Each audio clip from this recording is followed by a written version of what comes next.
Council members and the public may participate in person or by electronic means. If a council member is attending by electronic means, loses connection during the voting process, team members are available to get you back online quickly while the voting process is suspended. The team member's contact information has been circulated to you.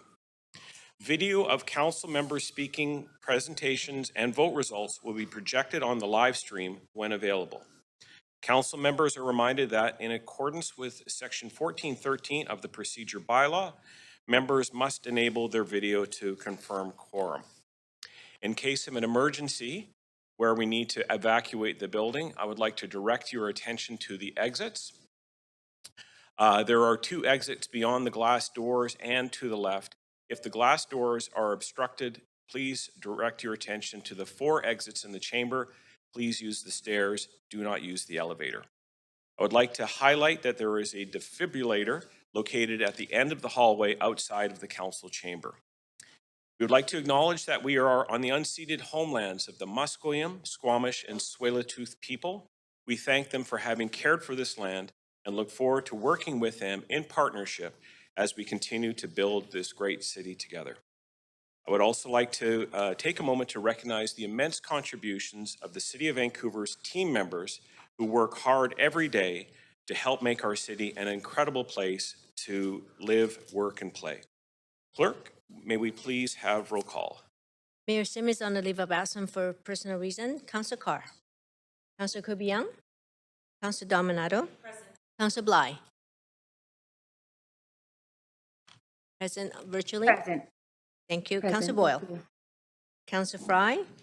Councillor Montague. Present. Councillor Klassen is in the chair. Councillor Meisner. And Councillor Zhou. Present. You have quorum, Acting Mayor Klassen. Thank you very much. So before we begin, we have a proclamation in honor of Emancipation Day, and I would like to invite council members to join me in reading today's proclamation.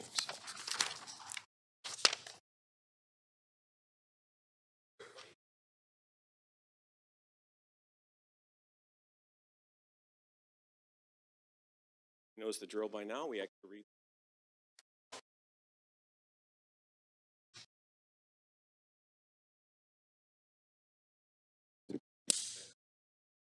Okay, so I will pass this to my left here. Pete, maybe you start there. Sure. City of Vancouver Proclamation for Emancipation Day. Whereas between the 16th and 19th century, an estimated 12.5 million Africans were forcibly removed from their homes, separated from their families and communities, transported as slaves to the Americas, Europe, and Caribbean. And Black Canadians have been part of Canadian society for generations. And whereas people of African descent and other Canadians have recognized and celebrated Emancipation Day since August 1st, 1834, when the Slavery Abolition Act of 1833 came into effect. In March 2021, the Government of Canada declared August 1st as Emancipation Day across Canada. Okay, and whereas the City of Vancouver is committed to being the city of reconciliation and acknowledge that we are located on the unceded ancestral territory of Musqueam, Squamish, and the Tsleil-Waututh Nation, the city recognizes the historical relationship between Indigenous and the Black communities and is dedicated to strengthening the relationship between Indigenous, Black, and the people of mixed heritage by listening, learning from their history, stories, struggles, and trophies.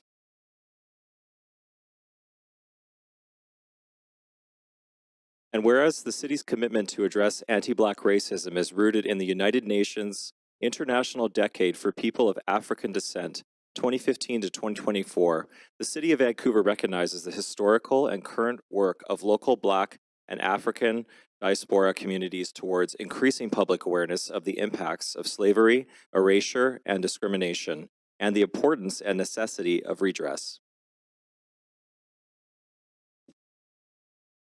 And whereas the city acknowledges that anti-Black racism exists within the city and has impacted city planning, operations, and services, both historically and currently.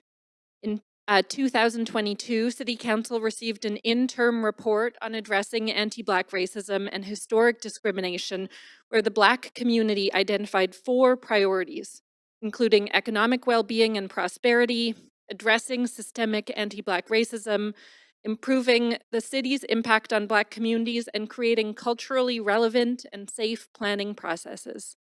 In 2023, Council approved ongoing funding to support this work, a reflection of the importance of recognizing the impacts of anti-Black racism and advancing work to address it.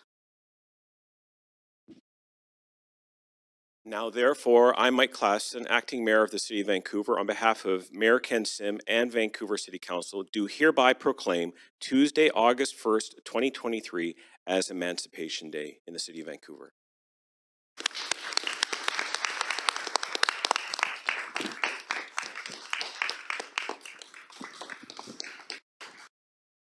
So just acknowledging this wonderful day, we'd love it if we can have our guests here to come up and join us for a photo with the council. We'll move this out of the way. All of you, come on up if you'd like.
Okay, we are now, here's our plan for the day. So any comments on the agenda items can be sent to council using the web form on the city's website.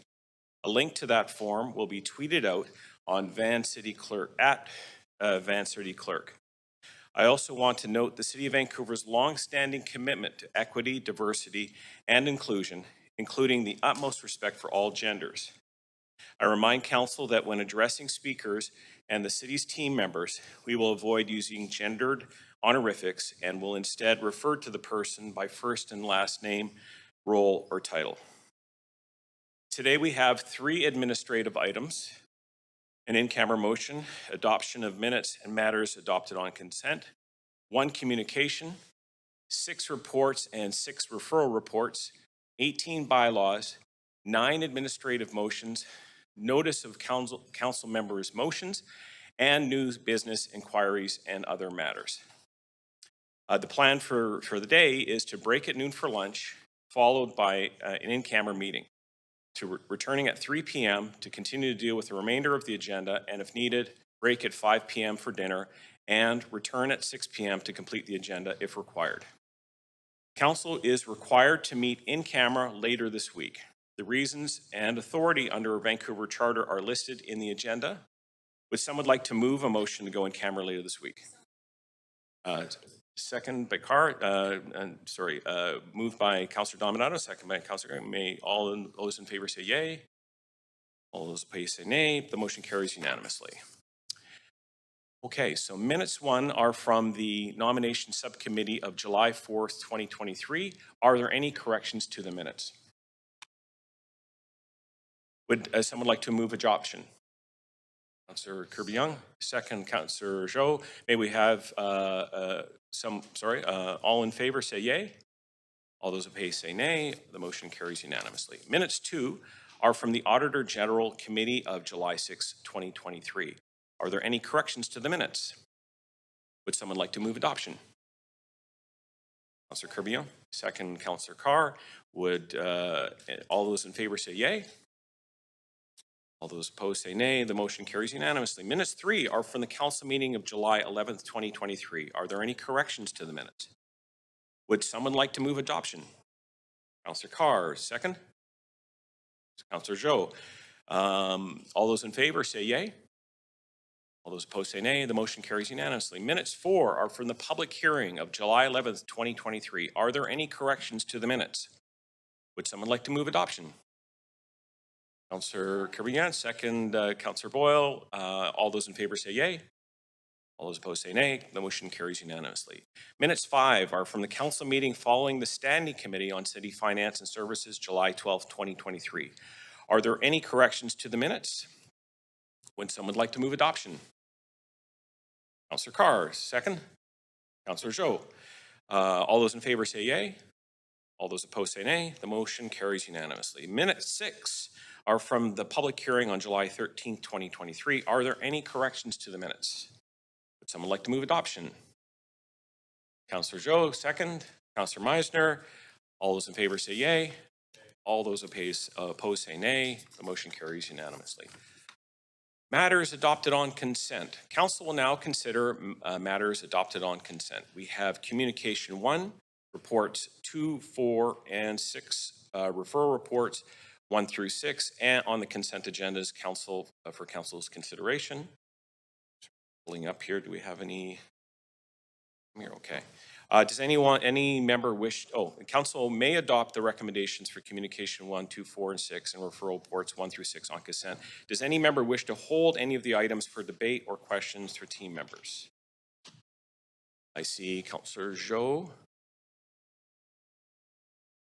Thanks, Chair. I'd like to hold report number 4. Very good. Thank you. Okay. Thank you. Councillor Kirby-Young? Yeah, just a point of clarification. You said we could hold 1, 2, 4, and 6 were on the consent agenda, but we have speakers for number 1, I believe. So Indeed, should we that do. not be on the consent agenda? Oh, sorry, Communication 1. Communication 1. Okay, thank you. Just clarifying. Okay. Thank you. All right. Thanks very much. Okay. All right. Does any member wish to declare a conflict of interest on the consent items? Okay, so we have Communication 1 and report numbers, checking here. 1, 2, 3. Oh, sorry, 1, 2, 1, 1, 2, and 6. All right. We have Communication 1 and reports 1, 2, and 6. 2 and 6. All right. Getting that clear. We have reports 2 and 6 and referral reports 1 through 6. Would someone like to move adoption of a recommendation? Councillor Carr, second Councillor Dominato. All those in favor say yay. All those opposed say nay. The motion carries unanimously. All right, the following have been approved on consent. Communication 1, items 2 and 6. Okay. And then referral reports 1 through 6 have also been adopted on consent. Very good. All right. Okay, our first held report in the order of agenda is report 1. Yes. All right. Counselor, Counselor, sorry, who held this report? Okay, got it. Okay, right. Okay, we have on report 1, 2023 community services and other social grants. Does any member wish to declare a conflict of interest on this item? Okay, we have team members from arts, culture, and community services here to answer any questions council may have. Council, you have up to 5 minutes to ask questions of team members. Are there any questions?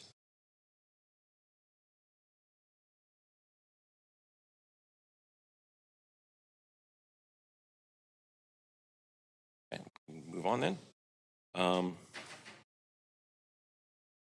Okay, before I begin, I'd like to remind council and members of the public that in accordance with updates to the procedure bylaw that were enacted on May 10th council meeting, public speakers may only have up to 3 minutes for council up to speak up to 3 minutes, and council may not ask any questions of speakers.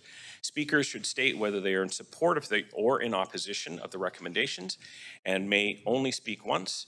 I will also ask if speakers are residents of Vancouver if it is not noted on the speakers list. We will now hear from our first registered speaker, Sherry Payne, Director of Vantage Point. Sherry?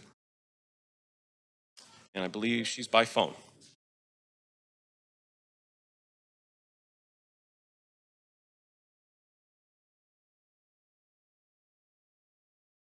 Just be a moment while we try and get the phone connected. Okay. Hi, is this Sherry? Yes, can you hear me? Yes, we can hear you. Go ahead. You've got 3 minutes. Thank you. Thank you for having me. I'm Cherie Payne, and I'm here on behalf of Vantage Point and our members and stakeholders in the nonprofit sector. We're an organization based in Vancouver and serving the province that convenes, trains, advocates, and supports the capacity of nonprofit leaders, executives, staff, and service providers. I realize this first agenda item is straightforward and non-controversial. I'm here to support the 3 items in today's agenda regarding nonprofit grants more broadly, and to commend the city on its approach in the respectful communications policy that will come up later in today's agenda. Vantage Point has heard from stakeholders in the community social services, arts and culture, and social policy subsectors. We commend the city for its commitment to delivering services and community building initiatives through nonprofit partners. Councillors may know that the nonprofit sector has evolved to do more than small-scale good deeds. The sector is a safety net that balances the work of private interests and the public good. It is a major employer in the province, providing over 300,000 jobs, as well as volunteer opportunities. Nonprofits provide a range of essential services that ensure healthy and connected communities. And we do it all in partnership with governments at each level of jurisdiction. We're a bridge between the public sector and the private sector and work with you to deliver services.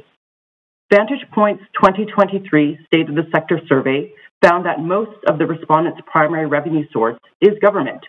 And at the same time, over the last year, 78% of respondents reported an increase in demand for services.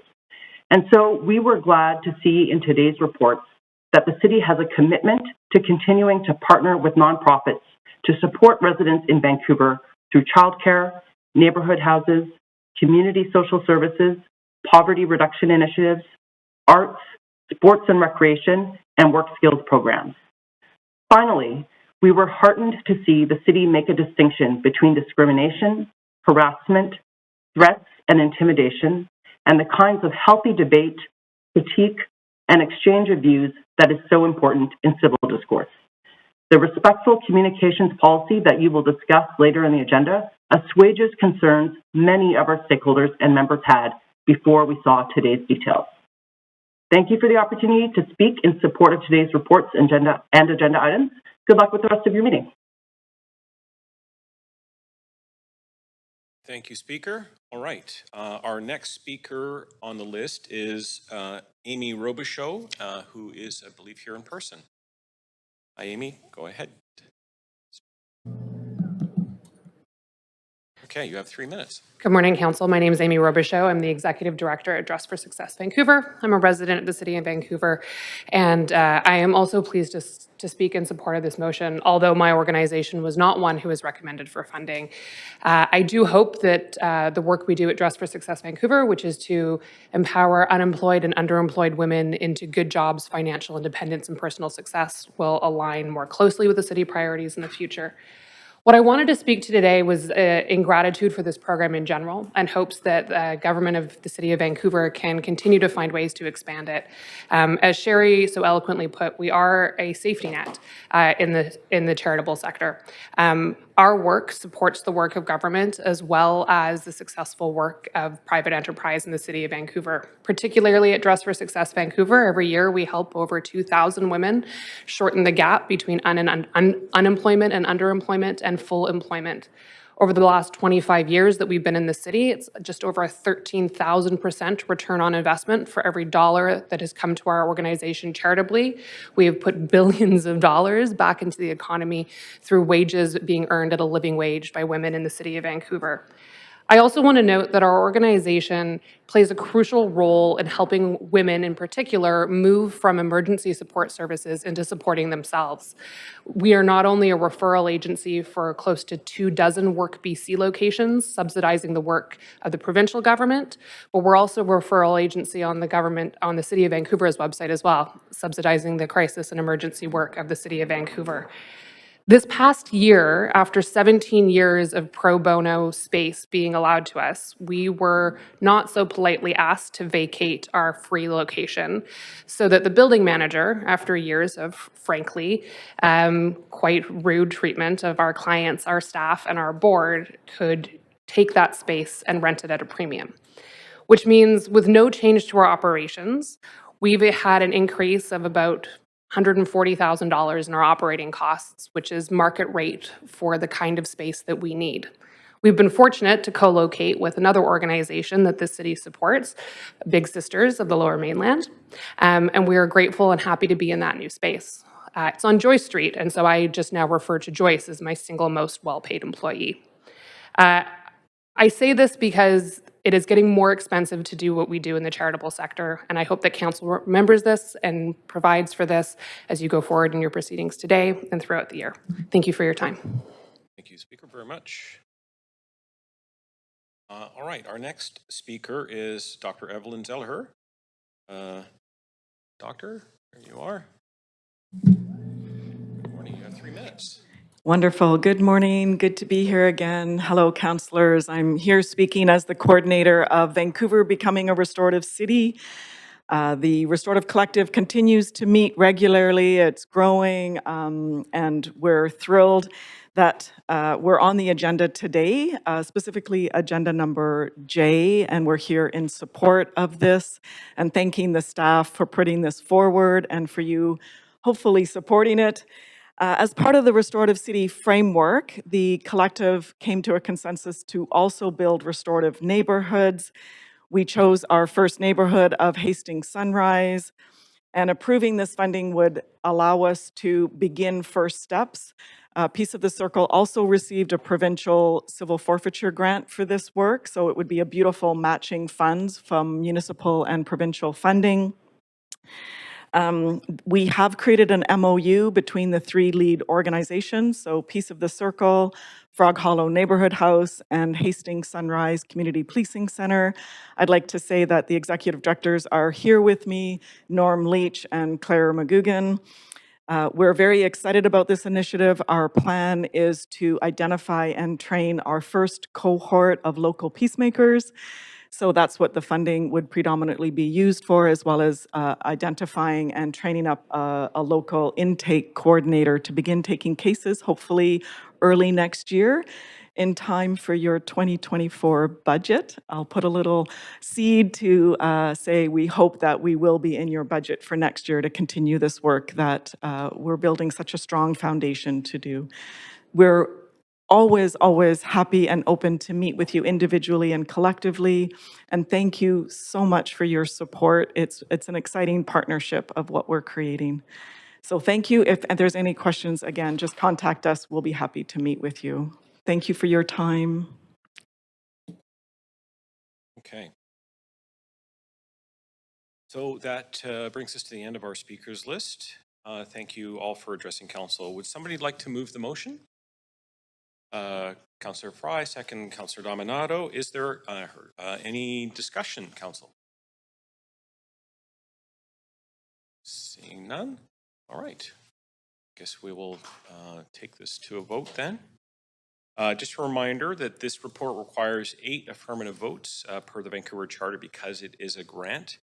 And a reminder that any council member whose video is disabled will be marked absent for the vote pursuant to section 1413 of the procedure bylaw.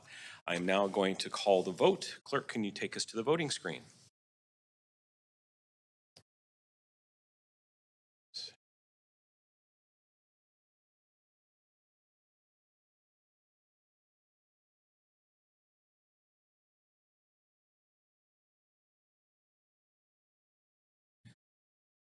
You voted? Okay. Councillor Bly, do you need a vote assist?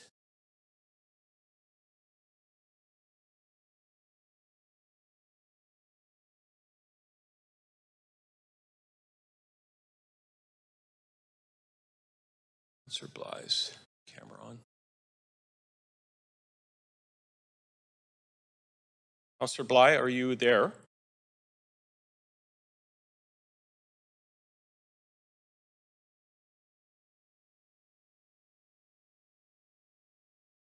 Do we have the number of votes we need?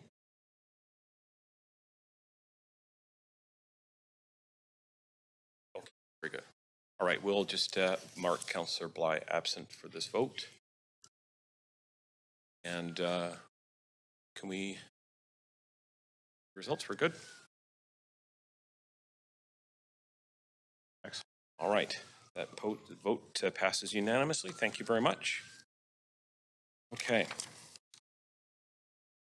The next item held for speakers is Report 3, 2024 Social Policy Grants Program. Does any member wish to declare a conflict of interest on this item? Okay, we have staff from Arts, Culture, and Community Services here to answer any questions council may have. Council, you have up to 5 minutes to ask any questions of staff. Are there any questions? All right. Mayor, if I may, we have a staff presentation queued up. Is that? Okay, just one moment. Before I begin, I would like to remind council members and the public that in accordance with the updates to the procedure bylaw that were enacted in May 10th council meeting, public speakers may only speak up to 3 minutes, and council may not ask any questions of speakers. Speakers should state whether they are in support or in opposition of the recommendations and may only speak once. I will only ask if speakers are residents of Vancouver if it is not noticed in the speaker. Now we have, we have first registered speaker. All right, so we have a staff presentation. Please go ahead, Sandra. Thank you. Thank you so much, Acting Mayor. I'm pleased to be here with Council this morning with the Social Policy and Cultural Grants teams. As Sandra Singh, General Manager, Arts, Culture, and Community Services. As with other major urban cities across Canada, the City of Vancouver has been investing in both the social services and arts and culture sectors for decades. Each year, these investments improve the quality of life for hundreds of thousands of residents through the work of various nonprofits. What we have for you here today are 2 reports on our largest operating grant programs here at the city, both administered through ACCS, the Social Policy Grants Program and the Culture Grants Program. I'll offer some very brief context and framing as a preface to both reports now, and we do have a presentation for each report. Recognizing the strategic and governance role of council, what we have typically done here at the city is ask council to approve the overall grants envelope for each of these programs during each year's operating budget. Staff then use our professional judgment to administer these funds as a matter of operations. allocating these funds across different streams, aligning with the investments with Council's strategic priorities as expressed through Council-approved policy or decisions, staff's knowledge of their respective sectors, emerging trends, relationships in the sector, and standard and best practices in granting. Over the past few grant reports, we've had numerous discussions with Council about the granting program and the various aspects of the granting process. Through these discussions, we have responded to questions and have identified for us Council's deep interest in a closer look at our granting program structures and approaches. As well, we've received some specific direction. What we've done for you with these two reports today is outline the general framework for granting programs and their administration and what we propose to do for 2024. While you can see that there are some distinct approaches based on sector norms and practices, the functional elements of granting programs are essentially the same. And so the reports are our companion reports. In each report, we've outlined the strategic alignment for the program, how the application process works, the adjudication process, how we work with grantees to ensure Council-approved public investments are deployed as intended, and how we ensure we understand the impacts of these investments in community. We've also described in each report how we propose to respond to Council's March direction regarding respectful communications.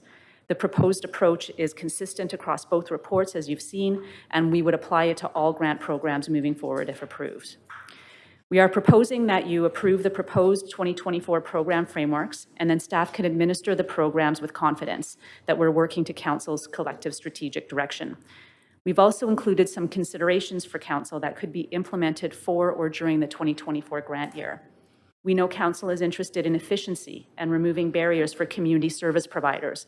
So we've also identified that Council could direct staff to explore expanding delegated authorities to granting or for granting, similar to how the city's procurement policy delegates authorities to staff for entering into service agreements. If feasible, this could significantly improve efficiency of granting. If Council is interested in exploring larger changes to granting, such as the broader program structure itself, staff have included a consideration in each report for Council to direct staff to undertake an updated scan of municipal granting for each sector and report back to Council with other options for how to structure municipal investments in the community sectors. We would engage an independent third-party consultant to do this review and report back to Council in early 2024, ideally. We recognize that granting is significant investment in community and one of the key ways that Council implements its policy directions and priorities. And we're looking forward to presenting these two reports and your direction on how to move forward. And finally, I would like to just take a moment to recognize that our outgoing Managing Director of Social Policy and Projects, Mary Claire Zach, is in chambers with us today. While Mary Claire is in her last days here at the city, she has the longest history with social granting in the department. And so I'm grateful that she is here with us to support any questions you may have. After 17 years of service to the city, innumerable council reports supporting successive councils, this will be her last meeting. And so I'd just like to take a moment to thank her for her leadership and her work over the years. Thank you.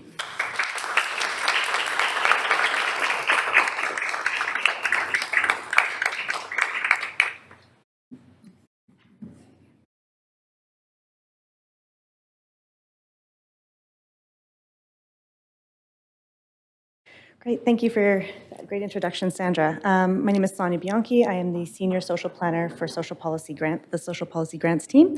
I'll be walking you through a quick presentation on the report that that is in front of you today. To start, I'd like to acknowledge that we are all on unceded and ancestral territories of the Squamish-speaking Musqueam and Tsleil-Waututh nations, that the work that we are considering today impacts these nations and this land that we are on. As Sandra mentioned, we'll be going over quickly the various pieces of the report that's in front of you and just going through some of the details of the proposed program for 2024. So first, to provide some background and context for the report, the city has a long history of providing grants to the MPO sector. The sector has been receiving grants since the late 80s or early 90s from the city, and that has gone towards supporting social services for those most in need across the city. Grants are an important implementation tool for policies across all sectors, and specifically social policy grants really impact our commitments to UNDRIP, City of Reconciliation, the Accessibility Strategy. We use grants to help implement the Healthy City Strategy, Equity Framework, and Uplifting Chinatown goals. Our grants are based around a set of core principles that are in line with most granting bodies and standard practice. So really looking to provide accountability, equity and inclusion, address or provide transparency to community, and have a decision-making process that is informed by data. We have a balanced investment approach, so you'll see a diversity of organizations, big and small, that are provided support through our program. We are looking at always how to include reconciliation principles into our granting process and aligning strategically with the priorities of council. Again, in alignment, we really look for our social investments to work to impact factors that create and perpetuate conditions of vulnerability. Our grants respond to complex community needs and help support the organizations that are doing the frontline work that is most important in the city. Our organizations that receive grants reflect community diversity and work towards enhancing relationships with our urban Indigenous communities. They advance areas, again, as I mentioned, around Healthy City, the UNDRIP goals, et cetera. A quick visual of how our grants, or where our grants touch. We have many grant streams, and streams have been aligned to various strategies across the years. And so just a quick visual to show which grants address which strategies. Some examples of how these programs specifically address priorities within the strategies. So again, we in recent years have prioritized Indigenous-led nonprofits and Indigenous-serving nonprofits as a part of our commitment to reconciliation. We have an Indigenous Healing and Wellness grant, which is very specifically focused on helping support the involvement of elders in community programming, which was a request that came from community. As far as equity and the accessibility strategy, we really apply this lens to our adjudication process, and it's a specific focus for, or accessibility is a specific focus for our capital grants. We also have, as part of our application process, really clear questions around how applicants align their programming to our Healthy City Strategy outcomes. So grants provide a public benefit. They allow NPOs to deliver integral community services to the most vulnerable residents. Those can be anywhere from affordable and appropriate health care opportunities to families in need. It can be securing spaces for gathering and community connection. Our grants are used to provide supports localized within neighborhood services and facilities like neighborhood houses. They offer opportunities for legal advice and poverty mitigation. We have specific programs that are really tailored to enhancing the social outcomes of specific vulnerable communities, seniors, LGBTQ2IA+, sex workers, newcomers, BIPOC community organizations. Our grants are used to improve accessibility for services and support residents that may have mental health needs. As per the report, here is what our grant budget has been over the past 5 years. You'll see a modest increase over the past 5 years. In 2018 to 2021, we had a 2% increase each year. In the last 2 years, we've had a 0.6% increase to our budget and a 0% increase to our budget last year. There's been only an increase in demand, as you can imagine.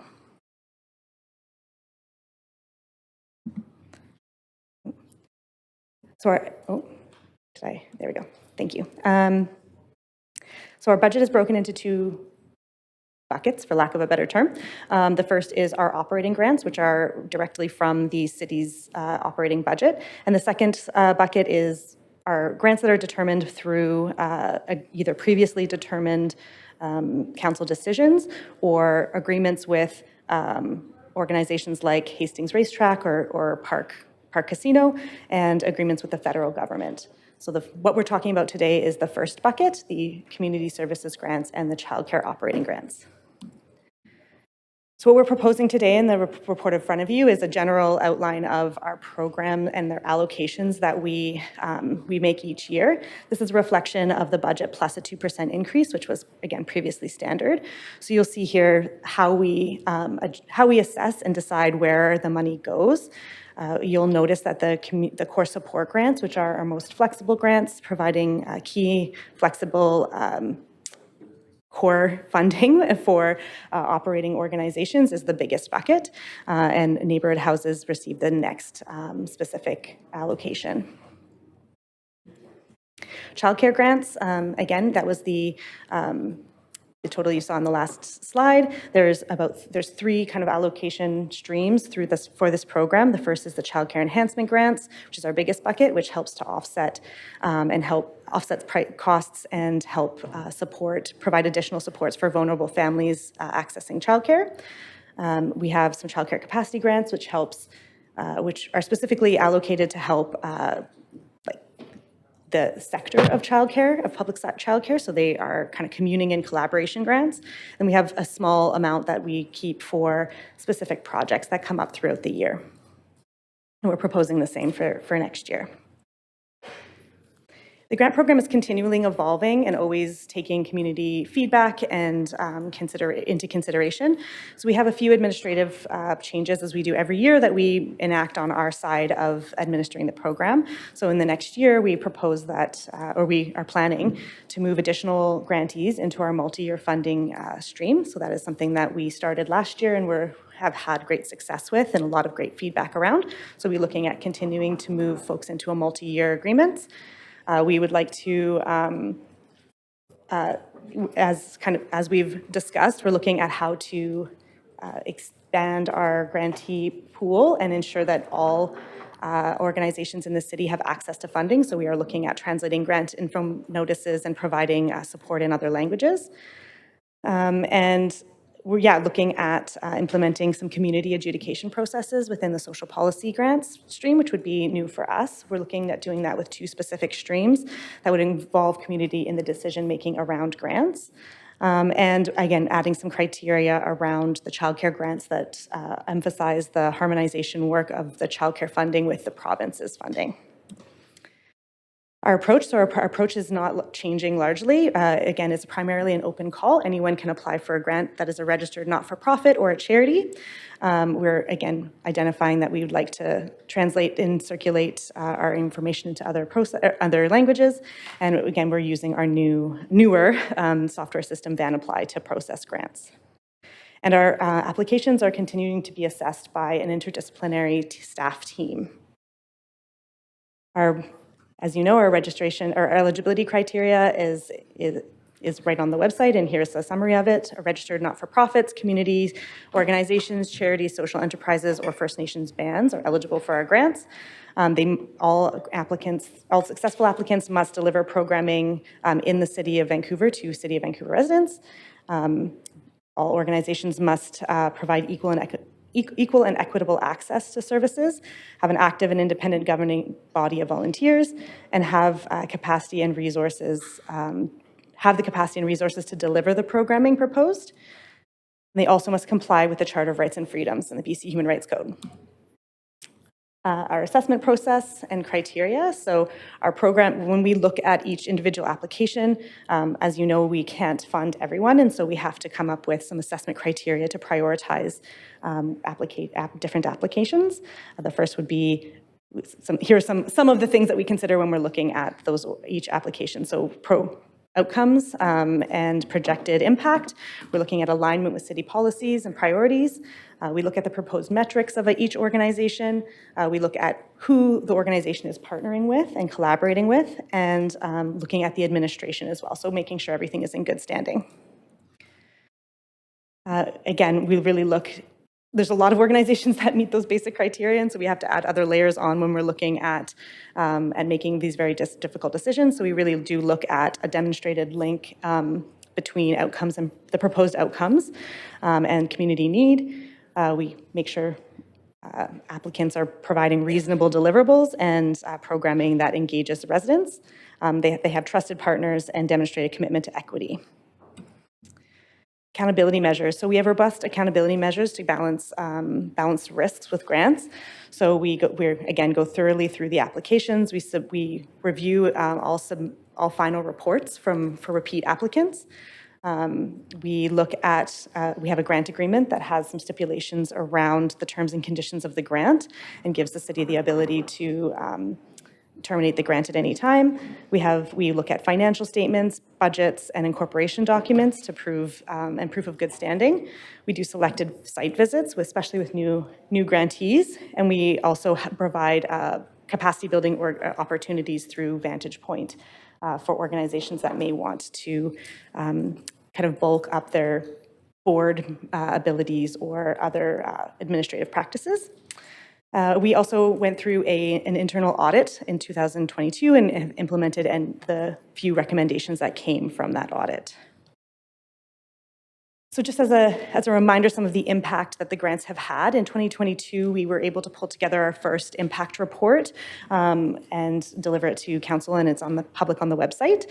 So we had 191,793 people that access services through our grantees. So a lot of work being done by the community to impact a huge number of residents within the city. And as for childcare, our programs supported over 2,400 spaces for children and family in need. As Sandra mentioned, you'll see that there's a section around the respectful workplace, or respectful communications requirements within the report, again, focusing on conduct that's discriminatory, harassing, intimidating, and threatening. So in the report, you'll see several considerations. You'll see a consideration around implementing a funding cap for large organizations, participation in assessment, a delegated authority, and a review of municipal models. So the first is with only increasing demands on the program, we've been looking at innovative ways to try and free up dollars for additional priorities or new organizations. So we put forward a consideration that we create a cap for organizations that have large fundraising capacities as a way to free up dollars for organizations that are not as sophisticated in fundraising. We have a consideration before you around involvement within the grant assessment process. So should council want to be involved, we have several options for involvement. That would be witnessing, liaising, or creating a committee. Delegated authority, so as Sandra mentioned, providing an opportunity for us to explore how to more efficiently provide grants, especially in times of emergency need. So our consideration is outlined here as a program that would deliver small specific grants when emergency situations come forward. And of course, council is also considering directing staff to undertake a review of other municipal grant administrations. So something that we did in 2017 and continually update is the amount of grants that go out through other municipalities, but we can do a more fulsome review of different models. Thank you. Thank you very much for the presentation. Before we go to ask council if they have any questions for staff, I just want to also, on behalf of myself and council, acknowledge Mary Claire Zach's long service, and thank you very much for all that you've done for the city and the community, and wishing you all the very best in whatever the next thing you do in this this time that you're going to have away from the city. Very good. All right. Council, you have up to 5 minutes to ask any questions of staff. Are there any questions? Okay. See, Councillor Fry. Yeah, thanks, Chair. And thanks for the presentation. I wanted to just hone in a little bit on the Appendix E. Obviously, that's been a source of some consternation and a lot of concern. And specifically, I want to just look at this narrow focus that's described in here, just in implement that narrow focus. I just want to get some clarity. It's largely stuff that we would, or that staff would normally do anyway when it comes to issues around breaches of the criminal code or human rights code and harassment and that kind of thing? Yeah, we would typically follow up administratively with the grantee, although I do have to flag, it's very, very rare. 100%. No, I can think of one instance in the 5 years I've been on council where there was something egregious. And so I just want to be clear, though, that this is really almost a redundancy in the sense that it's already work that staff typically do. It's acknowledging that there is concerns and Yeah, and I think it's, as noted in the report, it brings the granting program operationally into alignment with our other public services. We have these types of requirements and standards clearly articulated in code of conducts for like our social operations. It's in our likewise with community centers, and so it's not it wouldn't be providing that clarity proactively would not be unusual. yeah. And so I harken back to early in the last term, we had a grant recipient that staff had recommended a terminating grant for that particular recipient based on some of the kind of things I believe you're talking about here.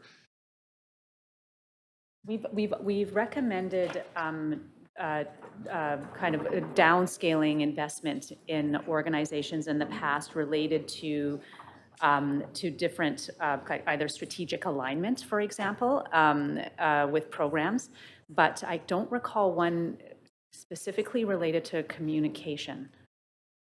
Maybe there's one.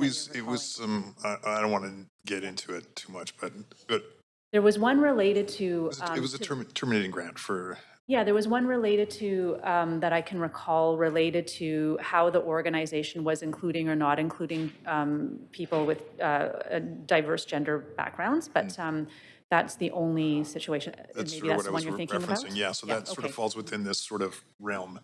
Yeah, that's, well, this recommendation is specific to communications and interactions with city officials. So that grant recommendation was related to council's policy direction related to the women's equity strategy and trans inclusion.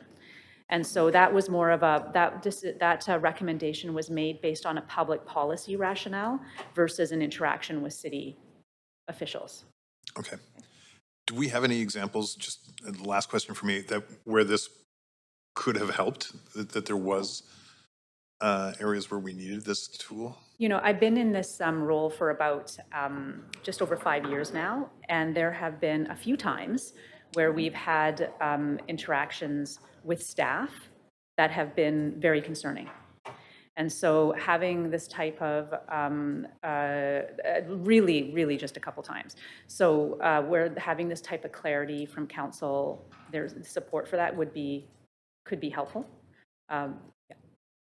Okay, I appreciate the work that's gone into this and the clarity around it. Thank you.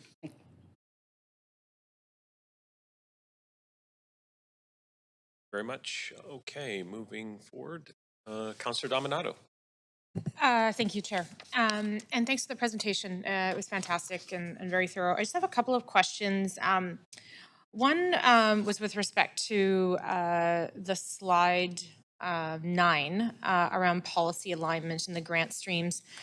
And I'm just curious, just given that we're trying to support a range of city strategies, everything from the healthy city strategy to reconciliation to accessibility, in terms of the grants that we're allocating through those different streams, do you have a sense of whether we're serving more streams or more strategies than others? So, for example, are we allocating grants that are supporting more broadly the healthy city strategy versus the accessibility strategy? Do we have a sense of if we've got balance achieved across the strategies that we're trying, and recognizing that our city's complex, we've got a lot of needs and issues. We also have a lot of different foods, food strategies is another one. Is there balance in terms of, or is it proportionally we're supporting one strategy over another? Yeah, absolutely. Great question. So we haven't necessarily mapped out each individual grantee per strategy, but we have identified the demographics in which the organization serves and have provided a balance of commitments throughout that. So, as we have UNDRIP and the City of Reconciliation commitments, you'll see like an increase in survey of dollars going to Indigenous serving organizations. There are other areas like accessibility where there will be multiple government funders that provide support to accessibility-related and disability-related organizations. So our dollars may be lower in that area, though it's still a priority. So we would do something like the capital grants are, they have a specific priority focus on increasing accessibility to services for physical spaces that organizations have. So that's sort of how we've balanced it so far. Okay, that's helpful. It would be interesting to sort of, I'm not trying to make work, but also better understand that landscape of how we're supporting those different strategies. I'm curious as well. I understand from speaking with a number of nonprofits that they receive funding from the city, but they may not, well, they may serve a certain need that may be provincial or federal in scope. They may not actually be eligible for provincial or federal funding. Is that your understanding from speaking with some of those nonprofits that may not have charitable status, for example, but are I just wanted to sort of hear back from you in terms of your experience with dealing with nonprofits. Yeah, absolutely. So I would say we're unique in that we do allow funding to not-for-profit status organizations versus other government funders that can often be a barrier for. That isn't something that is specifically outlined in our criteria and how we assess our grants. Okay, thank you. I'm also curious if I noted, I think it's been in place for a couple of years now, but the City of Victoria embarked on a partnership where they invited the residents to make donations to the Songhees Nation. I think it's Songhees. And I'm curious if we've ever explored having an option as part of when people are paying their property taxes to contribute to some of the areas of interest, would be reconciliation or health, healthy city or food strategy. And I recognize when people are paying their taxes, they may not be thinking of making a donation on top of that. But I know Victoria raised almost $40,000 in that context, and that going to the Songhees Nation. But I'm curious if we've ever explored that as an option as people to contribute directly to the city to support some of these individual areas as well. That's not an area we've considered, or I've considered. I'm not sure, Sandra. Council, we have not considered that, but it's certainly something that council could discuss during the operating budget. I would note from as someone who has worked on fundraising on the other side before, it is really important for organizations to develop those direct relationships with donors. And so it would be, I would want to put some thought into whether or not the city should be playing a role in kind of that intermediary way between donors and recipients. And just a last question, if I have time. In your experience, do you think we have an adequate accountability framework in place in terms of our grant programs? I think that comes up from time to time. Is it robust enough, or is there room for improvement? Recognizing we're dealing with a variety of small and large organizations. Absolutely. I mean, in my opinion, yes, I think we are following all industry standards. We are very aligned and engaged with other funders, government and non, within the granting sector in the city. And so we are following all of the practices and leading in some of the areas of innovative funding and models. So I would say yes. Great. Thank you. That's my time. Great presentation. Thank you, Councillor Kirby-Young. Hi, thanks. Good morning, and thanks for the presentation, the work. I have a couple questions.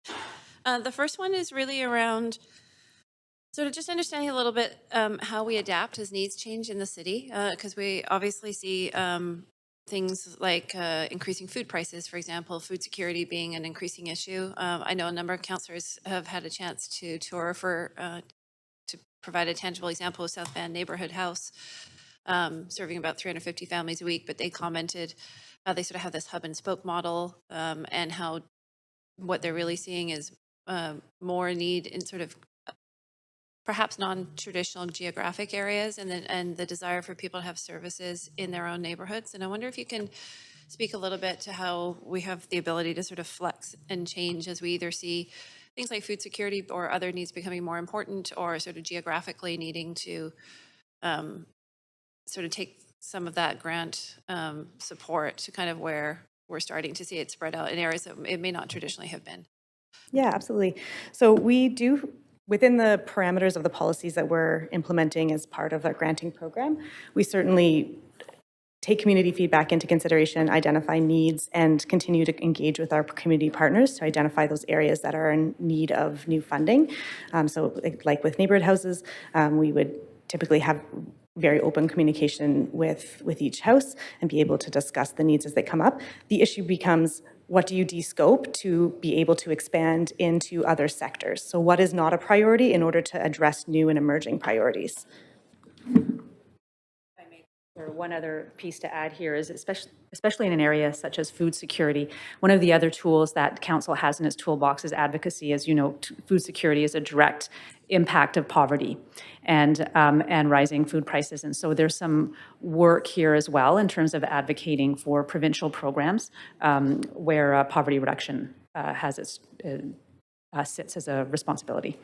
Sure, I appreciate that, and I know sometimes we try to put our dollars in to prop up others, but we do obviously have changes of where the needs are in the city. My next question really is just following up on Councillor Dominato's with respects to outcomes, and I guess positioning this question, essentially, if we approve this report, essentially keeps 2024 status quo, kind of as is, but there's also lots of commentary in this report about things that council could consider, as well as things that staff might be looking at. But it would essentially keep the things moving as they are for 2024. But on the outcomes piece, you had said that you felt we had good metrics in place. But on page 17 and 18 in Appendix D, there's a reference around trying to move beyond just things like the number of grants, how many grants did we put out, or how many people did they touch, to sort of more understanding some of the outcomes. Because it says, for example, here, we could explore outcome data to demonstrate the impact and outcomes beyond simple output metrics. So I wonder if you can provide a little bit more perspective on that. Yeah, thank you for the question. So we are constantly looking at how to measure impact. So there's the impact of the dollars going out. So that's an easy one that we control. And then looking at what is reasonable to ask nonprofits to provide information back to us about their programming. So for us, we are looking at how we can expand past just dollars out the door and into some of more of those indicators in community that provide a sense of how our dollars are affecting specific topic areas. So maybe before you how we report on that to council, right? Because there's so many grants, and aggregating the diverse outcomes into a coherent report is still something we're considering. Yeah, I appreciate that, but I just wanted to pick up on that last thing you said in terms of indicators to community or impact, and I wonder if you can talk a bit beyond that, because I'm really interested in what you said when you said it's not just the money that's distributed out, but what is actually happening because of those funds. Right, and so what Sandra had mentioned was, you have organizations that are doing any number of things, and so they're collecting information and impact data that is not aligned to one specific outcome. And so we're looking at this year how to dive deeper into some of the reporting that we get and bring forward some of those lessons learned and impact pieces that maybe don't align to, how to bring together multiple sources of information. Just in my last bit of time, with respect to multi-year grants, we've been sort of improving that. And I know that makes a huge difference because the administration is really onerous, especially for the small or nonprofits that punch above their batting weight. We're at about, is it 30% currently for multi-year grants, or what's our current status? Yeah, so right now we have about 30% of our core support grant allocations that are going to multi-year commitments. We're looking at how we can implement additional granting streams into a multi-year commitment for each organization. For us, it then limits the flexibility to adjust to other council priorities. So we are looking at how we could provide it in a measured way through programs that would likely not really see much of that are sort of standard within our program, like those organizations that we continue to fund year over year as an integral pillar. That's my time. Thank you. Thank you. Councillor Boyle. Thanks. I have a couple of questions. The first I sent by email, but I've been asked it a number of times in the public, so I just wanted to ask it publicly too, which is around the school, the VSB meal program, which the city provides some funding to, and the province recently contributed a significant amount. And so I'm wondering if we know if the school board is expanding the scope of the program with that provincial funding, or if the city's contribution will no longer be needed or used. Yeah, thank you for the question. So yes, the school board recently received $5.5 million for school food programs, which is extraordinary and exactly what we were hoping would happen in terms of a broader senior government-funded school food program. We will bring back considerations related to the city's contribution after we've had some further discussions with VSB. So you'll receive a memo for that, and we'll bring that consideration forward as part of the next budget cycle. Okay, and we don't know in their budget decisions what they have decided already? Well, they have to use this funding for school food programs, so we have a general gist out of an initial conversation with them around how they're allocating it, but we do need a little bit more information. Okay, appreciate that. And then my other question is about the consideration in the report to delegate authority for some emergency grants. I'm wondering if staff have any examples of recent-ish situations when that's come up. I know there was a fire at the Little Mountain neighborhood recently. That's the one that's clearest in my mind, but any examples where that would have been helpful? That is exactly the example. I mean, for us, you've seen our timeline in your briefings to council. It takes about 6 months by the time we open an application to the time it gets to in front of you and being considered by council and approved.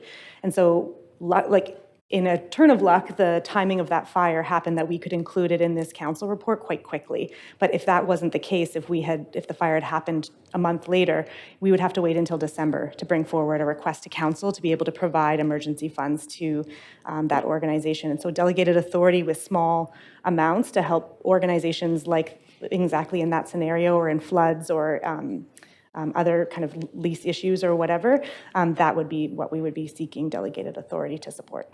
Okay, and there's not flexibility right now to be bringing something forward very easily in the interim? We could certainly do a bespoke report on an emergency basis, and we have done that in the past. However, the process of getting a report to council and getting on the agenda, which is usually very busy, and then all of the approval processes, it could take a couple of months. And if the organization is in need right then or right in that week, we aren't able to respond swiftly.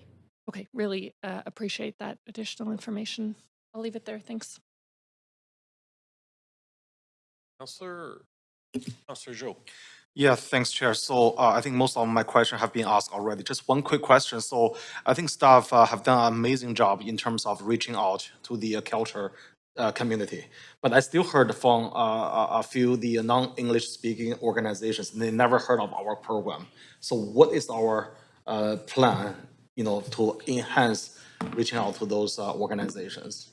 Yeah, so as mentioned, we have a plan to do translation. So we're going to translate some of our basic community notifications around the opening and closing of our grants into multiple languages and disperse them into community in a few different ways. So we typically would do an email blast and then hold info sessions. And so before that, we will be looking at, in early September, before that, we'll be looking at making sure that those notifications get to other community groups. Okay, so is there a plan to promoting in different media about this cultural community? We don't have a specific plan about media yet, but it is something that we're working on. Yes, just please think about that because that's the best way to reach out to those cultural communities. Great, thank you. That's all my question. Thanks. Thank you. Councillor Carr. Yeah, thank you. I was really taken by one of the statistics that you cited in your introduction, which is that these grants from the city actually serve or people access them in the tune of 191,000 people. A couple of questions about that. Is that per year? And how many organizations does that represent in terms of the total number that we provide grants to that then serve this 191,000 plus members of the public? Of course, my computer is frozen exactly when you asked the question. I need another slide for. So yes, that is for the year of 2022. So that was just from last year's reporting, and we are engaging in reports again for this year. And one second.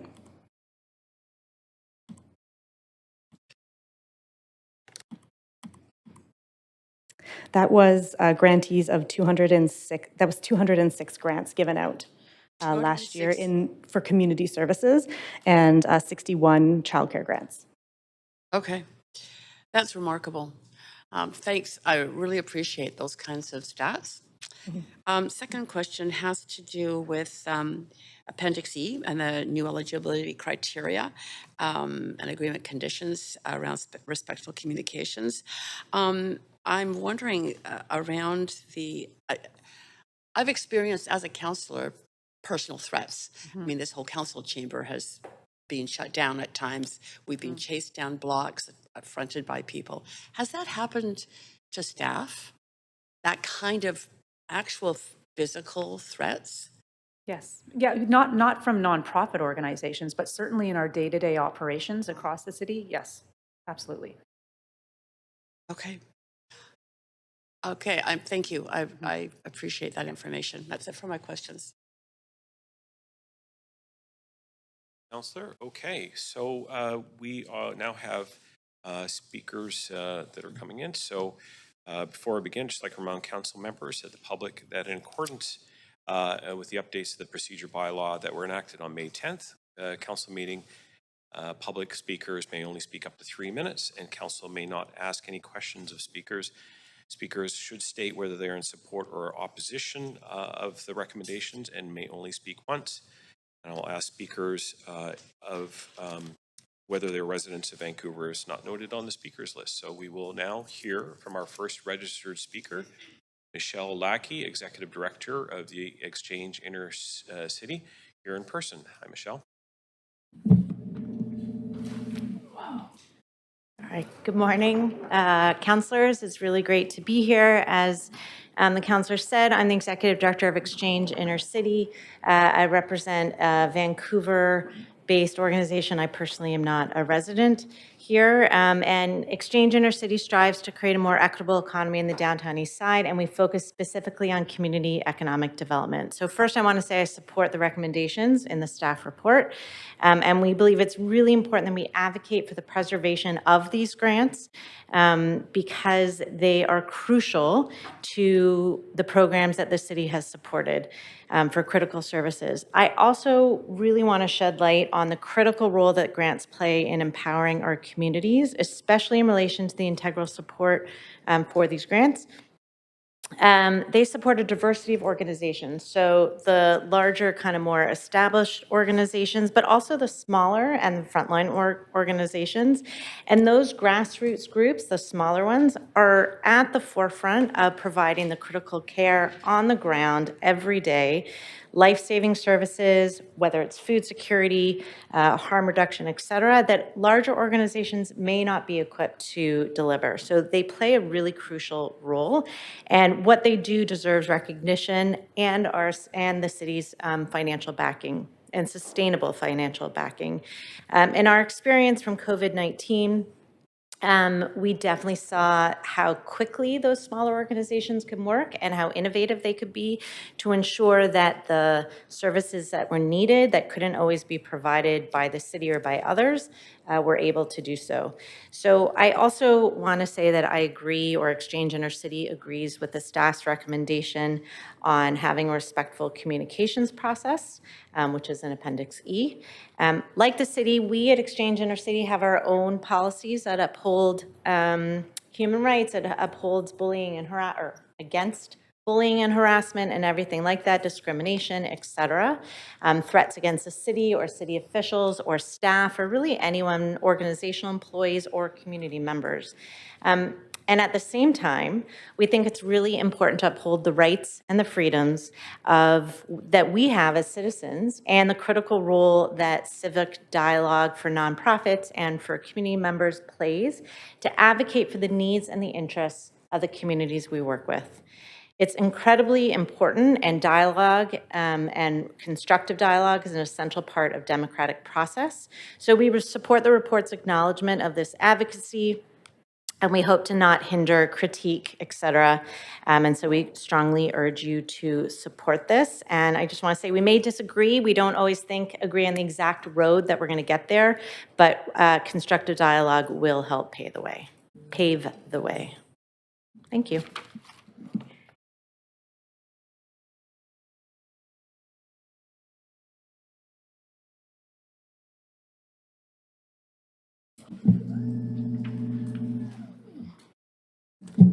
Good morning, councillors.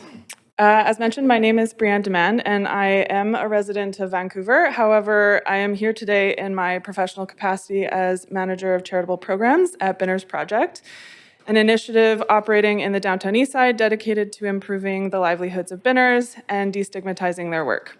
I'm happy to be speaking today in support of this report. Binner's Project has received a variety of grants from the City of Vancouver since its inception, including the Core Support Grant, which supports the retention of some of our frontline staff positions, including in part positions occupied by Binners. We have also received the Downtown Eastside Capital Grant to support the development of our Universal Cart initiative, as well as the Street Cleaning Grant to support our annual Coffee Cup Revolution, along with the Binners Hook program. Binner's Project simply would not exist as it does today without the investment of partners like the City of Vancouver. As one of our first funders after we formed as a project, these city funds have allowed us to be bold when conceptualizing innovative approaches to the issues Binners face, which we've done through initiatives like the Coffee Cup Revolution and the Universal Cart Initiative. I cannot underscore enough how important these types of flexible funds are to initiatives like ours in their startup days. And while I intentionally use language like investment to describe this type of funding, the types of investments grantors like the city make through these grant programs are quite dissimilar to a traditional investment one might make to a business, for example. It is an important distinction to acknowledge that when we invest public funds into not-profit organizations, the returns we get are often invisible. They include the number of people who didn't fall victim to homelessness, who didn't experience food insecurity, and most certainly, the number of people who didn't lose their lives to the health impacts of poverty, the impacts of isolation, or overdose. Because these granting programs are specifically for the not-for-profit sector, it's vital that not-for-profits are involved in any changes that are being made to these programs, or any future changes or audit reviews that might be done to the ways the city disperses funds to not-for-profits. There is such rich expertise from local foundations and charities that the city would be remiss not to tap into as it completes any current or future reviews of this type of spending. I encourage Council to vote in support of this report in order to ensure that future investments into community initiatives remain, and to encourage bold and innovative solutions to the complex and often unique problems that this city faces. Thank you for your time. Thank you. Okay, our next speaker is Stephen Johnson from the Community Impact Real Estate Society. Hi, Stephen. You need to state whether you're a resident of the City of Vancouver. Great, hi. Thanks for having me this morning. My name is Steve Johnston. I'm the Executive Director of Community Impact Real Estate Society. I'm not a citizen of Vancouver. I live in Port Moody, but I work here in the downtown east side. Community Impact Real Estate Society is a social enterprise based in Vancouver's downtown east side that cares about community and creating complete neighborhoods through commercial real estate. We support thriving, equitable, and inclusive and vibrant local economies and communities by curating a balanced portfolio of commercial spaces for small business, not-for-profits, and social enterprise. I'm here this morning to speak in support of the Arts, Culture, and Community Services team and the important work they do supporting community through the Social Policy Grants Program. As a current service delivery partner and former colleague of the ACCS team, I can personally attest to their professionalism, rigor, and thoroughness staff apply to the adjudication, monitoring, and evaluation of social policy grants. Given the limited budget and the ever-increasing need, staff work hard to ensure that the available funds support the most qualified organizations responding to the most critical priorities. Their experience and dedication are a tremendous asset to this council and the city and should be recognized as such. I support the recommendations in the 2024 grants report, specifically that council be able to witness grant adjudication meetings, that council delegate authority to ACCS staff to issue emergency grants, and that council adopt the respectful language policy as presented in this report. Constructive criticism, freedom of expression is a cornerstone of the democratic process and only leads to better policy creation and implementation. I'd also like to reaffirm the value of the social policy grant stream. These funds support a diversity of organizations, both large and small, and deliver life-saving support to some of Vancouver's most deserving residents. Many of the grant recipients leverage these funds to acquire matching contributions, doubling their impact. Some smaller frontline service providers don't qualify for provincial or federal funding. The Social Policy Grant Program, carefully evaluated and delivered by staff, ensure these organizations can continue to deliver life-saving supports to residents across the city. In closing, I urge Council to carefully consider the thoughtful recommendations staff have prepared. Vancouver has one of the best staffing complements in the country. I firmly believe that. They're experienced professionals who have the best interest of all citizens in mind. Let's continue this city's tradition of compassionate response to some of society's most urgent issues. Let's leverage their expertise and implement a best-in-class social policy grants program. Thank you for your time. Thanks, Stephen. All right, our next speaker is Nicole Mucci from Union Gospel Mission. Hi, Michelle, can you just let us know if you're a resident of City of Vancouver? Hi, good morning. Like you shared, my name is Nicole Mucci. I am not a resident of Vancouver. However, I am representing Union Gospel Mission, which operates in Vancouver. Thank you for giving the community the opportunity today to speak in support of the recommendations and considerations outlined in Agenda Item R3.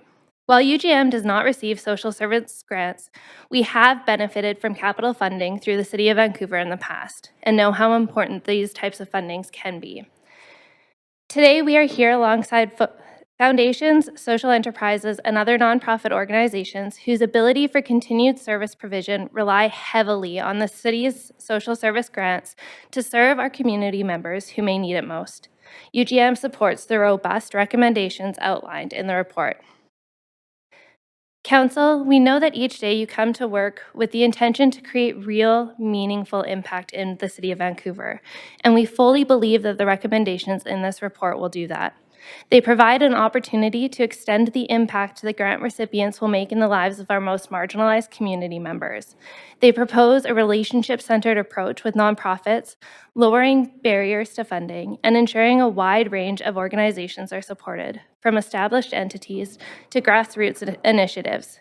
This diversified support will allow us to effectively cater to our city's many needs. Specifically, Appendix B calls for Council to consider delegating authority to the city staff to administer emergency grants in order to address crisis situations and urgent needs. As others have shared, past experience has really shown us that our most nimble grassroots organizations have often been the ones acting on the front lines during emerging crises and being the ones saving the lives. Approving this process could ensure that life-saving work continues to be done on a daily basis. When we cut red tape and empower these nonprofits to do their important work without undue administrative burden, we foster innovation and maximize their impact on the ground. When we lower barriers to access and create positive opportunities in the granting process, like multi-year funding streams, we know that it will undoubtedly lead to better outcomes for all involved, the grantors, the grantees, but most importantly, the community. We absolutely believe in the power of civic dialogue and the democratic process, and it's heartening to know and see the recommendations acknowledging the importance of grantees' advocacy work. Sometimes this vital advocacy may involve critiques of public policy or decisions made by city officials, and it's essential to foster an environment where constructive criticism can flourish, as it is what drives positive, actionable change and enhances the services provided to our community. In closing, UGM believes that together we can build a city where every voice is heard, every person knows they're valued, and through collaborative efforts we can support those most in need by providing robust funding streams and for the grassroots initiatives and more established groups doing life-saving work every day. Thank you. Thank you, Nicole. Okay. Our next speaker is Amanda Burrows from First United. Welcome. Thank you. Good morning. Good morning. My name is Amanda Burrows. I am the Interim Executive Director at First United. I am supportive of this motion, and I am a resident of Vancouver. So First United in the City of Vancouver, we go way back. We have been recipients of these social grants for years. Actually, thank you so much. This morning, we continue to be so. But we're more than just funding partners, of course. For over 100, almost 140 years, we've been on the front lines together. When our first building burnt down in 1886, we were together rebuilding the city. In the early 20th century, during the influenza, we were on the front lines. In the 1930s, together, we fed the hungry during the Great Depression. In the 1990s, you piloted a safe injection site in our church. We stand on the front lines of COVID-19, making sure that this pandemic did not disproportionately affect our most vulnerable. And in a full circle moment, you are helping us rebuild a space for social housing with your Community Housing Incentive Program CHIP grant. Now, we continue to advocate for safe supply, more housing, and of course, safe injection sites that happen across the city and neighborhoods to save lives. We will not stop doing this work. We know we need it to be in partnership and action together. What is taking action today is this grant proposal, this report before us. It takes action in its decolonizing approach to process and getting resources to the groups on the ground that need it most. It takes action in increasing access, lowering barriers, introducing community voices to the adjudication process that have the proximity to the issues and the lived and living experience to tackle these issues. The government's power is in implementation and in scale, and a dash of political will. We can solve these complex issues together because this is a community of deep struggle and deep strength. Strength in its artistic cultural contributions, in its social activism, but we know the struggles range from historical and personal trauma to the criminalization of poverty, racialization of poverty, to homelessness, to addiction, where we say grief is a constant companion because somebody dies of a drug overdose every single day in that community. The downtown east side deserves your attention, requires our compassion, but wants our action. And reports like this take that action. And now I obviously have to mention the respectful communication piece that I stand in support of in this report. First United has said, I think, all we needed to say about this. I think we can all agree in a democracy, we need a robust conversation steeped in respect and not abuse. These two institutions of First United and the City of Vancouver are going to outlive us all in this room. We are mere stewards of this work, and we remain stewards of this work with deep respect, and I share these words with love and respect. Thank you. Thank you very much. Right, our next speaker is Kevin McCourt from the Vancouver Foundation. Kevin, are you here? Hi. Welcome. Could you just tell us if you are a resident of the City of Vancouver? I am not a resident of the City of Vancouver, but I represent Vancouver Foundation, which is one of 50 community foundations across the province, and we are Vancouver's community foundation, as well as we have a mandate to work across BC. But I am here today to speak to you, while not as a resident, but as a grant maker, and I want to speak specifically in support of the recommendations in Appendix A and E. And these reports seek to integrate the best practices in grant making to support the city's goals of lowering barriers to access and creating efficiencies. The strategies in Appendix A in particular include moving more grants to core funding, to multi-year funding, and integrating community input into grant making, which will help the city maximize the benefits it creates for communities with its granting dollars. We are one of the province's oldest and largest funders. Vancouver Foundation has more than 80 years of grant-making experience to draw from. And notably, it was in 1972 when our board delegated the review and adjudication of grants to volunteer community advisors. While we use and experiment with a variety of grant-making methods across the foundation, we have extensive experience with this particular model, characterized by the separation of adjudication from a grant approval. Our board now approves overall grant frameworks, including budgets, aligned to priorities of the foundation, and community advisors adjudicate these reviews, and staff approve the recommended grants that are within the board-approved framework. Board approval for hundreds of individual grants, which was common in the past, is now only sought for project funding that exceeds delegated staff approval limits, which are currently set at $500,000. This increases the efficiency and responsiveness of our grant programs without losing accountability. And it integrates the on-the-ground perspective of community advisors that help ensure grant dollars flow to the places where they can make the biggest difference. More than 50 years later, our pool of community advisors often engages over 100 people on an annual basis who play a key role in helping us grant close to $90 million last year. We continue to look for new ways to engage community more closely in our work and appreciate the opportunity to learn alongside the city as you explore granting options. Similarly, our current discrimination, harassment, and bullying policy aligns closely to what staff have included in Appendix E as part of your eligibility criteria and agreement conditions around respectful communication. Vancouver Foundation will not fund organizations that discriminate or seek to limit the legal rights and activities of people, and we will rescind funds to grantees that engage in discriminatory practices as defined by British Columbian and Canadian law.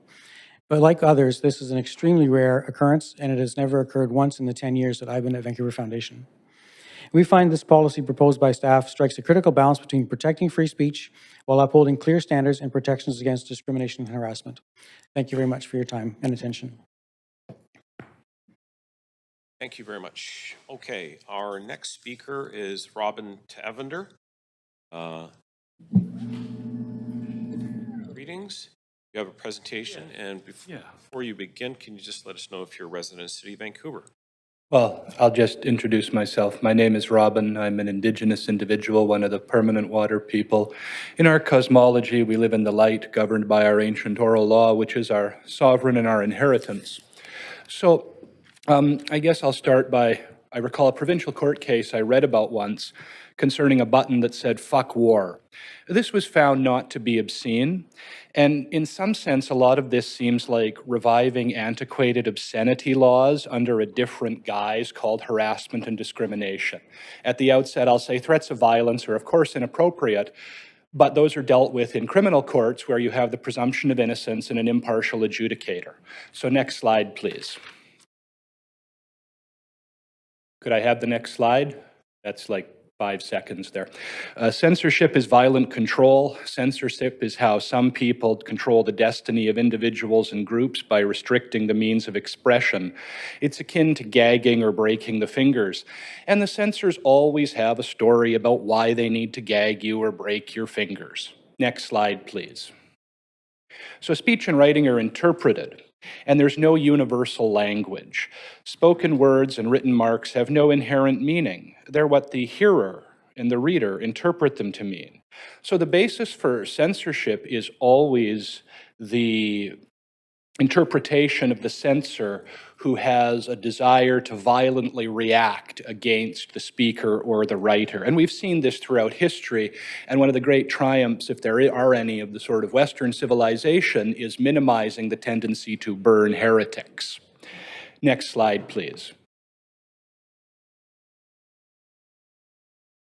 Okay, that's another like 5 seconds. Can I? Oh, the city, I saw it now. The city staff did a good job. So freedom of speech and writing are important. And basically, I would think we should avoid a policy that says, if only you had not spoken those heresies and forced us to deny you your grant money. Next slide, please. The definition of freedom is that it is the natural faculty of doing what each person pleases to do according to his will, except what is prohibited to him of right or by force. Servitude, on the other hand, may be said to be the contrary, as if any person contrary to freedom should be bound upon a covenant to do something or not to do it. Next slide. So censorship is servitude, and censorious people, they always have a reason they want to impose a servitude on you, and I would think there should be an objective policy that looks at the grant applicant's ability to deliver the service while respecting the law. But this, like in Section E or Appendix E, it says it'll be on an as-needed basis, responsive to communication in the media. So people, if an organization might say something in the media and that would mean they're, they get keeled hauled off the grant stage, I mean, that's not appropriate in my view. Thank you.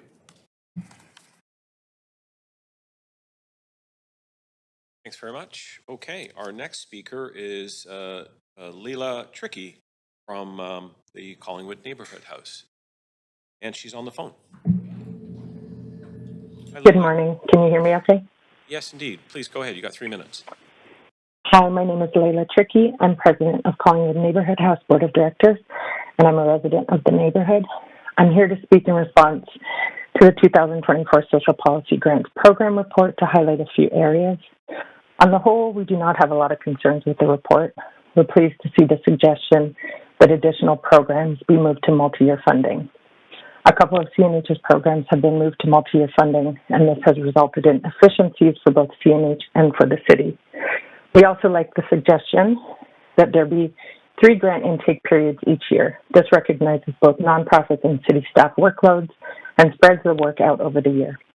We support the suggestion to further improve efficiency by council, potentially approving a budget allocation and giving staff the authority to allocate grants.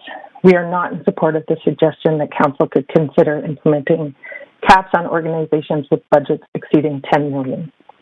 This would impact CNH, which is approaching a $12 million annual budget. And although we are over $10 million, this does not mean we suddenly have increase capacity, and would not require city grants. Our funding is very much targeted to specific activities and specific grant streams through other levels of government or from foundations and other funders. As a neighborhood house, we have grown over the years, but our funding has not become more flexible. It's targeted to specific activities and areas, and during the last fiscal year, funding from the City of Vancouver totaled just over $747,000. Every CNH department receives some funding from areas from childcare to food justice, recreation and youth, and operations, for example. And it would be devastating to CNH to lose these funds. Additionally, I wish to address the issue of respectful communications raised in the report.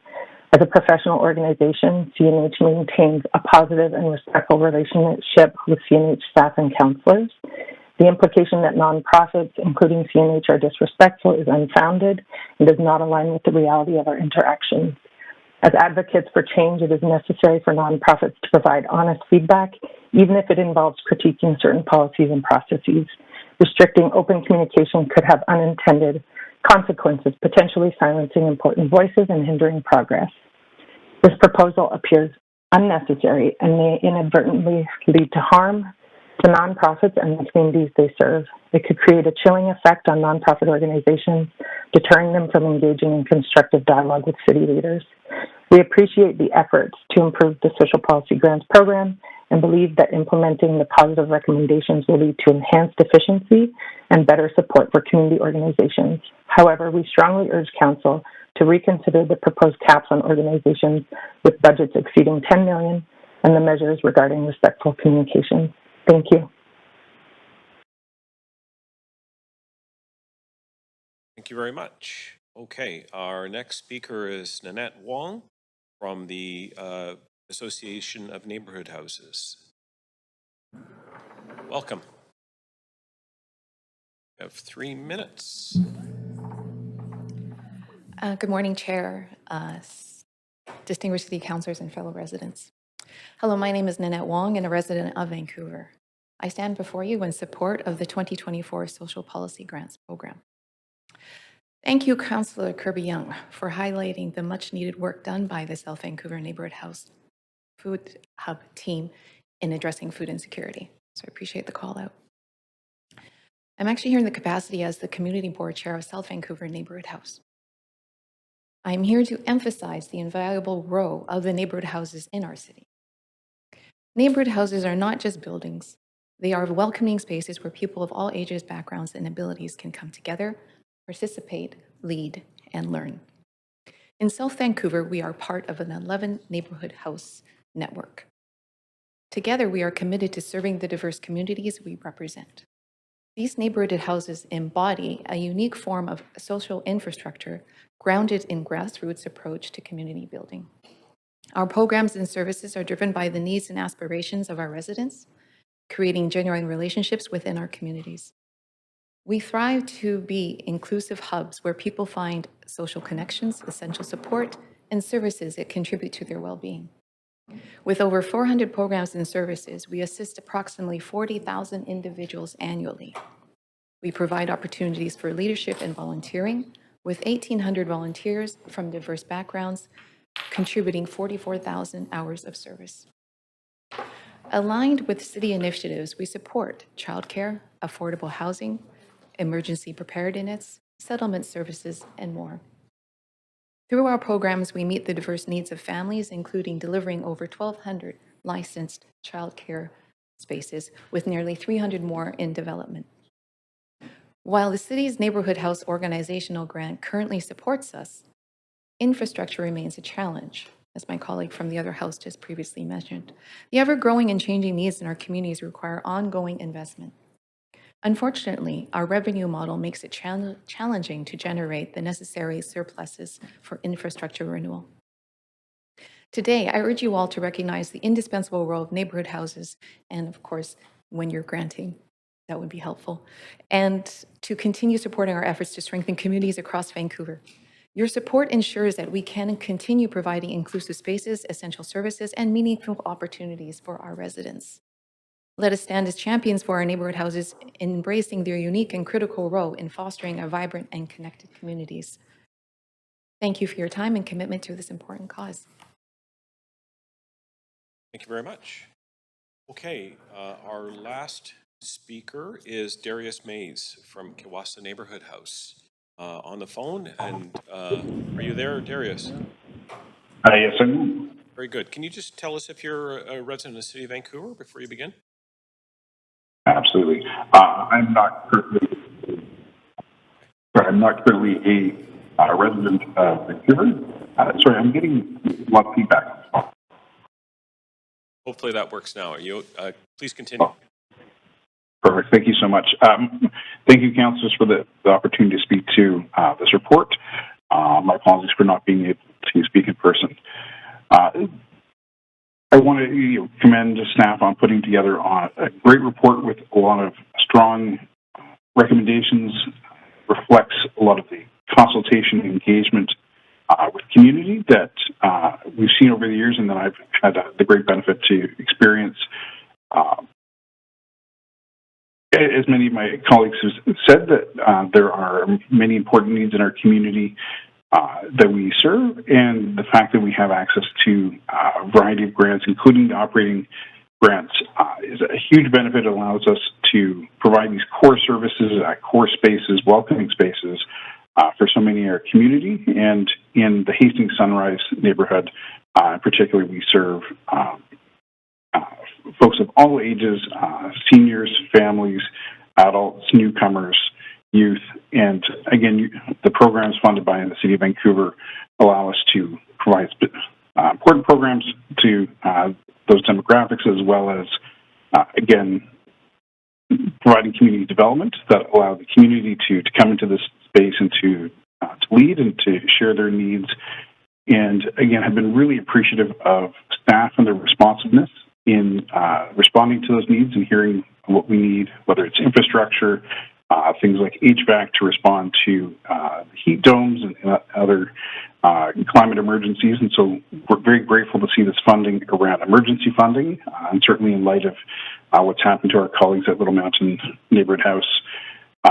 We're also, again, the ability to plan for multiple years. We're grateful to see the recommendation around increased funding and multi-year funding. Again, that just allows us to respond to our community better and plan over the years. And I also appreciate the thought that has gone into the respectful communication policy.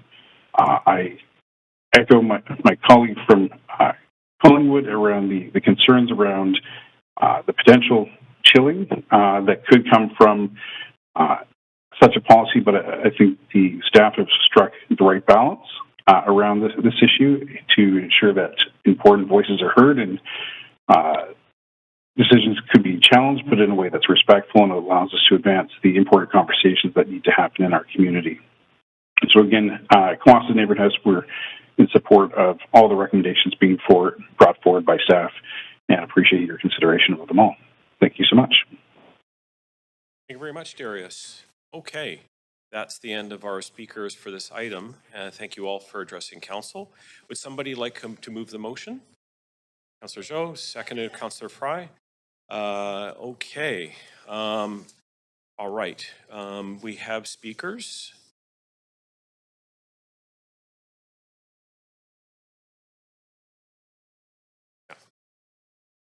All right, so we have to clearly state which recommendations are being moved. Okay, so Joe. Councillor Zhou, go ahead. Yeah, thanks, Chair. So I'd like to move recommendation A and B, as well as the consideration D. Okay, thank you very much. And also, I have circulated a amendment for consideration D. So if you want to move me to the amendment queue. Okay. Good. Okay. Move to the amendment Q1. Is that right thing? Send me. Yeah. Okay. All right, Councillor, you have go ahead, you can speak to this. I'll just get your speaker. There we go. Okay. So I think I'd like to make an amendment for consideration D, which is on the screen right now. So I think learning from the other city will foster a culture of continuous improvement, embracing new ideas and approach allow Vancouver to stay at the forefront of innovative grant administration practice, leading to better outcomes and service delivery for the community. As part of our commitment to the continuous improvement, I propose conducting a comprehensive review of municipal granting models used by the city comparable in size to Vancouver. This review will enable us to learn from the experience and the best practice of other municipalities in efficiently delivering social service grants. By studying the successful models, we can identify potential strategy to optimize our granting programs, administration, and allocation process. Specifically, I think we heard from many people and other non-profit organizations today that multiple years grants would provide significant impact and stabilities. So by offering multiple funding opportunities, we can provide greater certainties and allow organizations to plan, focus, and implement long-term projects without concerning about their financial situation every single year. So that is in the bullet. And also to promote equitable and diverse distribution, I propose to implement mechanisms that carefully consider the unique needs and the challenges faced by each neighborhood and community. We know some organizations from culture communities are significantly underrepresented in our granting process. Also, the input and expertise from the nonprofit sectors are invaluable in shaping the operational processes of the social policy grants program. To foster consultation, we should establish regular dialogues with nonprofit organizations. This engagement will enable us to gain insights into the challenges they encountered and collaboratively identify ways to streamline the processes, reduce barriers, and enhance efficiency in grant application and reporting procedures. Also in the bullet, you saw that we need to implement an outcome-based and performance-driven approach that would make sure accountability and the delivery of the desired results of this program using the money from taxpayers. And also the community involvement is also very critical. So considering the importance of the grant program in supporting our community's well-being, it is really crucial that we approach the report with diligence and care. I want to be clear. We need to support our nonprofit organization through our grants program. In fact, we should support more and empower them to enhance their service and serve the needs for more residents in the city of Vancouver. So with that, that's the intention why I put forward this amendment. I hope to get support from our fellow councilors. Thanks. Thank you, Councillor. Okay, we'll continue with discussion. Councillor Kirby-Young. Yeah, thanks, Chair. I am very happy to support this amendment. I think, to be clear to everybody, what this does is keeps the wheels moving and keeps the grants flowing and the funds dispersed for 2024, and providing that really critical and important certainty for nonprofits, that they know that they have the funds coming in. I'll also note that this report had a number of sort of contemplations, if you will, that were put in by staff and alternate considerations. And I think this is council stepping up to provide some direction to staff around looking for, as Councillor Joe said, sort of ongoing continuous improvement. It is really important that we continue to be flexible, to adapt to the changing needs in our city. I referenced earlier, just because it was the most recent, and there are many really worthy organizations, the tour that we had done at South Vancouver Neighborhood House, but how that is just one illustration of sort of growing needs of food insecurity in the city, for example. And we need the opportunity to flex as we see different social needs come to the core, and we're seeing need, I think, also spread out across our city. It's not necessarily concentrated just in the specific geographic areas. And if we don't take funding to where the services are, especially in neighborhoods like South Vancouver and others where transit and that is an issue, people can't get to and they can't access the services. And that was something I think that we heard a lot. I was really pleased to sort of see reference to the multi-year grants. We're at about 30% of that now, just on some of the core grants. But again, these are only a couple of the streams that we're talking about today, but that's a huge opportunity too, because when you are a nonprofit organization and you're pretty lean and nimble, and you've got staff that are really multitasking, like the job descriptions are so broad because everybody's pitching in to do as much as they can. the need to sort of, I think, try to reduce the administration as best we can for them, and about looking to potentially increase the multi-year grants, I think is a really important and significant opportunity, because that also cuts their cost down, and it means they can be spending more time doing what they really need to do, right? So if it's in that one example I cited, it's getting food out to people that really need it. I'm also really interested here in engaging in a dialogue to hear from the folks that are receiving grants, and it's probably some that are not, about what's working well, like what's really great that we should be doing more, and what are some of the hurdles. So I think that's important to always do a check-in on a regular basis. We've had grants, I think it was referenced in the report, since about 1993. So, over several decades, obviously programs evolve, and they should, to be responsive. So what can we do to make it easier and better? So I'd love to hear that. And I was very happy to see the reference from staff about outcomes metrics, not just money out and how many organizations, but what impact is it actually having in the community? In some cases, the really small ones punch above their batting weight, and they get a lot done with a very little amount of money. And then in some cases, we heard from a couple of neighborhood houses that just if you're successful in a year or two in fundraising or other sources, and you nudge above, is 10 million an arbitrary number, and you nudge against that, you get to 11 or 12, but you're really delivering exponentially on the impact for your funds. I think we need to be a bit thoughtful about that, and a bit, I think, aware that there's still, just because you might have some more funds coming in doesn't necessarily mean that you're not really getting a lot of great work done. And so I think there's balance there to have. And, as I said too, I had a meeting last week with a woman in the cultural sector who had sat on one of the adjudication panels, came from a country where the notion of politics was very different, and said, in my country, like, there would never be anything like that. Like, I would never be invited, or we would even have these panels where people got to sit on adjudication and help in the sector to disperse grants to other folks in our sector. And she was expressing how powerful and amazing that was. So I also think there's an opportunity to look for some community perspective and involvement too, who are of peers who know what's happening out there more than others. So I think this is a good balance between keeping everything moving and looking for some of those opportunities to ensure that we're aligning the funding with where it best needs to be, given our changing city, which is evolving constantly. So thank you. I appreciate the amendment. Much, Councillor. All right, Councillor Boyle. Thanks. I'm wondering, just before I speak to the amendment, if I can ask a clarifying question to you, Chair. Just to clarify, what was moved is A, B, and C, and now we're on Amendment D. Is just A and B? A, B, and an amended consideration D, so not C, correct? Okay.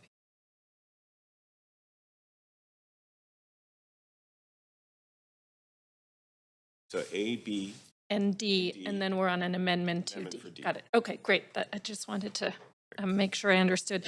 And I have a question through you, Chair, to staff, if you'll allow, which is just if staff have a sense of what a cost estimate of doing this sort of review would be.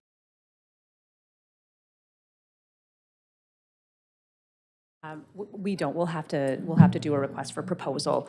So I should have noted, I think I said early 2024 in my opening remarks. Q2 is probably more realistic, given that we do have to get a consultant and scope the work, et cetera. Okay. My apologies.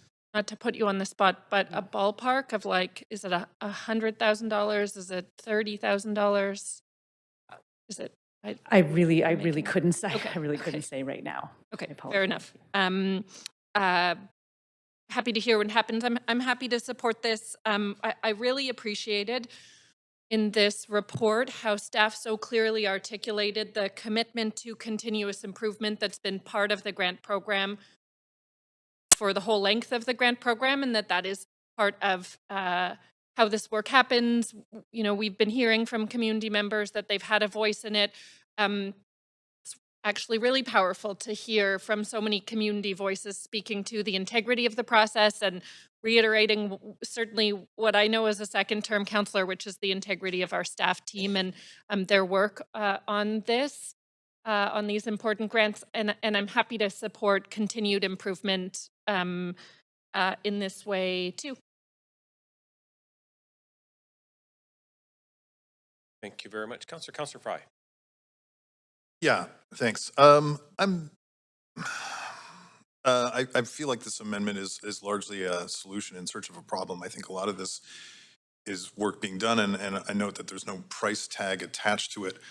But I do want to hone in on one aspect that I actually found kind of troubling, and I'm going to ask to sever out. I don't know if that needs to be an amendment to the amendment, but the last line about engaging greater community involvement in the grant process and allocation, I'm very troubled by that notionally in an era of populism when we know that there's actually an increased demand for social protection. It's really foundational to democracy. Majority rule is limited so that we protect minority rights, because if it was unchecked, it could be used to oppress, to deny, and we don't even need to look that far to find examples where communities might decide, not in my backyard, I don't want it.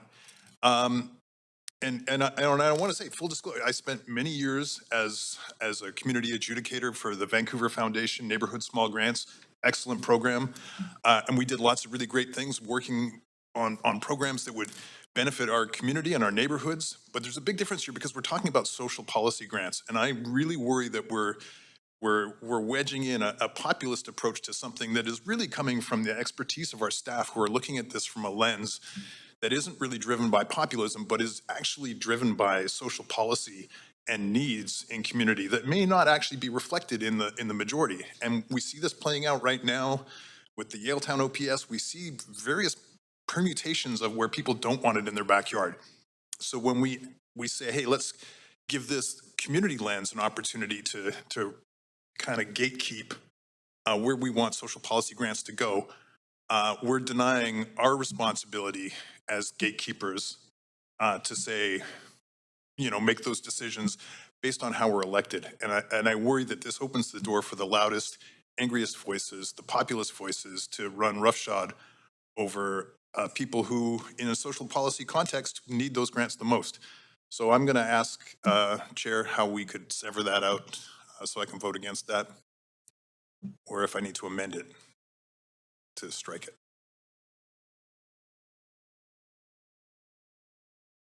Last line. Clerk, can I just ask you, is that something we want to hold off until we've gone through the speakers list? Right, so we'll just advance to the next speaker and we'll bring your point forward on the vote. Thanks very much, Councillor. Right, Councillor Carr. Great.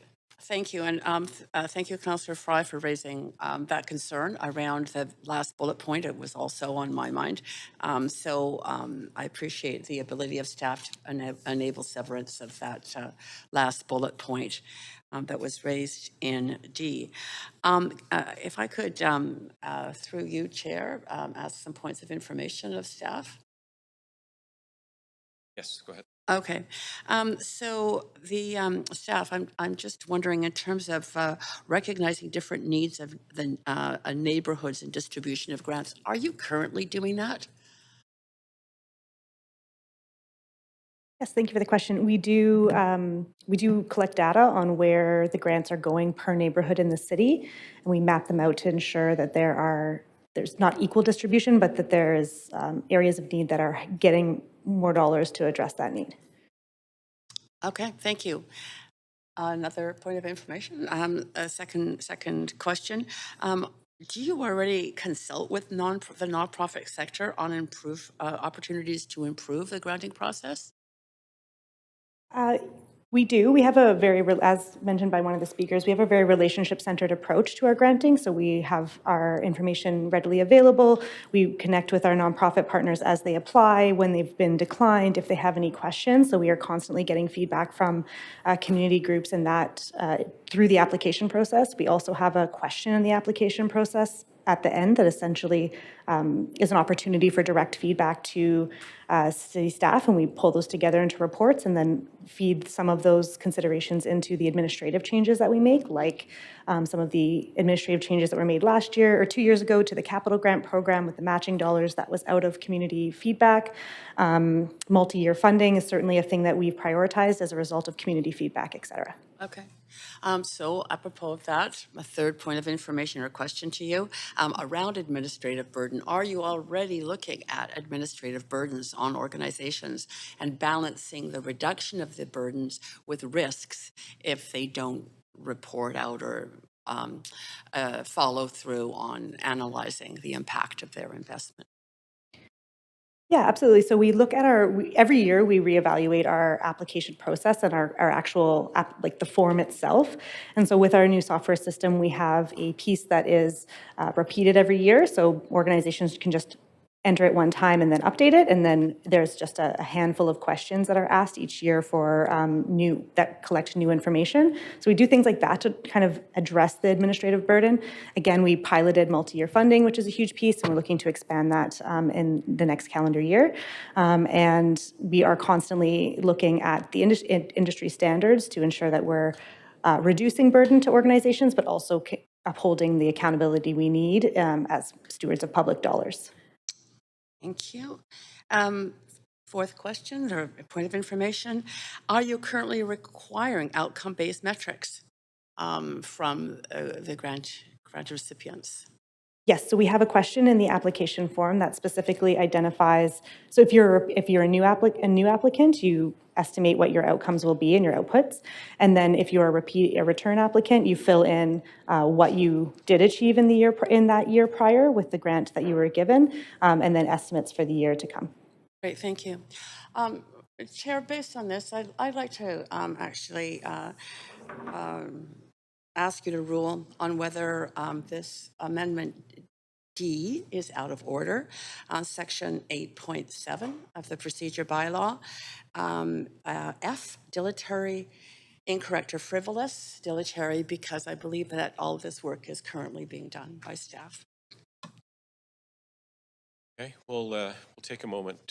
Perhaps we'll just take a moment with the clerk to make a ruling on this. Oh, you have to rule. Pause your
We'll call the meeting back to order. Do we have everybody here? The Councillor Bly is on the video. Nice to see you, Rebecca. And we just need Councillor Meisner back in the chair.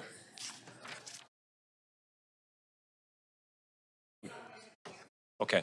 All right, we have quorum, so we'll continue the meeting here. So just based upon, so a question has been raised on the amendments, and my ruling is that it is in order, largely because the items that were stated in the staff report were in consideration of and not necessarily actual directions. So these are, I think, an attempt to try and provide some clarity and some actual direction rather than consideration.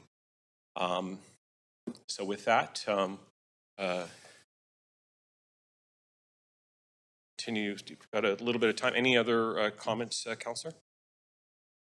No, just to affirm that somehow you will let us know if we can vote separately on the last point, the last bullet point. Very good. All right. Thanks very much. Yeah. Right. Sorry, just moving to the advancing. Councillor, I'm sorry. Let me start this again. Oh, do you still have just the... I took a bit of your time. Is that what happened? Okay.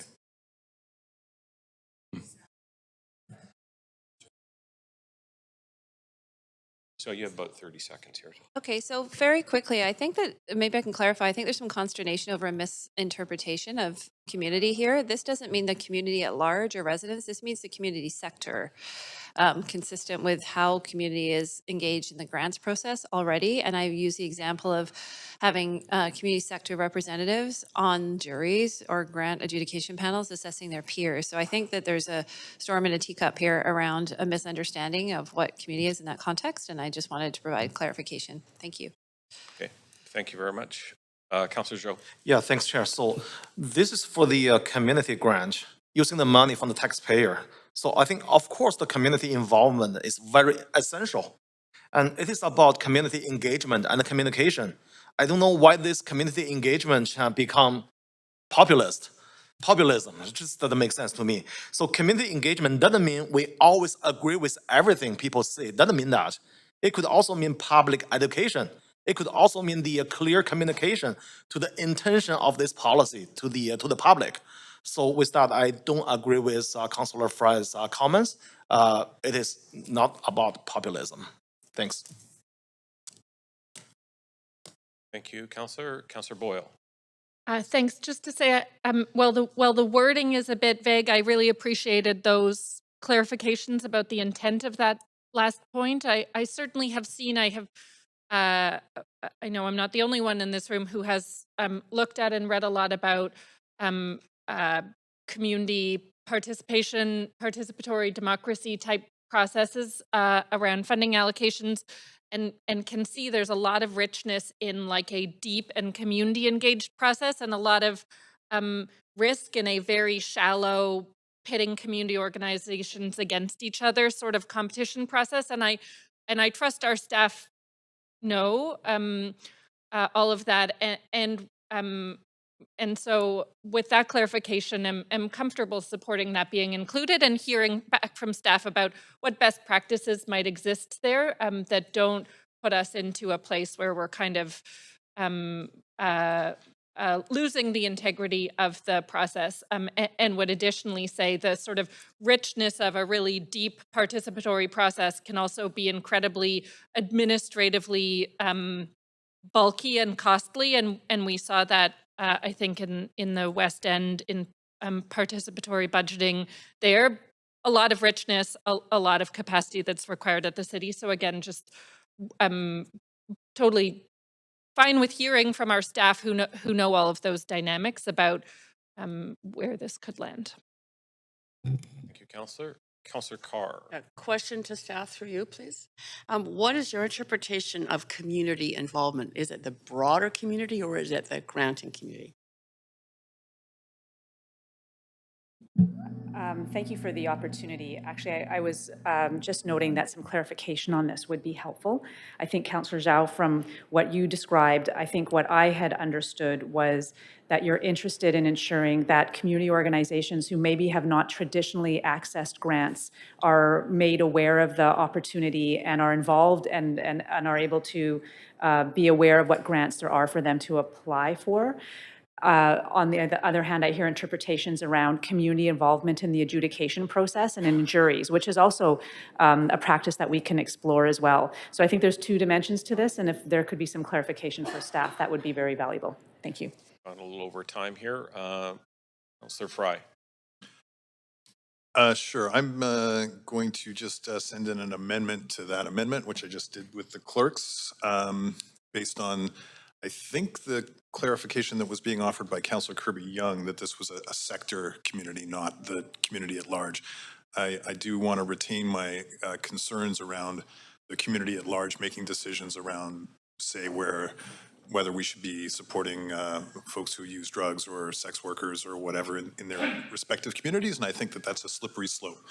So I've provided the amendment to the amendment, just adding community service. Seconder, thank you, Councillor. We're in the second amendment queue. Any speakers to this amendment to the amendment? Yeah, thank you. That is much clearer for me and enables me to be able to support this. Appreciate that that amendment. Thank you, Councillor Fry. Okay, thanks very much. Seeing no other speakers, I guess we will now call the vote on the amendment to the amendment. Clerk, can I please have the screen? Good.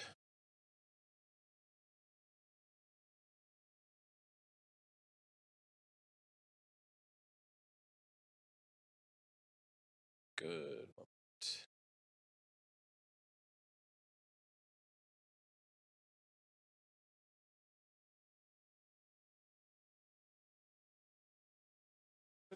Thanks very much. The amendment to the amendment passes unanimously with Mayor Sim absent. All right. We will go back to the First Amendment queue. Oh, Councillor Fry, any other comments? That's good. Thanks, Chair. Thanks very much. Okay. All right. Now we'll call the vote on the amended amendment. Clerk, please take us to the voting queue. Oh. Anybody need a vote assist on this one?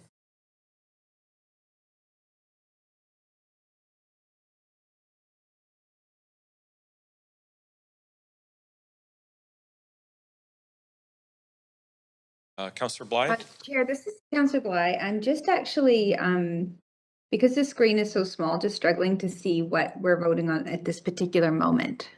Okay. Just going to zoom that in for you.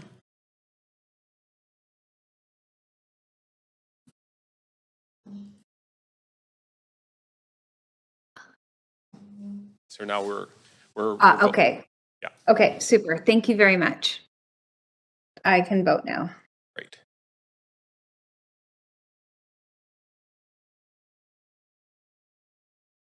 Okay.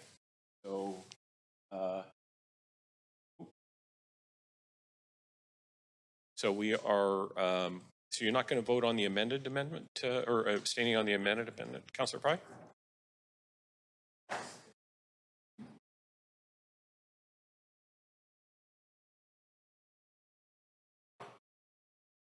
Yeah. Okay. So you're abstaining from that one. Okay. Okay. All right. Okay. So there we have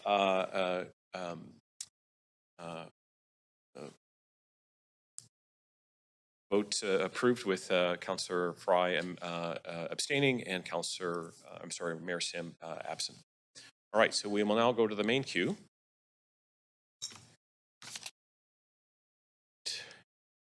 Councillor Boyle. Thanks. I also circulated an amendment, which was to add the staff consideration included in the report that Council directs staff to report back on the potential for expanding delegated authorities within the context of granting, similar to the delegated authorities that we have currently in procurement, in order to speed up response time in addressing urgent needs. And as we heard from staff, the particular and heartbreaking situation of the Little Mountain Neighborhood House is the most recent example where a critical community serving organization may need us to be able to respond very quickly so that they can respond quickly to an emerging community need. I won't belabor it more.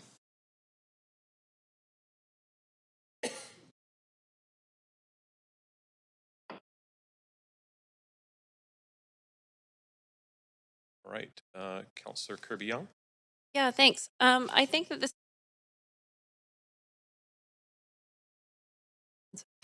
There we go. We're back. I feel like this could be a possible future step, but I feel like it's out of sync to do it right now because we've just voted on asking staff to keep the wheels running and to come back with potential opportunities for improvement to better support the nonprofit sector. And we don't actually know what those changes are yet and what they look like. And we might get some great feedback forward from the sector. So I'd rather know what it is that we're going to be delegating than delegate now, because we've asked for sort of new information as to how we can continue to improve and shape the grants program. So I just feel like sequentially, this is out of step. So I don't want to support it this time, but I'd look to consider in the future, potentially after we get the report back around where we're going in terms of the next direction. Thanks.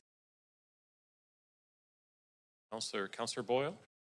Thanks. Just to say, I disagree and I'm disappointed to hear that. I heard a kind of broad commitment to continuous improvement, and this is direction that was included for consideration in the report because it addresses a situation that we and staff have heard exists in the sector already. And so I don't think we need to delay making this change in order to hear about other needed changes as well. We can do both concurrently. And this already is just directing a report back. So we'd hear back from staff with their expertise about what processes exist or could exist around delegated authority.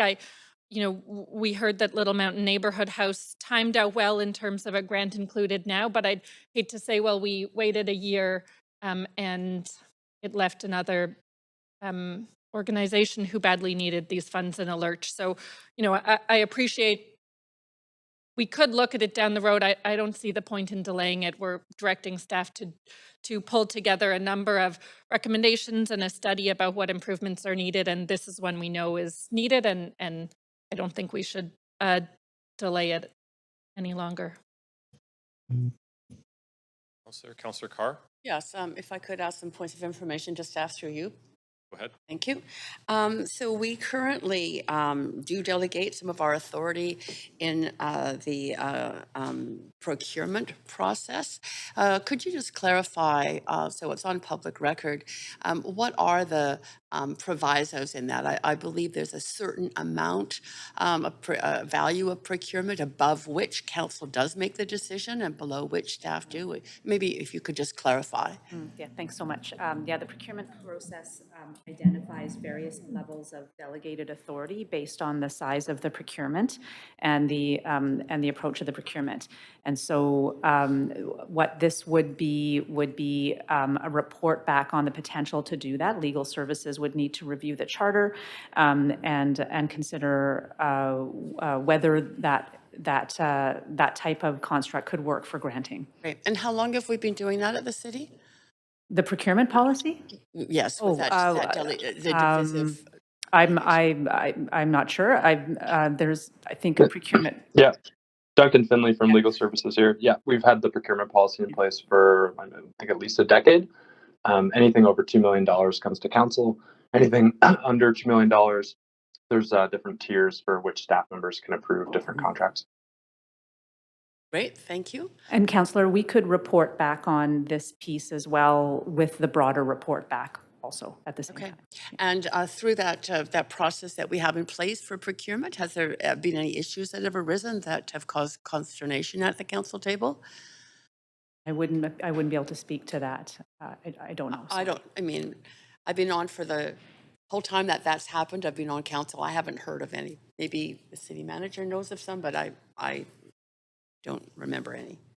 No, I'm not aware. Okay, thank you. Well, given that this is a report back, I fully support this being included, and staff will give us more information on it. So I'll be in support of this amendment.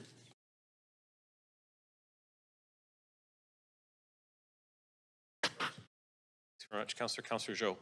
Yeah, thanks, Chair. So I also want to ask a question through you to the staff, Chair, if that's okay.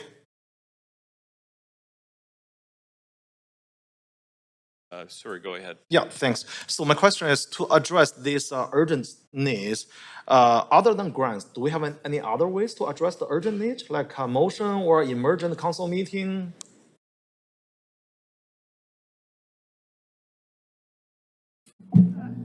All distributions like this to nonprofit organizations are considered a grant and do require council approval. So at this point, that's our way to dispatch assistance to these organizations. Okay, but can we still call an urgent meeting or submit an urgent motion to if there's urgent needs? So thanks through the chair. Yes, for urgent or kind of emergencies, council can convene special meetings. Either the mayor can do that or a majority of council. I think the issue here, councillor, is it's a fairly significant effort to do that. The recommendation here, if council is interested, would be to explore this as an option for certain limited cases where it may not warrant calling council back for a very small grant, for example. Obviously, there's a question, as Sanders indicated, around from a legal perspective, whether this would be permitted, and then it would be up to council to determine whether you actually want to do it or not, and under what circumstances authority would be delegated to staff. So that would all be the subject of the report back. Okay, thanks.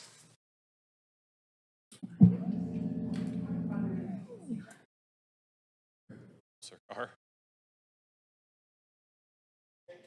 Yeah, I was just going to ask that all in favor to extending to, we need a seconder? Councillor Zhou. So all in favor of continuing the meeting until we complete the business of this item? Favor, say yay. Nay. Okay, very good. Thanks very much. That passes. All right, advancing. Councillor Dominato. Thank you, Chair. Through you, I have a couple of points of information to the city manager and general manager. Could staff clarify just with the this consideration?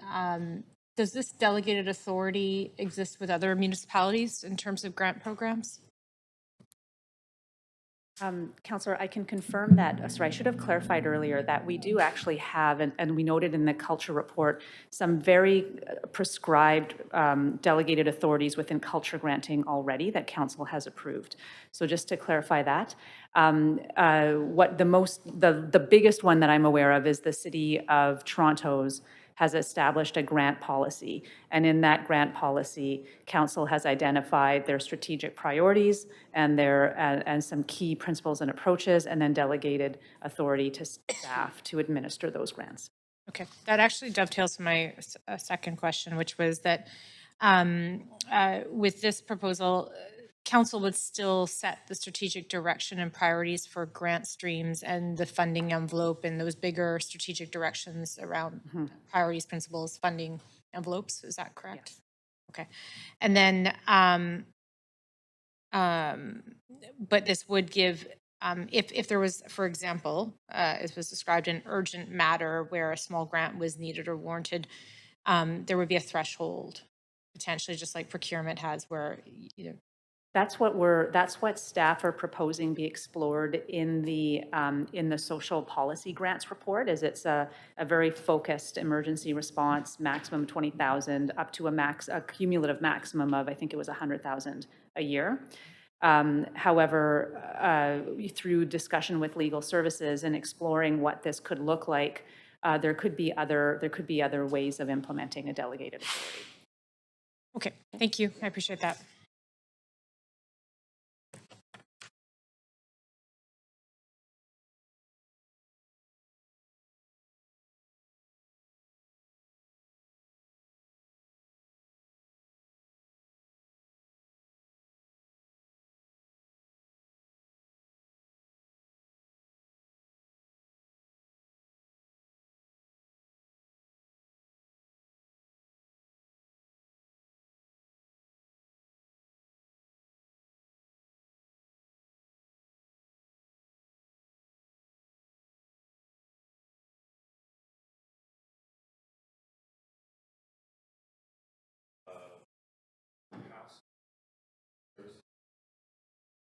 The vote passes with Councillors Kirby, Young, Montague, and Meisner in opposition.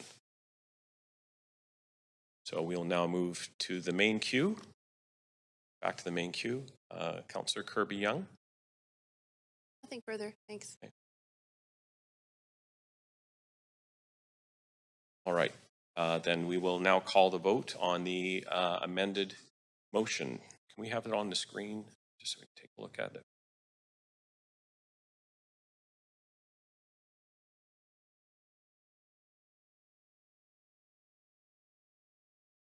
Okay, very good. So, right, so we, can we sever D, please? Sever, so, okay, we got 3 votes. Good, okay, so we will have 3 separate votes. So now we will vote on items A, B. So clerk, please take us to the queue, voting queue.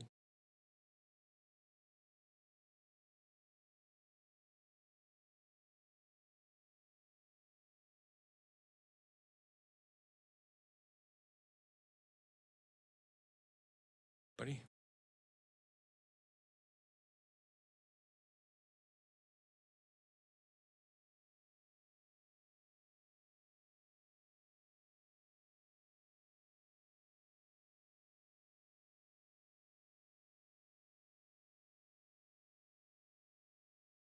Okay, all right, so that passes unanimously with Mayor Sim absent.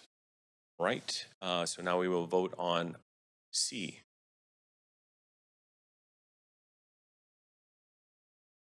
Yep, the voting screen.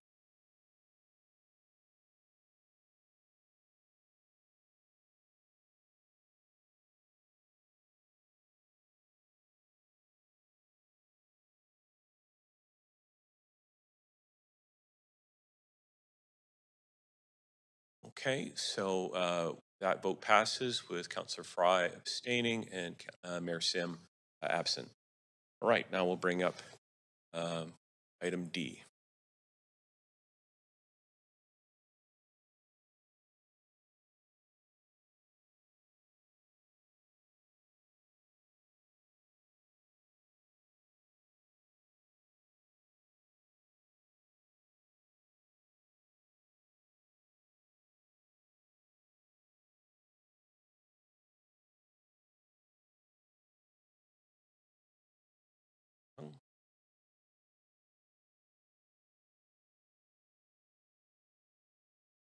Right, so that vote passes with Councillor Kirby Young, Meisner, and Montague in opposition, and Mayor Sim absent. Very good. All right, so that concludes this item. So we will now call a recess for our lunch break and then come back after our in-camera.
Welcome to TELUS Conference.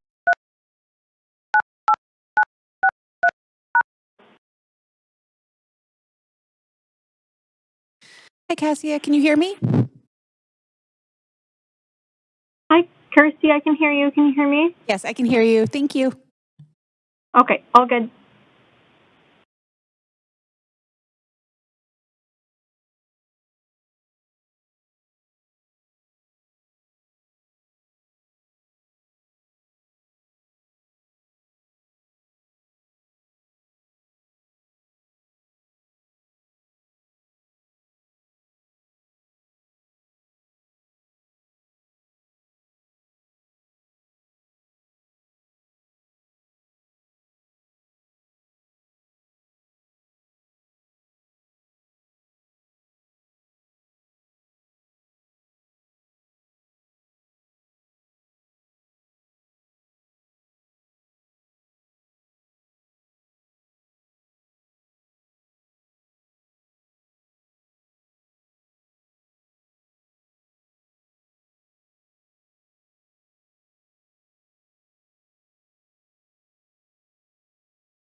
Okay, we have quorum, so we will now bring this meeting back to order. And we are on to report 3, which is the report 4. Oh, I see. Hang on. Guys. I must have pages missing here. I've got 3 on bottom of 17. Oh, okay. I'll just get the name here. Okay. Very good. Yes, report 4, which is the 2024 Arts and Culture Grants. All right, does anybody wish to declare a conflict of interest on this item? Okay, we have staff from Arts, Culture, and Community Services here to answer any questions council may have. And very good. So we'll be having a presentation and we'll get underway. Thank you very much. Great. Are. Thank you. Good afternoon, Chair and councillors. My name is Cheryl Masters. I'm a Senior Cultural Planner in Cultural Services, and I head up the Grants and Awards Program. And I'm here to present the 2024 Cultural Grants Program Framework to you. The work that we do is grounded on the understanding that what we know as Vancouver is on the unceded and ancestral homelands of the Musqueam, the Squamish, and the Tsleil-Waututh peoples, which means a commitment to making visible the true stories of these lands, as well as uplifting the voices of Indigenous artists. So I will walk you through a bit of background and context, the proposed grants framework, and some of the work that's underway, as well as some considerations for discussion. So the city's has had a long history of investing in arts and culture, like many other major cities around the world, recognizing the role that arts and culture play in city building and making it a livable city. This is guided by, the investments have been guided by policy that is often informed by community needs and council priorities. Over the years, our budget has increased, and typically we've received a 2% increase over the years. And with the adoption of our latest policy, our budget, we had some new additional funding into our budget to help advance some of the work and the goals of the cultural policy. So over the years, our programs are continually updated based on community input and emerging council directions and evolving council directions. So we underwent a significant update to the policy and our programs in 2019-2020 with the adoption of Culture Shift. And this was to respond to a call from community for more equitable distribution of funding in the sector, as well as an opportunity to align better with some key strategic priorities of the city, including UNDRIP and a City of Reconciliation, the Reconciliation Framework, as well as an equity framework, to name a few. So the proposed framework is based on the existing 5 key goals that we have in Culture Shift. And this policy and framework is embedded in our guiding principles and our programs, as well as our assessment process, and is also linked to a number of key strategies of the city. I named equity framework and reconciliation, including healthy city, and at the time, economic and business recovery plan. So the policy is embedded in our principles, and a number of them are listed here, not the least of which is really trying to reflect the diversity of the people who live on these lands, uplifting the voices of Indigenous peoples, and providing accessible opportunities for the public, and so forth. And with this policy, we have aims to have benefits in the sector, including providing access to a diversity of the publics and communities, centering the voices of Indigenous artists, providing employment and career opportunities for artists, and building capacity, etc. An example of how a policy goal is implemented into our assessment process and applications is we take our key directions, we embed that into the program goals, and then we ask questions specifically. So an example is around cultural equity and accessibility here. And so we pose questions around how do they provide safe, accessible spaces in their programming, and then the criteria is the degree to which they have that in place. So we look at the narrative response as well as their plans, accessibility plans, the people that they're serving, and the artists that they're engaging. So our program streams, currently, we have 4 key types of funding. One is ongoing through our operating programs, one time through projects, in-kind support through access to theater, to civic theaters, as well as capital support through cultural spaces. And within each of these key areas, we have a number of different programs that serve different priorities and program objectives. And as you can see, just over half the budget, 58%, is in ongoing support, with the rest remaining flexible for project-based and one-time projects. Here's a more detailed breakdown of the budget. This is based on 2023. You'll see that we've got ongoing project-based, theater rental as well, and capital on the right-hand side. We have proposed a 2% inflationary increase here, given that has been a typical trend, although we know that this is pending council approval of the 2024 budget. As mentioned earlier, we're always updating our programs, and one of the ways in which, when we do assess every year, we get a number of different feedbacks and really good information through the application process about what's working well, what isn't working well, and how we could do better. So some of the changes underway right now are some that are trying to create more efficiencies with the programs, addressing growth and demand, and also trying to increase some of the conditions, the working conditions for artists. So much like social policy, we're considering more groups into multi-year to streamline the process and make it easier for the grantees. We're considering piloting, we are looking at piloting a multi-year project application. So for those project-based groups that aren't quite eligible for operating support, but have regular recurring projects, we're looking at a multi-year stream for them.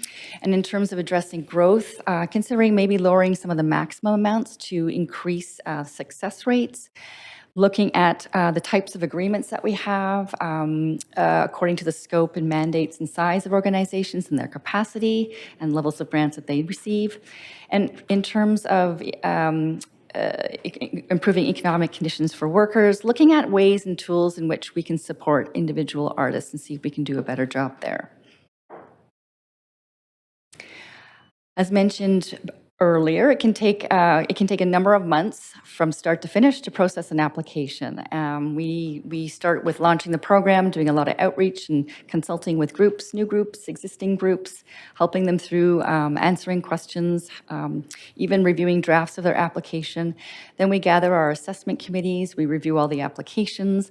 After that, we summarize everything in a report, which goes through various concurrence processes and comes to you for your consideration and deliberation. And then once decisions are made, allocations are made, and then there's a report back where staff will look at and review all the reports coming in and also follow up and meet with the grantees throughout the year. So a little bit about our eligibility criteria, pretty standard in terms of grants. Need to be a legal entity, either a nonprofit or charity, or a First Nations Band Council, have an active presence or an audience in Vancouver, and then more nuanced for our cultural grants is contributing to the cultural vitality of the sector. You need to have an arts and culture mandate, or your projects have to center artists in some way, along with requiring healthy and respectful workplace environments through policies and access policies and practices. And we do we do hold the groups accountable to paying industry rates for artists according to standards that are out there through service organizations. Most of our programs are through open call. There are times when there's an invite only. Reasons for invitation only would be we introduced an equity grant recently where we really wanted to have equity groups in there, and so we outreached and we approached a number of groups and invited them in so that they would all have success in accessing the funds. And sometimes we have strategic partnerships when there is an opportunity or a direction to partner with a community group that can do a job that can disperse funds in a way that the city cannot. Our assessment criteria is really based on three main areas. So the quality of the work, the impact in community, as well as the systems and administration that's in place. So we look at the artistic purpose. Is it serving a need? We look at the artists and the folks who have been engaged in putting the work together. We look at the number of people who are participating and the types of people who are participating and how much access they have to the programs, including language accessibility, physical accessibility, and so forth. We look at the leadership in terms of staff and board, what kind of expertise and knowledge they bring to the table in support of the mission and the programs that they're offering, as well as financial management. Do they have systems and controls in place? Are they budgeting correctly? Is there a need for public sector support? In cultural services, we use this nationally accepted model of peer assessment, where we invite artists and community leaders who are active in the cultural sector into the room to participate in the assessment process. So we get that active knowledge that augments the historic knowledge that staff may have. So members can nominate themselves or their peers, and this is it's a great touch point where we can consult with active members of the community, and we get a lot of rich feedback, which we often summarize in our council grant reports to you as a way of just reminding ourselves of the feedback that we've learned and areas where we could improve. We also have a lot of accountability measures in place to make sure that taxpayers' dollars are spent well. So we have a number of reviews on the applications, final reports. Our grant agreements are quite extensive, outlining a number of terms and conditions for the use of the grant. We have independently prepared financial statements. We've now asked for accessibility audits and equity plans, and they also adhere to other incorporating standards in terms like charities and the BC societies, the Register of Societies. It's also important to note that we had a grant audit in 2022, which satisfied that a number of effective controls and measures were in place to deliver grants, and we also will have another audit through the city's Office of the Auditor General in 2024. In terms of how we assess our impact, a number of data points are collected from the grantees, and that's it looks like just the types of activities, the number of activities, how many people are showing up, how much are they paying their staff and their artists, and how much they're attracting in terms of support, other revenues through other sources other than the city, and how many opportunities there are for the public to access and to participate in their programming, and who they're impacting, so the demographics of who they're impacting. And as mentioned earlier, in 2024, we want to do a better job at understanding how our investments are really reaching the priority groups that we have in terms of equity and in Indigenous populations, for example, and looking at other ways to monitor the impact through the end users, the people that participate in these programs. And I think a really rich way to do that is through storytelling and videos and trying to capture some of that qualitative information in more cohesive ways. As Sandra mentioned earlier, and we touched on before, a new direction here and something we're considering is respectful communications that may be embedded within the criteria and also as a condition in the grant agreements. So I'll move on to some considerations. There's 4 considerations that we were presenting for discussion. One is to create and implement a new fund and festival for special events and destination events.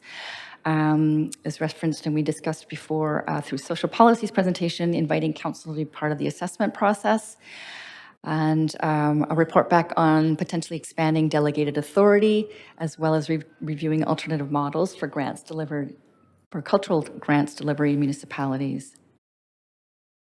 So the first one I'll touch on a little bit, just in response to community interest and opportunities. We're looking at a special fund to grow local and attract international special events and festivals to further activate particular areas in the city.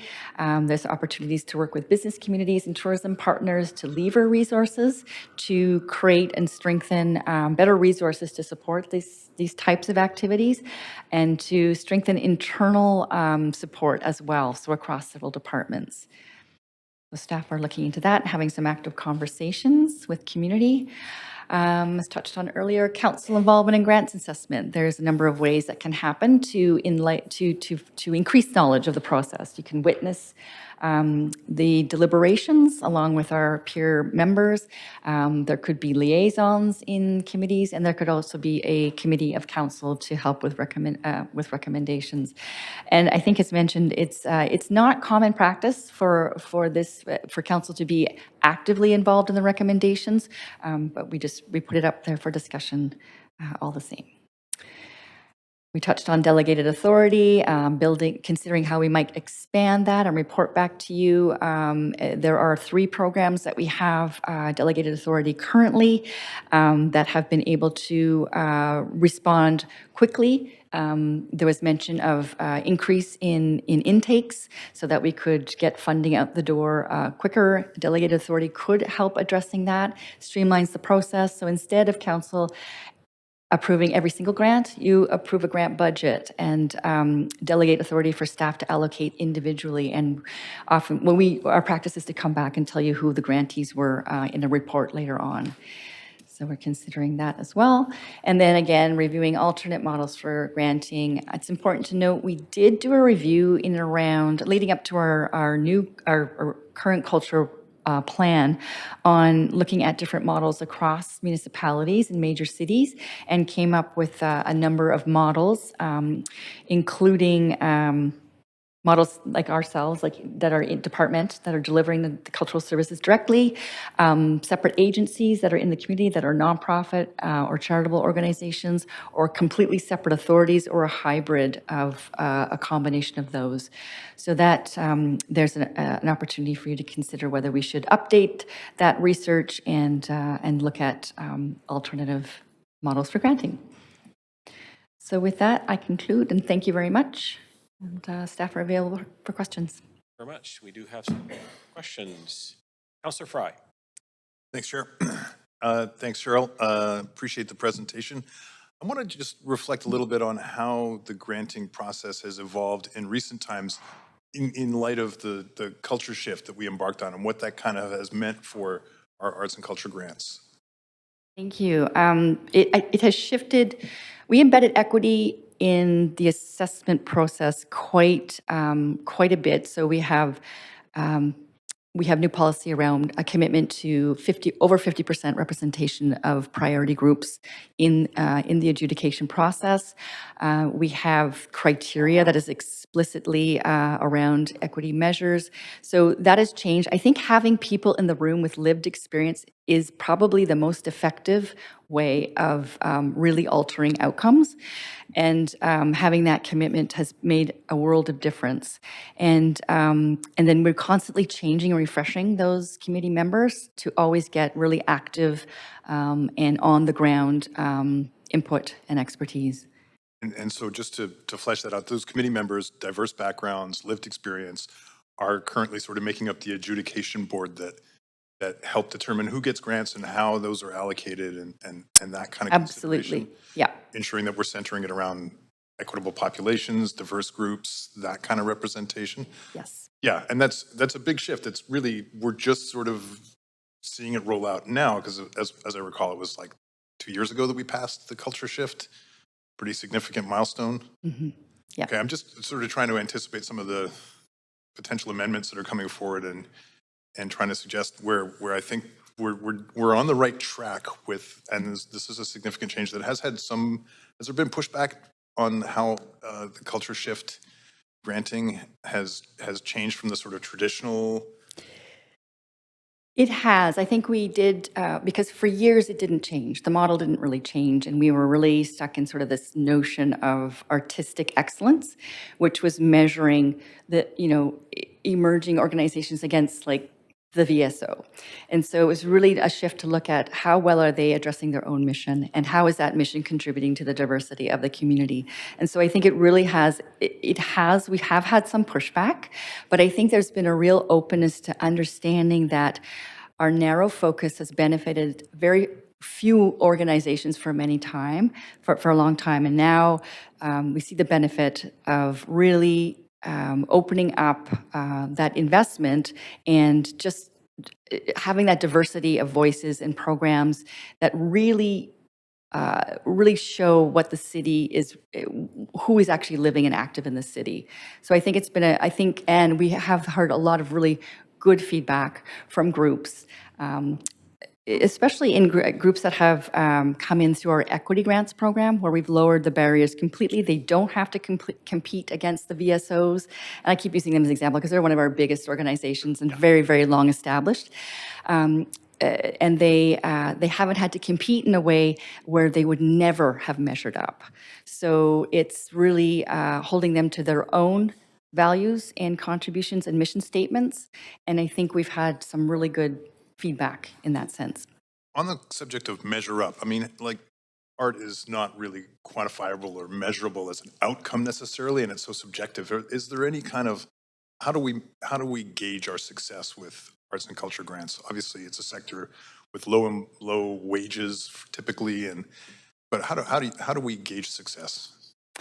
I think if you see an organization that brings in an artist early in their career, and then you see them on the stage of some very professional, or they're touring out there in the world, I think that's a measure of success. When you can see how an artist has evolved and developed their skills and are now an international success. So we do measure that way. I think also just having artists being able to see themselves on stage and to see stories that haven't been told before in the public realm, I think those are measures of success as well, because we haven't seen that type, for so long, and there was a certain narrative that was being told.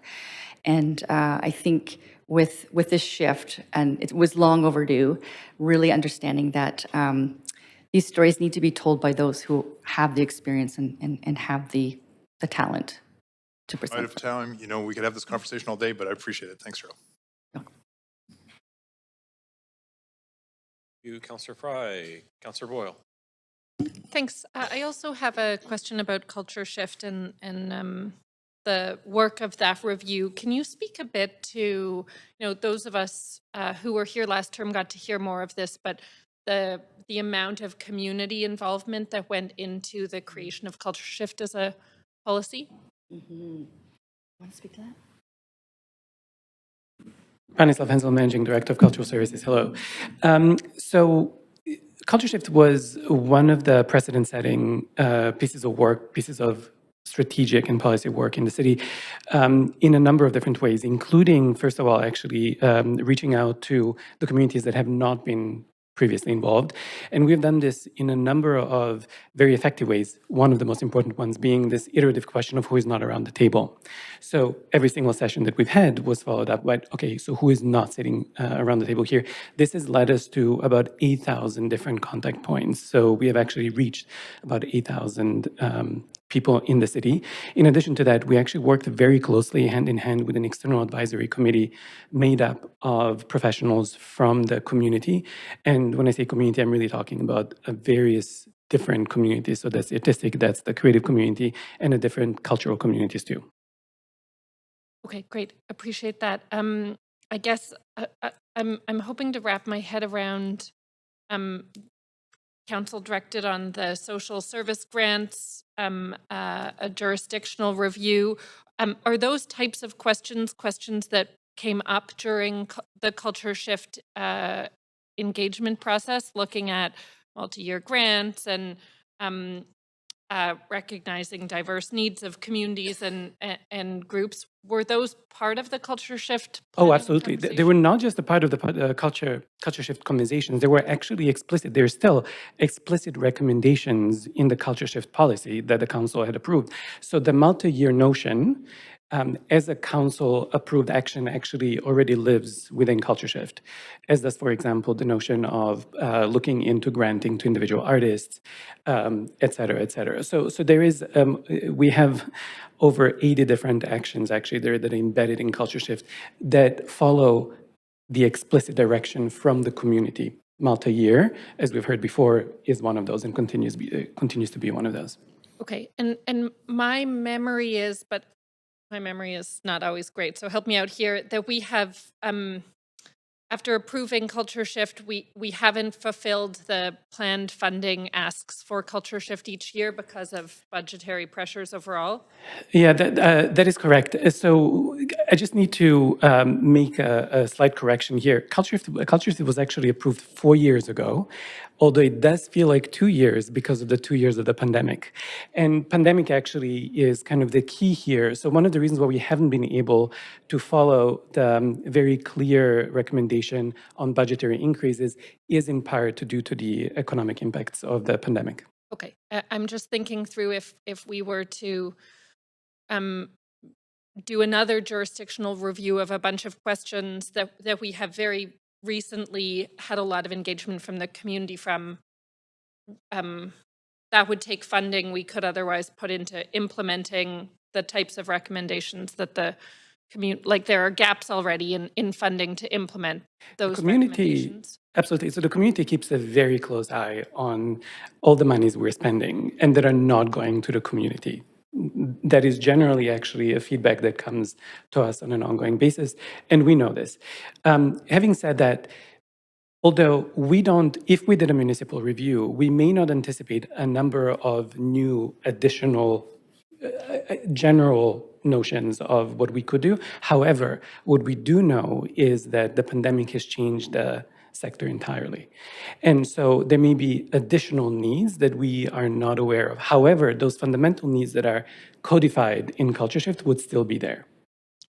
Okay, I appreciate that. My one other question was just if, I think we heard this morning that from the social policy folks that there already is some opportunity around delegated authority in arts and culture, but the consideration in the report is to explore a little bit more of that direction. Can you speak to that need? It's expanding it. So as Cheryl was saying, we have 3 grant streams right now, I think with a cap of $200,000 that the staff has the authority and has received delegated authority, so has the authority to distribute. As you've heard, Vancouver Foundation has delegated authority of up to $500,000 per grant, as an example. There are other examples like Toronto where the delegated authority is a complete way of actually distributing the grants. There is a spectrum, really. And the question for us is exactly where it is that a council will be comfortable lending with this. Yeah, I'm out of time, but I appreciate that. Yeah, thanks. Okay. Councillor Kirby-Young. Yeah, thank you for the presentation, the overview. I'm particularly interested in sort of the increasing attrition of space in the city. And I know that we've got the grants there, which is a relatively new piece. And it's distinct from sort of capital grants for community amenity spaces through density bonusing or otherwise. But I'm just wondering if there have been conversations with respects to sort of shifting our weight balancing, because it's hard between that and the other grants and operating. It's pretty hard to operate if you have nowhere to operate out of, right? And you've lost your space. So have we given consideration to flexing, given that we're seeing continued loss and I guess instability of space? So if I'm understanding the question, are we seeing, like it's one of our major, like making space for arts and cultures has a plan in and of itself. It's one of our key directions. So I'm asking if we've given consideration to sort of flexing some of our allocations to better support that, given that that seems to be a growing need. So yes, in principle, and that is an ongoing consideration. Having said that, the space issue is ultimately an operational issue, right? And so what we need to do is look at operating grants generally, and as a part of the operating grants, specific areas that have to deal with space. I think we can help through emergency funding, for example, that we have right now on an individual and an occasional basis. But we actually cannot control the market on an ongoing basis. And this is why it actually needs to be embedded in the operating models for us through operating funding. So to answer your question, yes, we're absolutely looking at addressing those issues, but through the operating funding stream rather than specific streams. Okay, great. Let me kind of move on to another question. That's really around when you have sort of initiatives coming forward from community that may be visionary or sort of capacity building around creating arts districts. For example, Celebrating Arts is one that's come up in the notion of the East Side Arts District and amongst other conversations. Where does something like that fit into our granting framework? Does So it? it's not necessarily only granting. There are a few things to consider here. Remember that as the city, granting is a part of the way we're actually supporting the community. We're also, as you well know, looking at permitting. We're looking at land planning and land use. And so we have a number of different tools that we can deploy as a municipality, of which granting is a part. Now, specifically, where granting fits here is capacity building. And we have specific programs that look at capacity building. By the way, they're community-led. So the community would come to us and say, hey, we're trying to explore a new project. This will actually help the capacity of the sector over time. Let's figure out exactly what we can do with the grants. So we do research grants, for example. So to your point, we have actually provided research grants for the districts. However, once the study on the districts has been done, grants actually don't really have a use anymore. What we then need to do is actually deploy our land use. We need to deploy our permitting. We need to deploy our licensing, et cetera. And this is what we can do as a municipality. Do we have more opportunities to better tie together sort of that function between when things get to that stage for sort of, branding a district or land use to tie that function together with planning? And how do we have opportunities to kind of improve the connectivity there? Yes, absolutely. I mean, this is an ongoing piece of work for all of us as we're breaking down silos and working with different departments, including planning, including business licensing, et cetera. Absolutely. Okay. I'll leave it there. Thanks. Councillor Carr.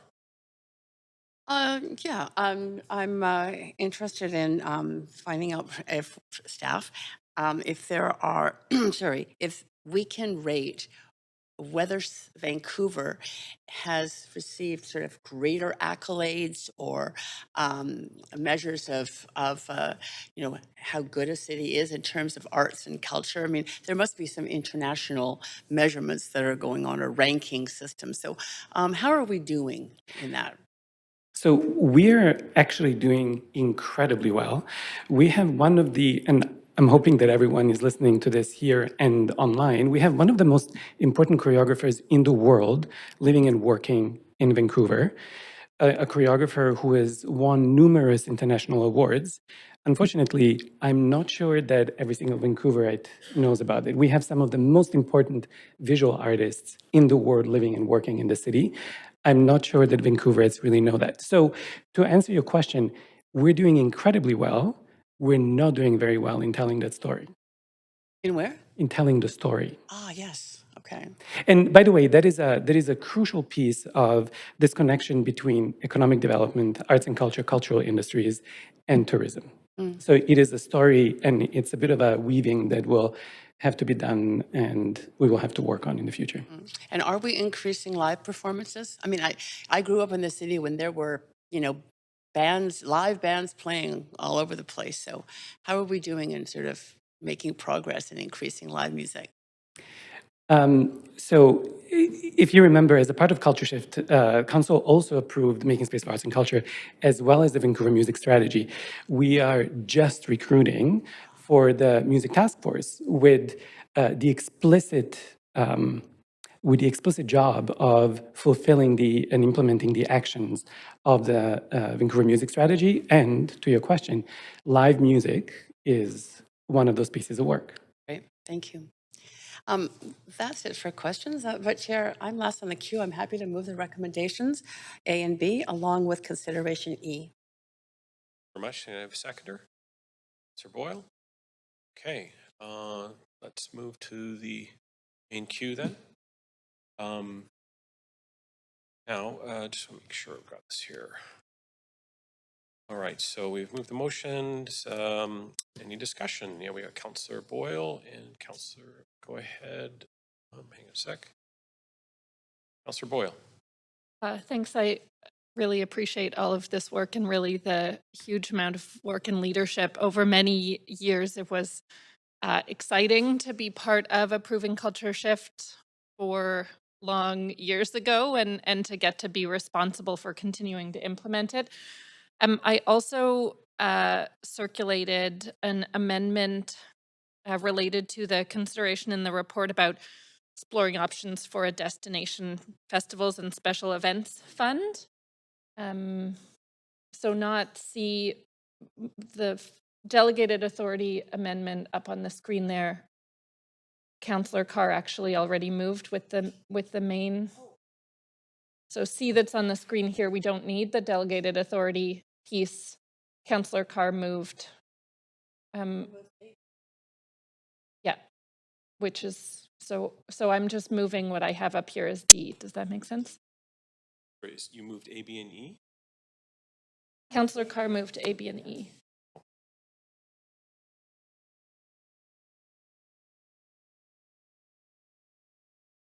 So the top part of that is about delegated authority, and it was part of what Councillor Carr moved already. So just this line about the destination festivals and special events, I think we're all conscious of challenges that festivals and special events are facing, and the important conversation connection there between tourism and particularly what many of us at council heard in meeting with Destination Vancouver and other tourism leaders is the need to be looking at shoulder season events in the city that support that sector throughout the year. So anyway, this I really appreciated the suggestion there in the report, and look forward to hearing more. Okay, we're moving to amendment Q.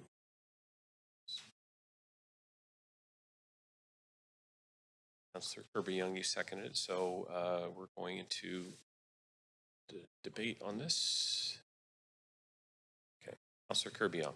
Yeah, thanks. I'm happy to support this. I note that this consideration was not in the original report, but it was sort of referenced, but it's put in as a consideration, but it's put in as a consideration in the PowerPoint. But a lot of people might know that Destination Vancouver is actually my alma mater. I worked there for 10 years.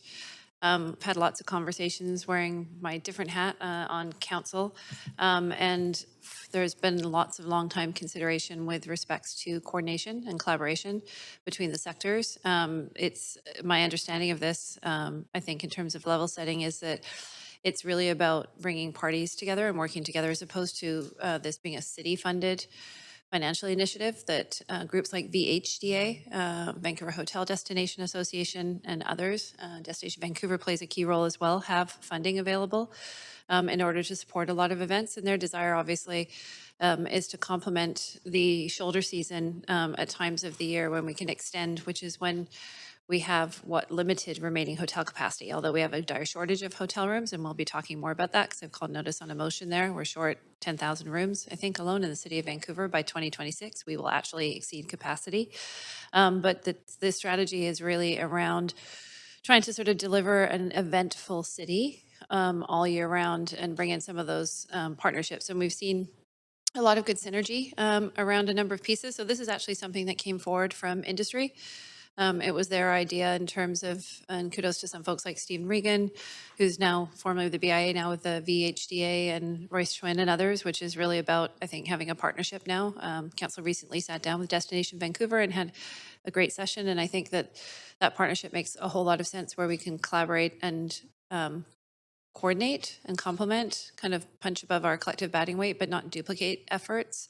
I will say a lot of folks probably don't know that again, I think this is about the city supporting, but not getting into the business of special events. It's about making it easier to host them and creating the enabling environment. A lot of folks may not know that back in the day, the Sport Tourism Office was spawned out of then Tourism Vancouver, who hired the first sport tourism coordinator, then became a destination sports manager, which we now have our own sport hosting function at the city that plays a really pivotal role in coordinating. And I think what we're moving towards is a kind of combined special events office that will broaden. So it's not just major sporting events, but it's also major events in general. And I know that staff are doing a lot of work on that sort of in due diligence. And I think that there's a great opportunity there. But a lot of, again, I think we need to take our cue from industry on this. It was industry that initially launched and started the bid for the 2010 Olympics, for a number of other pieces like that. And so if they are bringing, it's their initiative and their creativity that's bringing this forward, I think it's helpful for us to look towards supporting that. So I think it's just formalization, honestly, of work that's already happening, because I think it's referenced in the report that, and I can attest that there's been lots of meetings and lots of different conversations, but I won't speak to that, but there's some exciting, I think, things in the work in terms of events that could literally light up the city at different times of the year. So looking forward to that. Thanks. So I'd like to see the chair to Deputy Mayor Meisner, and I just wanted to make more points myself, so I advance myself. There we go. Yeah, I'm just through you, Chair, just wanted to maybe ask the city manager about the, I know that the question was posed earlier about the exploration of a festivals and fund, special events fund and program. Is this something that we sort of perceive that where we're going to be, what role would the city be playing in terms of the actual funding of this? Thanks. Through the chair, I think that with the concept, as I understand, Council, the role for the city would be one, making a funding contribution potentially, and then potentially also being part of defining the objectives of the program. So what conditions would the city be attaching to its contribution? And there may be other roles in terms of enabling that would go beyond that, but at this stage, that's my understanding of the concept. Okay. And maybe through you, Chair, to staff, just does this sort of align with some of the objectives that that you've got going with the current granting process? Oh, sorry, I'll just put on your microphone. Oh. There you go. Branislav Henzo, Managing Director of Cultural Services, through you, Chair. Yes, absolutely. This is why this was actually in the report. It is, again, as a part of the overall work that we're doing on economic development, including culture, cultural industries, tourism specifically here, this is actually one of the pivotal pieces of work that needs to be looked at going forward. Thank you. All right, that's all my questions. I'll take the chair back. All right, now we will vote on this amendment. So just have voting screen.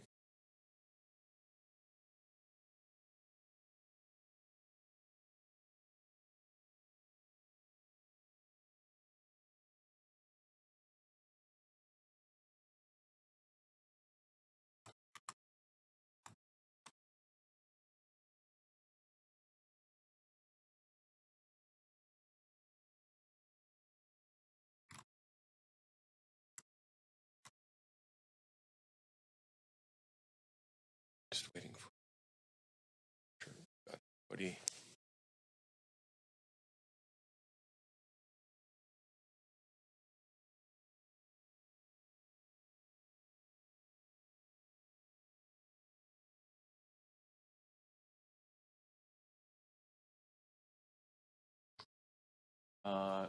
Vote pass. The amendment passes unanimously with Councillor Dominato aye and Mayor Sim absent.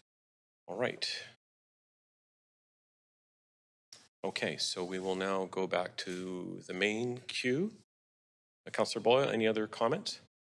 Not for now, thanks. Okay. Councillor Kirby-Young? Okay. Councillor Zhou? Yeah, thanks, Chair. So I also circulated another amendment. I'd like to move consideration D, with the amendment language over there. So Okay, thank you. yeah, so I will keep this. Sorry, I was just going to bring it to the Perfect. queue. Sorry. Okay, it's the same language we used this morning, and with incorporation of Councillor Fry's recommendation for the arts and culture sectors. So all others will be, remain the same. So I won't repeat what I just said this morning.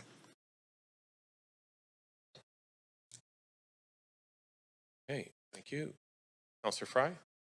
Yeah, I'm appreciative of the original consideration. I'm not really supportive, and I do appreciate Councillor Joe's willingness to kind of massage this a little bit, but I think some of these considerations are too prescriptive, and actually some of them kind of run counter to a lot of the work that's already gone into the culture shift multi-year strategy that we approved last term. And I think that is important work, and as Branislav kind of alluded to, was a little bit kind of held back by some of COVID. And I think that this is, I think staff can possibly look at any one of these elements in the context of looking at different municipal granting models in comparable size to Vancouver, as was sort of proposed in the consideration. But I struggle with the sort of prescriptive nature of the bullets. So I would be more comfortable with just the non-bulleted version as was originally proposed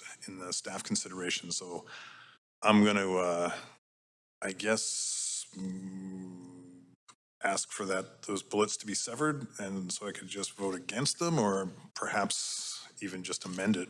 But out of respect, I'll just cede my time and vote against that severed piece. You, Councillor Boyle? Thanks. I, as I said this morning, was happy to support this work happening on the social policy side as part of the ongoing continual improvement work. What I'm wrestling with here is that a lot of this work happened recently in Culture Shift. We have the responses from community, 8,000 contact points. I know from my work in nonprofits that I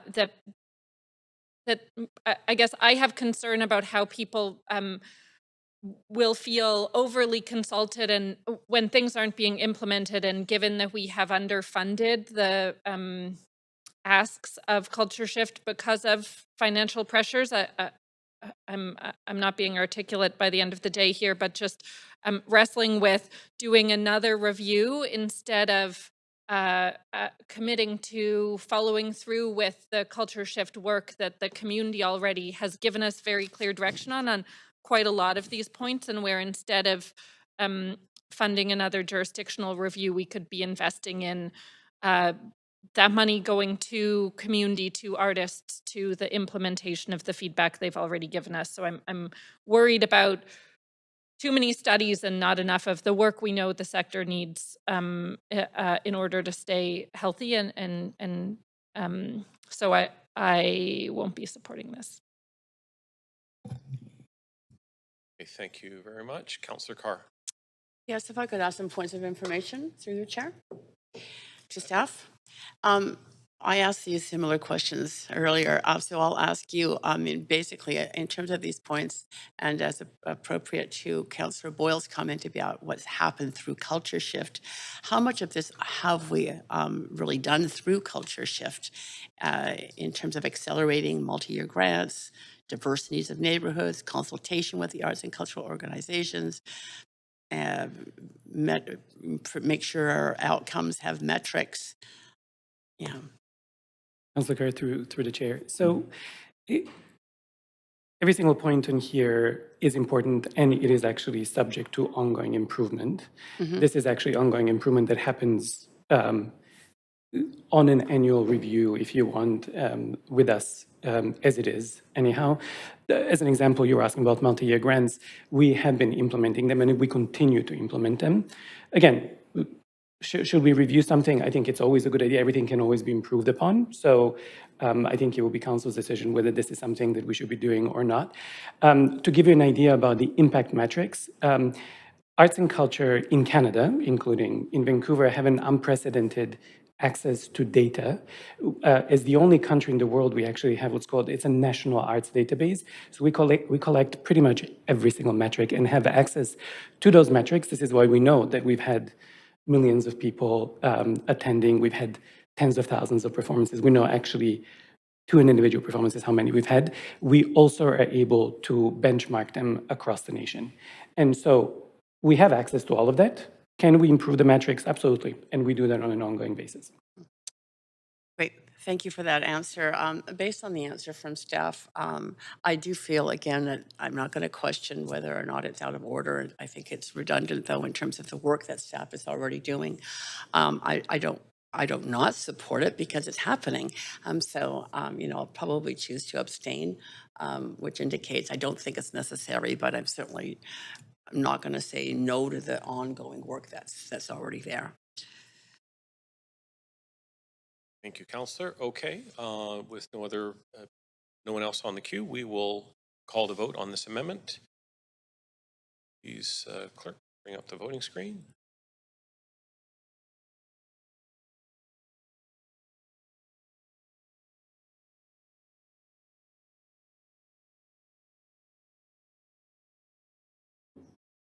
Okay, so the vote passes with Councillor Boyle in opposition and Councillor Carr and Councillor Fry abstaining, and Mayor Sim and Mayor Dominato, Councillor Dominato and Councillor Bly absent. Sure, I had asked to sever those actually, but that's fine. And we're running late, so we're just moving on. But for the record, I had asked to sever out the bullets. Okay.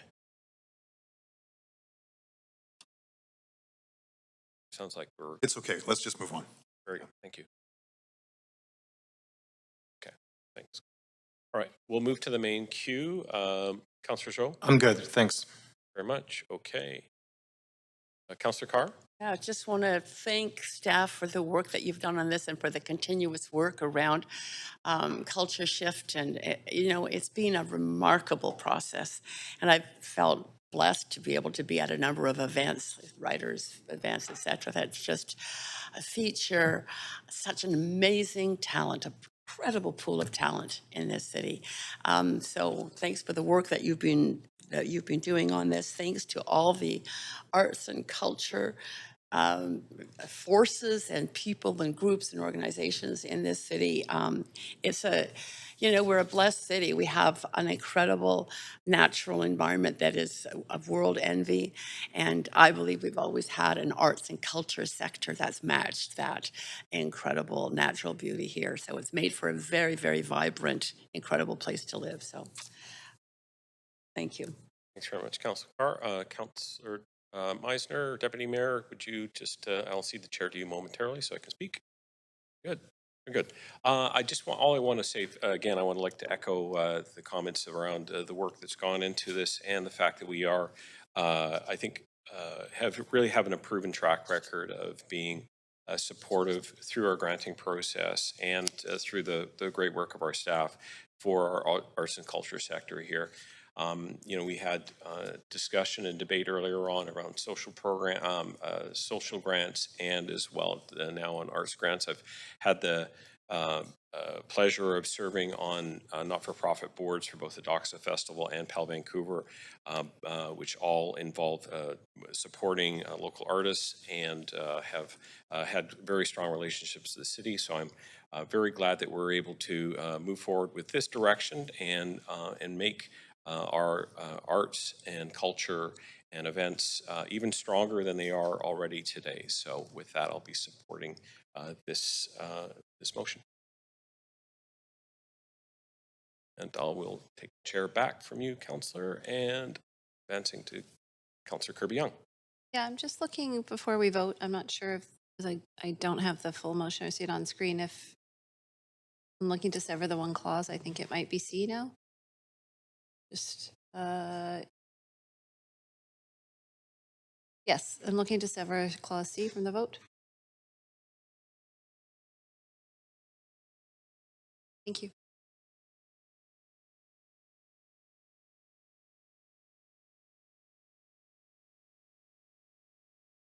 Yeah, if I could have, sorry, E severed, please. E as a whole, Oh, no, or not, just sorry. bullet? Is that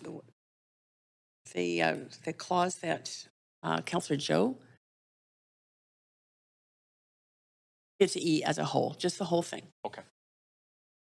All right. So,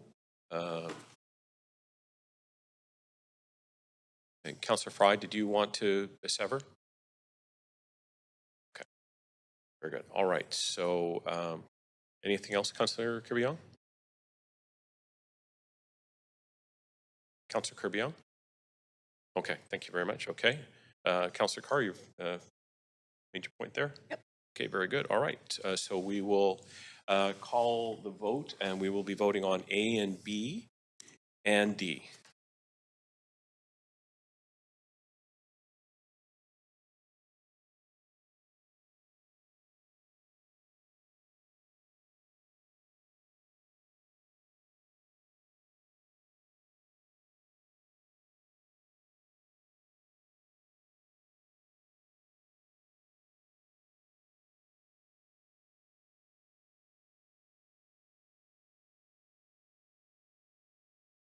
Okay, so we have this vote passes with Councillors Dominato Bly and Mayor Sim absent.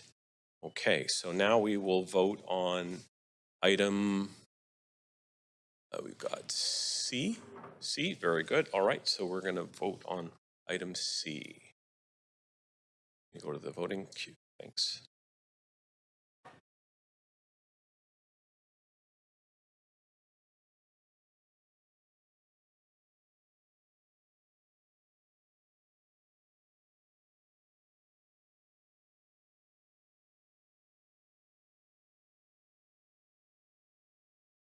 Councillor Meisner?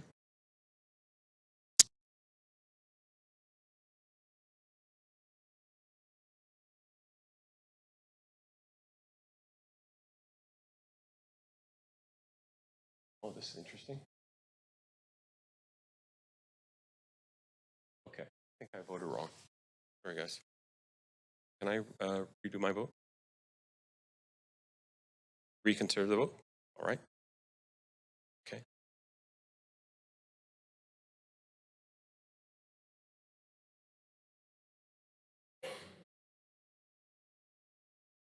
Right. Can I get a reconsideration of this vote? A mover? Seconder? Second. Thanks very much. Okay. All in favor? Very good. Okay.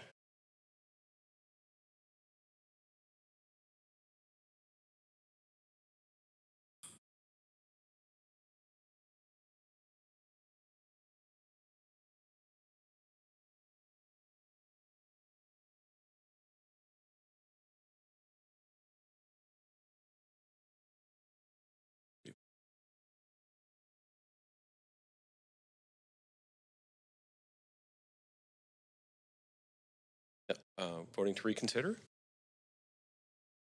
Or are we just voting on?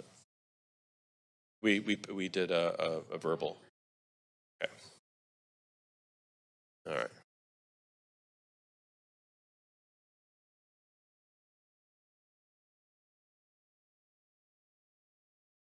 This is a vote on C. Okay.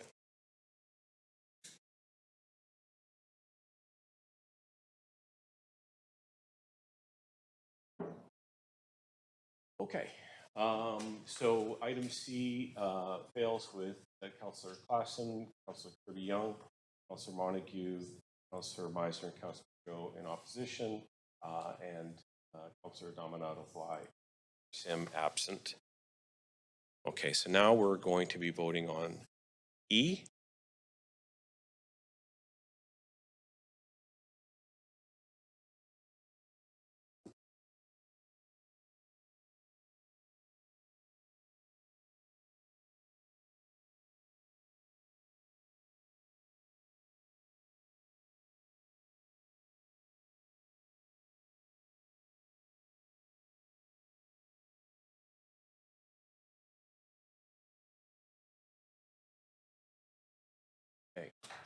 So this item E passes with Councillors Boyle and Fry in opposition, Councillor Carr abstaining, and Councillor Bly and Mayor Sim absent. Okay, so I think that's in the entirety of item 4. Okay, thanks very much. All right, we'll move on to item 5, the Marpole Transit Center, 9001 Heather Street and Road Exchange. Does any member of council wish to declare a conflict of interest on this item? Okay. We should have staff from engineering services coming into the chamber momentarily, and they're here for any questions you have.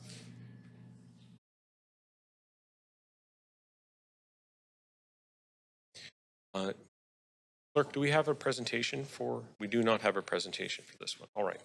So,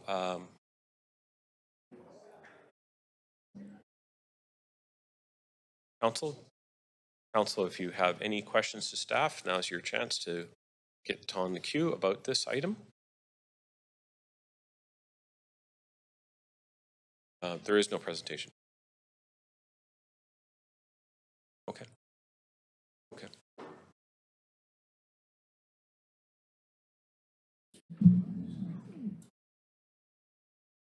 All right, we have speakers. Oh, I've seen people have come on with, so Councillor Boyle, would you have questions for staff? I do. Sorry, I was expecting a presentation, and I imagine we're going to hear some questions from the public about the shoreline access and walking paths. So I'm just wondering if staff can speak specifically to that piece and the direction already given in the report and what people can expect, just so we have some public on the record information on that front.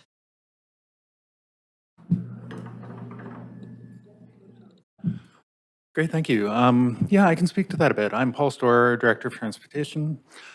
There's a few different pieces to this whole, to this application, right? So the site itself is TransLink owns and is developing into the Marpole Transit Center.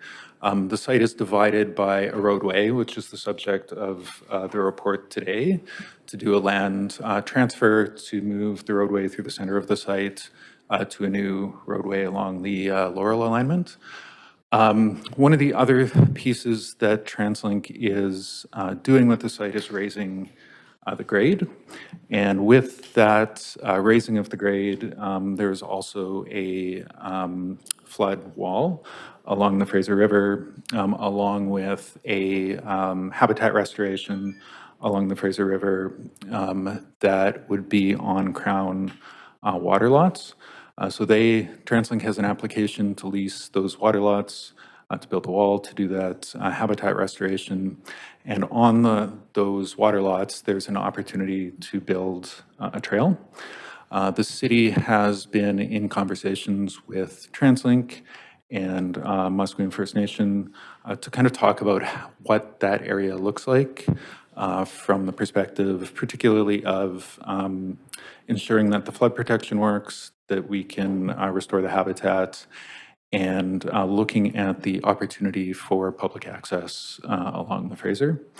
We have long-term policy that directs staff to pursue public access along the Fraser River, including the marine landing guidelines. So staff are in those conversations looking at what the interests are of the different parties and trying to work towards something that works well coming from our current policy, as well as recognizing our UNDRIP strategy and being a city of reconciliation.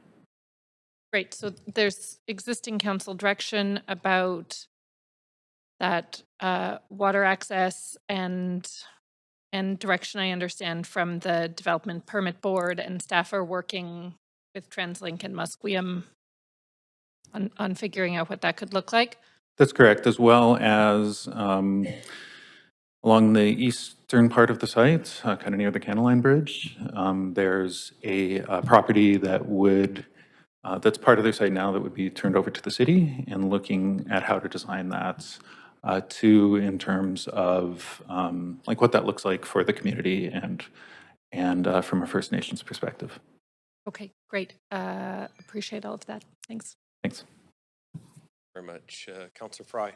Yeah, I guess mostly I think that was just covered by Councillor Boyle's questions. Looking at Appendix C here, the terms and conditions of conveyance, is that a legally binding piece that, so I'm seeing variously in Articles 5, 7, 8, that it talks about a foreshore trail, it talks about flood protection, shoreline and habitat works agreement, it talks about access to the foreshore of the Fraser River.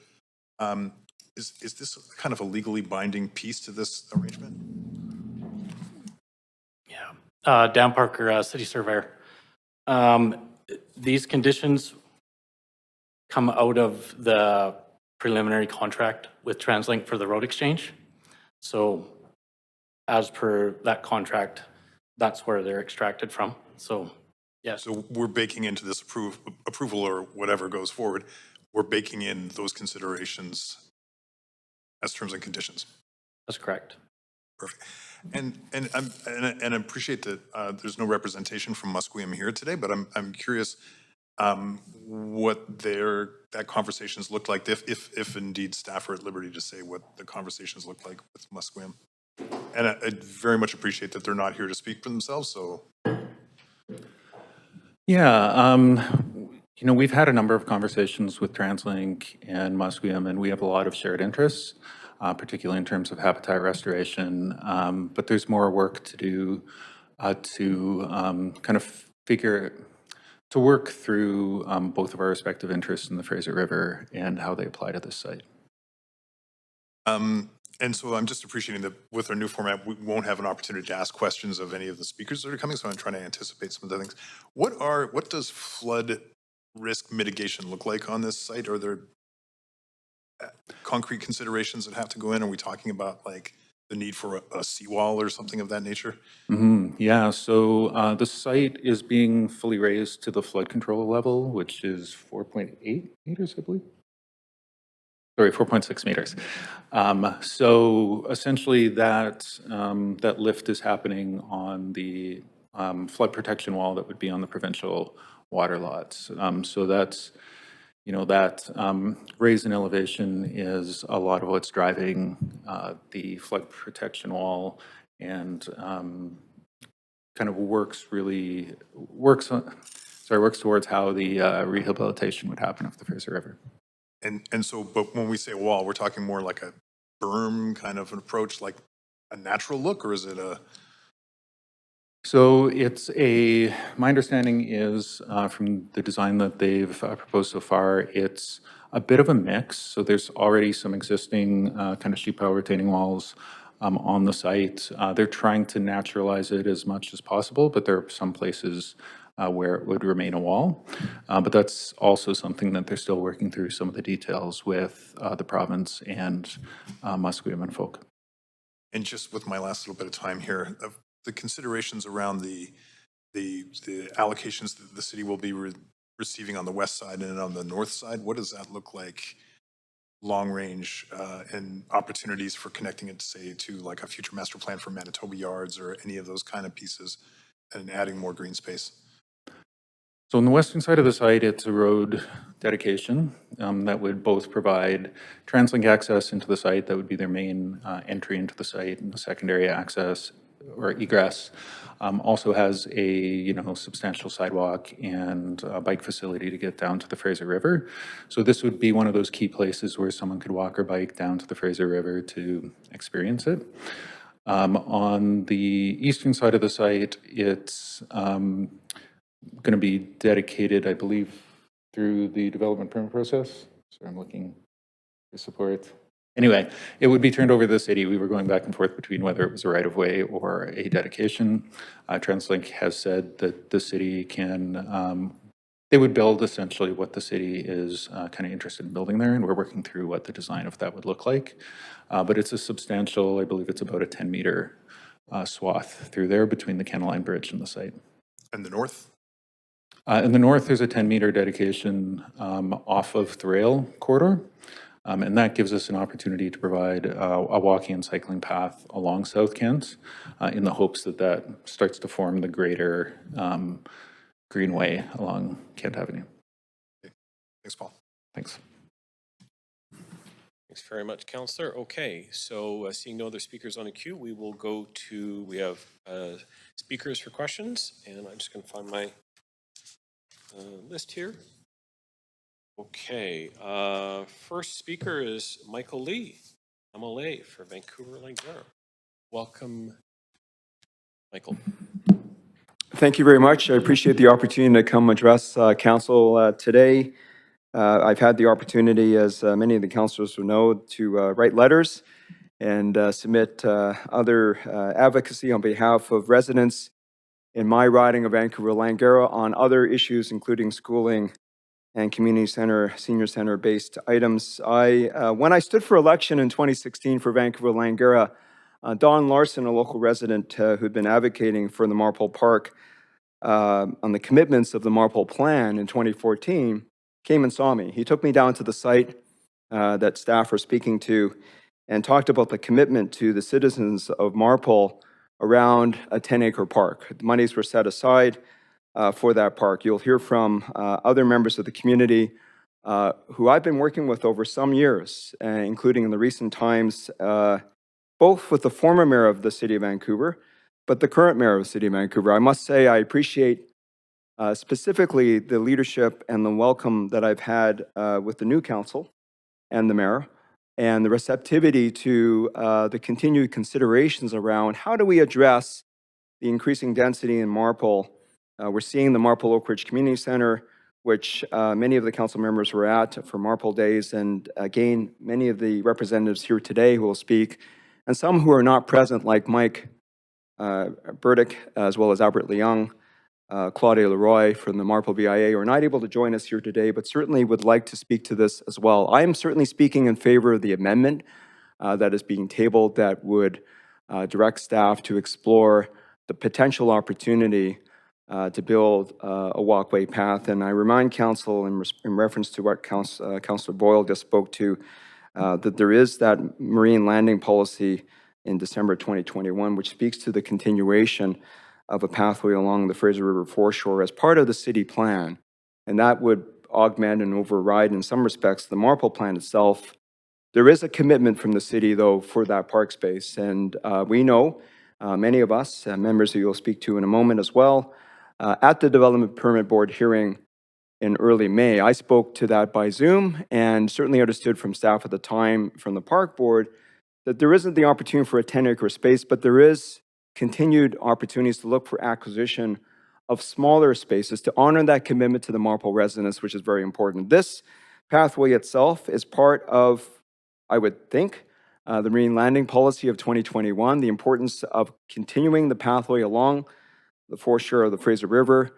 Certainly in my other role as the Shadow Minister for Indigenous Relations and Reconciliation, I understand the importance of the relationship with the Musqueam, and I would suggest to Council and the Mayor that this amendment is an opportunity to start to continue down that road, nation to nation, from this city government to the Musqueam. And in those consultations, there was a document tabled to the Development Permit Board, a fairly comprehensive document by the Musqueam, Lissa Grant, in her capacity there, with many conditions and considerations around the foreshore.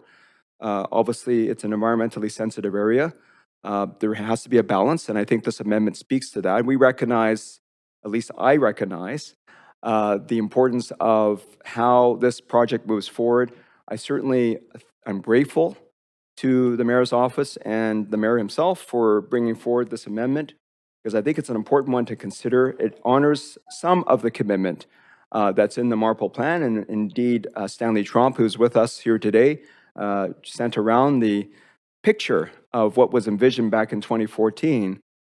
I think there's a great opportunity here to for the citizens of Vancouver to see that connectivity along the Fraser River, to recognize the history of the Musqueam peoples, the history of the Marpole community in this area. It's very important to consider in that context. So I hope that Council will see the importance of how we move forward. When it says explore the potential of, I'm hoping that the intention of those words are to actually move forward with a commitment to Marpole residents to move forward with the Musqueam to find that path forward and to basically frame that back to TransLink, because of course TransLink is just a body of the government here in BC. I see my time is up. Thank you for that signal. But I would urge you again to support this amendment. I look forward to working with Council on this initiative and certainly with the Musqueam peoples. Thank you. Thank you very much. Appreciate that. Councillor Carr? Yeah, thank you. I'd like to move a motion to extend past 5 to complete the business at the meeting. All in favor? Carried. Thank you very much. Right, so we'll continue on. Thank you, Councillor Carr. All right, our next speaker is Nathan Davidovich. Nathan, you have 3 minutes. Thank you, Council. Bringing this item at this late stage is just an example of how things should not be done. Coquitlam had a similar sized garage, and of course the council discussed it from day one when TransLink bought it. You know, bringing it the last minute is not going to do much because, you know, you don't have time.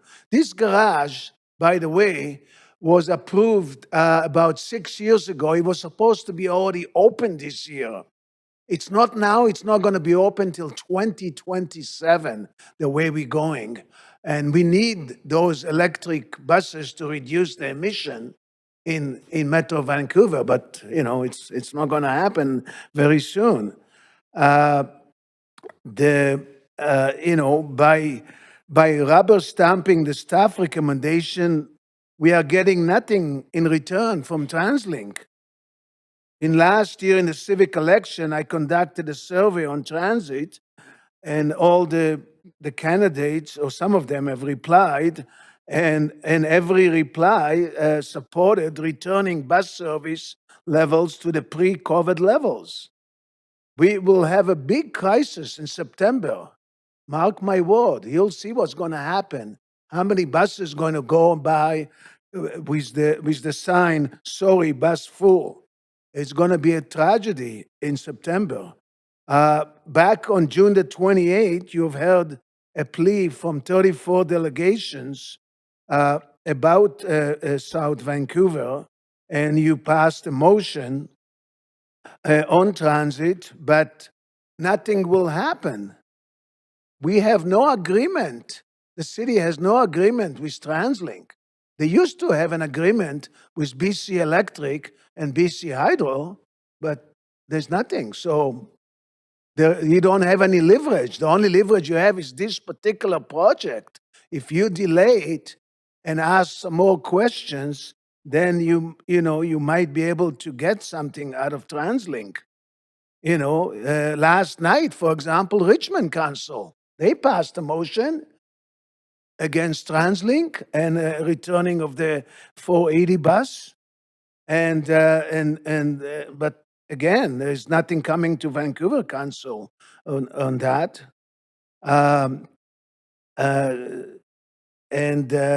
You know, hopefully, you know, you'll support the Vancouver School Board and other groups that demand proper and affordable transit. Okay, thanks very much. That's your time, my friend. Yeah, okay. So our next speaker, Yeah, thank you. Stanley Trump. Stanley, if you don't mind just confirming whether or not you are a resident of the city of Vancouver? Yes, I'm a resident of Very good. Vancouver. Okay, you have 3 minutes. Thank you. Hello, my name is Stanley Trump. I have lived at the corner of Heather Street and Southwest Marine Drive for 17 years, just 2 blocks away from the proposed TransLink bus site. I and many others have waged a long, hard battle to get to this point, as you may have heard. On Monday, I emailed you a beautiful colored drawing from the 2014 Marpole plan with families and children on bikes at a trail on the foot of Cambie Street. Let's now make that picture a reality. It appears by now that both TransLink and City Hall have agreed in principle to establish a trail on the MTC site at the river. That's good news. Yet the wording of Council's Amendment D is far too vague and uncommitted. It states that, quote, that Council directs staff to explore the potential of including a waterfront walking path along the Fraser River within the Marple Transit Center, unquote. It needs instead to state that council fully commits to the creation of this waterfront path, and it will explore every avenue to make it a reality. And that path can be entered from east and west via Kent Street. The current wording is outdated. The exploration is done, finished. The amendment should be to direct staff to get on with the job, to begin discussions with the Translink and the Musqueam on the form of the walkway and how a higher elevation path and modified and restored foreshore may contribute to the ecological health of the Fraser River. There is another problem. Translink has produced 3 reports on the environmental and fisheries impact of its new bus depot, but it refuses to release them, despite our pleading for months. This problem is so unjust that at one point I thought of asking council to delay voting on the land swap today until we see all those reports. We need to know the impacts. Those reports are public records produced at public expense. Why are they secret? If the environmental conclusions were positive, then why does it not release them? How could this Translink secrecy not raise public and councillor misgivings? So, City Council should today pass an additional resolution that states that, quote, Council requests Translink to publicly release all of its records regarding the environmental and fisheries impacts of the MTC immediately, unquote.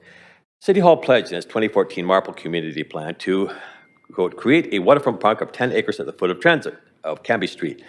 It would add this park so as to, quote, complete a continuous waterfront Fraser River trail, unquote. This would run from Burrard Inlet to Boundary Road, and it set aside millions of dollars for this goal. It conforms to the city's Blue Way policy requirements and also the 2021 Marine Landing Policy Update, which overrides all others. I now accept that the park is no longer feasible there, but a trail certainly is. Think of what a great tourist destination this new trail could be for hikers and nature lovers.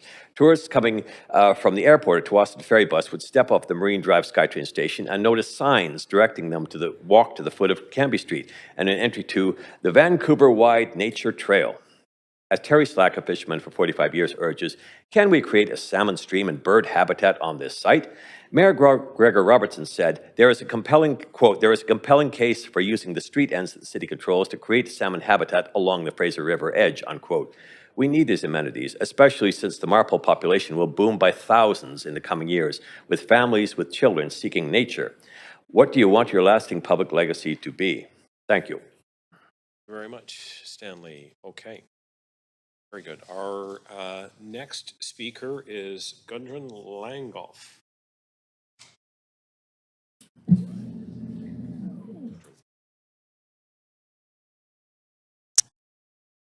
Hello. Thanks for coming. You have 3 minutes. Thank you. Good afternoon. Thank you for this opportunity to address the council on the what I call a land swap. It's probably a road exchange in your documents. I'm an old woman who's lived in Marpole for 40 years, in Vancouver for many more years than that. Generally, I'm really pleased about the work that the civic workforce does for its citizens in keeping the streets clean and the infrastructure working, all those sorts of things. And now you know there's a but coming. Couldn't help it. Marpole citizens and city staff have talked about public access to the north arm of the Fraser River forever. And we're talking about a continuing reasonable access to the public. You might be forgiven if you didn't think of Vancouver as a river city, being located right at the estuary of the most important river in the continent's northwest coast. It is important for many factors that I will not enumerate today. 3 minutes is too little. Most places that have waterfronts that have are taking steps to rectify short-sightedness and ignoring the importance of public positive amenities that that riverfronts and waterfronts bring. In Vancouver, we seem to ignore the river. Much is said about the harbor, you know, all that stuff. And that's important, of course, but no question that hardly ever do we hear about the river. Perhaps the only place where there's a bit of an exception is if you go to Tugboat Landing to the foot of Kerr Street, that may be an exception. Other than that, we continue to build warehouses and bus barns to enjoy the bloody view. of the river. I feel betrayed by the city and by TransLink. No doubt, the vision of new and sexy EV facility was paramount in people's mind. TransLink cannot claim ignorance of the residents' wishes. They paid the city over $1 million to pacify the citizens way back when they built the bus barn at Hudson Street. It was to assist, and the money was to assist the purchase of parkland when that bus barn was built. And at that time, they also ensured that there was a pathway on the riverside of the property. Of course, people were not thinking of UNDRIP at that time, and I imagine that that might be a bit different. The city has no excuse either. The plans for substantial park for Marpole has been in the community plan for a long time. So Marpole feels abused by the neglect by city government. Our plans, a renewed community center, were in the works for over 20 years. Our public library bravely carries on substandard conditions, and we still do not have sufficient parks. Sorry, you're over your time. All right. I just want you to do is to ensure that you negotiate the best possible access to the river. In fact, I don't want you to negotiate it. I want you to insist on it. And while on it, ensure that the riparian zone is mitigated to enhance the quality for fish and wildlife. Thank you so much. Okay. And our final speaker is Norman Zottenberg. Welcome, Norman. You have 3 minutes. Hello, councillors. My notes say good morning. Good afternoon, everyone. I've already learned things here that I didn't know. Communication has not been a great thing that has happened between the residents of Marpole and the city, and for that matter, for TransLink as well. I had originally intended to come here before you to speak directly to this application, ask council to delay or postpone the giving of Heather Street to TransLink. I still believe this request by TransLink should be delayed to allow for some time for reflection, but I've now heard Councillor Fry bringing up that there's some other attachment to the giving over of Heather Street, that there is going to be a committed walkway along the river, and that's part of the exchange here, or part of the giving over of Heather Street. So I'm surprised by that, I have to say. It wasn't on any of the online that I was part of. So instead, I was going to focus on the amendment that is proposed, and I will say that my feeling is that the residents of Marpole and the residents of Vancouver, we shouldn't be in this position to be pleading for a walkway. This should have been something that had been done by the City of Vancouver in an advocacy role for the residents. I can tell you that for a 2-year period, there were a group of Marpole residents that met with TransLink. They met with Vancouver Planning Department. They met with Vancouver Engineering Department. They were all involved in these meetings. And they all knew that the walkway is the minimum that was being asked for. I believe this walkway could have been achieved a long time ago. I think there's lots of space for it to have been achieved. The city has land in front of the north side of the site. There's very little that would have been a requirement to move around some of the design of the buildings on the TransLink site. So, but it's come. We are at the stage where we're at. I'd like to read to you an email that came from Matt Edwards, manager for TransLink Engineering Project Delivery. It says here, if the city and Musqueam come to an agreement on the particular use, meaning the walkway, we will be prepared to deliver on their recommendations. And then he says, I would recommend contacting the city as they are leading the discussion with the Musqueam. Again, this is the first time I've heard that there are some discussions going on between staff, city staff, and the Musqueam. It would have been nice to have known that beforehand. But it seems to me clear that TransLink is, of course, going to be sitting there, but not saying anything. They have said that they'll do the work that's necessary, but that's what they've said. I would agree with Stanley's statement that it needs to be more assertive, the amendment itself, and should say fully commits to the creation of this waterfront walkway. But I would also say that if it's already an attachment to the Heather Street giving over, and that part of it is that the walkway is part of this exchange, then I would go along with that. I'm assuming that that's correct. If you could ask the members of engineering or whoever staff here that that is actually the case, it would be nice to know that for sure. Thank you. Thank you very much. Okay. Right. That's the end of our speakers list. Would somebody, thank you all for addressing council. Would somebody like to move the motion? Councillor Fry, a second. Councillor Carr. All right. We'll go to main queue here. All right. Anybody, I think we had Pete on there. Pete and Sarah. All right. Councillor Fry. Yeah. Just with reference to Norm's comments, I'm wondering, Chair, if through you I could just express and ask some clarification of the city manager. I'm, of course, Mr. Zottenberg was referencing some of my comments which pertain to the terms and conditions of conveyance, which is found in Appendix C. And it doesn't per se commit to a trail, but it talks about accommodating a potential foreshore trail. And I just want to maybe ask of the city manager if it's not necessarily a commitment, but it's certainly an intention to deliver on that. Thanks through the chair, and I'll defer if there's any other clarification from Paul or the team. So yeah, I think what we're looking to do, and there was direction as was indicated to council from the Development Permit Board, I think we are looking to preserve that access. Again, there are a number of issues that the staff are working on with TransLink and Musqueam around foreshore access. So the specific outcome of that is to be determined, but I think we understand that issue and are looking to try and balance all of those objectives to provide for that.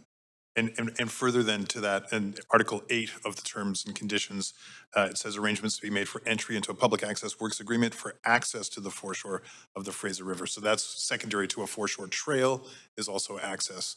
Right, so we're not precluding that with this road exchange. I think that's the key provision here. Okay, thanks. That's really, I just wanted to get that clarity and just to assure Norm Zottenberg of what I was saying. And it's on page 6 of the report. Thank you. Thanks, Councillor. Councillor Kirby-Young. Yeah, thank you. I actually would like to bring an amendment forward, and I'll speak to it, and I've emailed this to council. I'll let the clerks bring it up. And there's a lot of conversation. I think the questions by Councillor Fry are pertinent and important, but while we're not precluding the access, we're not necessarily championing this project and the access to a walking path either. And I think speaking to the community and hearing longstanding from folks, there has been obviously disappointment in the past with not realizing the 10-acre park. It's very difficult to assemble larger parcels to deliver substantive green space. I think the community are sort of swallowing disappointment and trying to look for opportunities with respects to having a path here. There has been some direction from the Development Permit Board. However, there's different authorities with different levels of government. And so the amendment that I've put forward is really an effort to indicate to the community and try to clarify some communication around this project that council does certainly champion and support this project. It doesn't go as far in the language as was expressed by one of the speakers in terms of, you know, thou shalt move forward with and do it, because I also am wearing my other hats, and I think Michael Lee spoke to this, but I also sit on the MSTV table, the Musqueam, Squamish, Tsleil-Waututh and Vancouver table. And we have to be really respectful of the new ways that we are seeking to work with our host nations partners, including the Musqueam, and those conversations are incredibly important. And so I think that council has a role to play here. As one part of the body, we've got TransLink involved, we've had the Development Permit Board, we've got community members, but I think we need to all be sort of singing from the same song sheet and signal very clearly that council is affirming our support for exploring this path. I'm not going as far as saying directing it, because there are a number of practical considerations to do that, but I want to be very clear and stemming back to my time on the park board that having a vision for fully accessible access to the waterfront in Vancouver, in a waterfront city, and not just in the north of the city or the other areas that people can access, but from an equity perspective, delivering that in South Vancouver, which has historically been underserved. We've had lots of good conversations recently about some of the inequities in Marpole and South Vancouver in this chambers, and I think this is an opportunity for this council to step up and demonstrate that support publicly. And again, I wear multiple hats because I also sit as the Mayor Sims alternate on TransLink, and I know how vitally important citing the new transit center is and moving forward with that. We're trying to move forward towards electrification, which is cleaner and quieter, right, in terms of impact on residents, and they desperately need this space. And so I think this is navigating through, and I think that this message from council is really important to the community. And I think it's also important that we acknowledge that, but we also acknowledge our relationship with Musqueam. And I'm hopeful that council will support this and not sort of hang it up on a technicality with respects to, well, the development permit board's already given some direction, but they have different levels of authority than council does very clearly. We are the ones that make decisions around prioritizing capital projects and other investment, and that can have those advocacy conversations with other levels of government. And I think we have a leadership role to play here. So that's sort of the spirit behind the amendment, which reads, and I'll just summarize very quickly, that further that council affirm its support for the direction given by the Development Permit Board for staff to explore the potential of including a publicly accessible waterfront path along the Fraser River within and/or adjacent to the Marlborough Transit Center for public access and use, and to consult with Musqueam Indian Band on a potential path. And further, that council supports, in collaboration with Musqueam, that staff explore opportunities for the potential path to center the stories and history of the Musqueam and significance of the land through signage or other means. So I put that forward for council's consideration. Thank you. Thank you, Councillor Fry. I think so. We're going to the amendment queue. We kind of ahead of ourselves there. So let's go to the amendment queue and we'll try and get to our line up again. Thank you very much. Councillor Miser, speaking to. Thanks very much, Chair, and thanks to Councillor Kirby-Young for bringing this forward. I concur with Councillor Kirby-Young's comments. I think about the River District and the waterfront access there, and I think we need to acknowledge that this area of Vancouver is changing rapidly, and I think it'd be a massive missed opportunity if we did not at least advocate as a council for waterfront access here. So I think the amendment strikes a good balance, recognizing the urgency of TransLink's new facility that they need, particularly around the electric bus charging, and also some of the improvements that they're already making on the north side of the property for cycling connections. But this is really about that waterfront access. So once these opportunities are gone, they really are lost forever. And when you think about the seawall and think about the foresight that many of our city leaders had to advocate for that, I'm so grateful for that every day as a regular user of the seawall. And I think that this is another waterfront piece that I'm happy to put my support behind advocating for as a council in consultation with TransLink and, of course, Musqueam. So thanks very much, Councillor Kirby-Young, for bringing it forward. Thank you, Councillor. Councillor Fry. Yeah, thanks, Chair, and thanks to Councillor Kirby-Young for this amendment. And I know it was a fast-moving piece as well that had some further work to do with the advice from staff. And I just want to take a moment to speak to my appreciation for the folks who have been speaking and advocating for this for years. I know that Mike and Albert aren't here, but I've talked to them many times over the years, and back in, I think, 2014, I stood on the bridge with Don Larson and we looked over this giant parking lot, and he imagined and described the potential for this great park, and this was going to happen, and this was the promise. And so I just want to name and respect the disappointment that you collectively feel over where this is all going, because it's obviously not what you were kind of led to believe back in 2014 before most of us were elected. And I want to name that and recognize that there is definitely work to be done, and that we've certainly seen the delivery of a lot more density in the neighborhood. There's more density to come. There needs to be, a corollary amount of green space, and of course, access to the Fraser River. And so it is what it is as far as this new bus barn, and it's an important piece of infrastructure for our city, and I think we all recognize that. There's important conversations to have in the spirit of reconciliation and UNDRIP about that foreshore and the access for a traditional fishery that's been decimated by the industrialization of the Fraser River for the Musqueam peoples. So I think that there's a lot here, but I just in appreciating Councillor Kirby-Young's amendment, and I think that there's more work for us to do, and maybe we can collectively put our heads together on how we can advocate more for additional green space, working with the park board, looking at what we can do with Angus Park, looking at what we can do with the Shaughnessy Street Park, and all the different pieces there. And in the future, there's a significant master planning component coming for the Manitoba Yards that will reimagine what the Manitoba Yards look like, and there's opportunities there for us as well. So let's I just want to name and appreciate the advocacy that's been going on for the community. And there's more work to be done, and thank you for your service to community and all your colleagues who have come before you. Thank you. Thank you, Councillor Fry. Councillor Zhou. Yeah, thanks, Chair. Also, thanks all the speakers and all the community leaders for advocating this for many years. I also want to support this amendment. This amendment aims to enhance the impact of the road exchange by potentially incorporating a publicly accessible waterfront pathway along the Fraser River, and also engaging in the meaningful collaboration with the Musqueam Nation. Potentially, the inclusion of this publicly accessible waterfront pathway at this Marpole Transit Center will create a valuable recreational space for the Marpole communities and for everyone else in the city.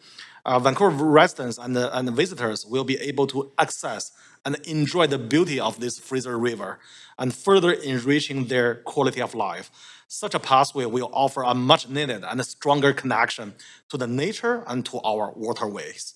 By actively engaging with the Musqueam Nation, we have an opportunity to recognize and celebrate the cultural significance of this land where Marpole Transit Center is located. Including the stories and history of the Musqueam within the pathway will serve as an educational and enlightening experience. This effort aligns with the principle of reconciliation and culture appreciation, fostering a greater understanding and respect for the indigenous heritage of our city, as well as demonstrating our dedication to build an inclusive and welcoming community for all. And this public accessible waterfront pathway can be designed in harmony with the natural environment. By creating green spaces, protecting sensitive habitats, we demonstrate our commitment to environmental stewardship. This pathway may also offer educational components on sustainable practice, promoting responsible interaction with our culture and just natural surroundings. Yeah, so I understand this is a exploration amendment, but it aligns with our city's value of environmental stewardship, cultural recognition, and community buildings and well-being. It might provide an exceptional opportunity to create a lasting legacy that benefits both current and future generations. So yeah, with that, this amendment have my support. I really appreciate Councillor Kirby-Young for putting forward this amendment. Thanks. Thank you, Councillor. Councillor Carr. Yeah, and I extend my thanks to Councillor Kirby-Young for this motion. I think it's an important one that really is reflective of what the community has been asking for and expecting for many, many years. So I was here prior to 2014, Councillor Fry, at this council table, and I too stood on the bridge with Donald Larson and walked the lands down there. So what an advocate he has been over the many, many years. And I was at this council table when the Marpole plan was debated and passed, and the vision for public access to the Fraser River and a connected set of trails was part of that. And so this is, even though it's just an amendment to this motion, this is indeed, I believe, in line with what the community has been expecting, and is embedded in the plan that they supported. I do remember also that there was a promise that at the first time I was on council, it was a vision council, and I think there was a lot of talk about trying to buy the land from TransLink land to make an actual full, huge park on the Fraser. That didn't come to fruition. And so this is not the same as a big park, but access to the foreshore, I think, is incredibly important. And what I appreciate too about this motion is the attention paid to working with the Musqueam people. I've many times at this council table talked about the vision I've heard from them about seeing signage in the landscape that describes their history on the land, what they did in the past in this place, with maybe historic photos, their language, their art, their history reflected in the landscape, along with the natural beauty of this great place that we live in. So, yeah, happy to support, and thank you all for coming to speak. Thank you, Councillor. Councillor Meisner, I would like to see the chair for a moment, just to be able to make a couple of comments. I just wanted to, since we're all kind of enthusiastically speaking about waterfront access to Fraser River, I just would like to acknowledge, first of all, I'm appreciative of this motion from Councillor Kirby-Yung, and just noting that there are many parts of the Fraser River North Arm that follows along the southern edge of our city that we would certainly like to animate and have access to. This being one of them. There's obviously some fantastic places. Deering Island, I was just out visiting with some residents out there recently. Of course, in Southlands, River District has been mentioned.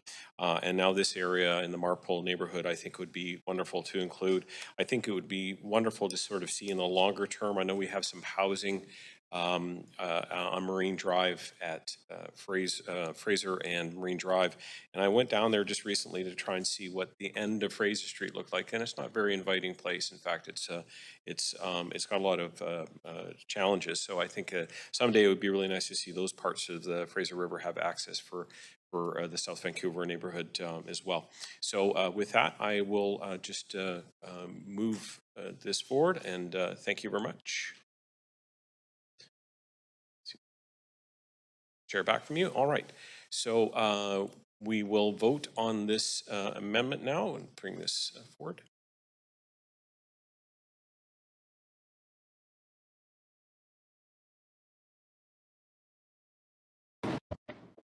Chair, can I get a vote assist in favor, please?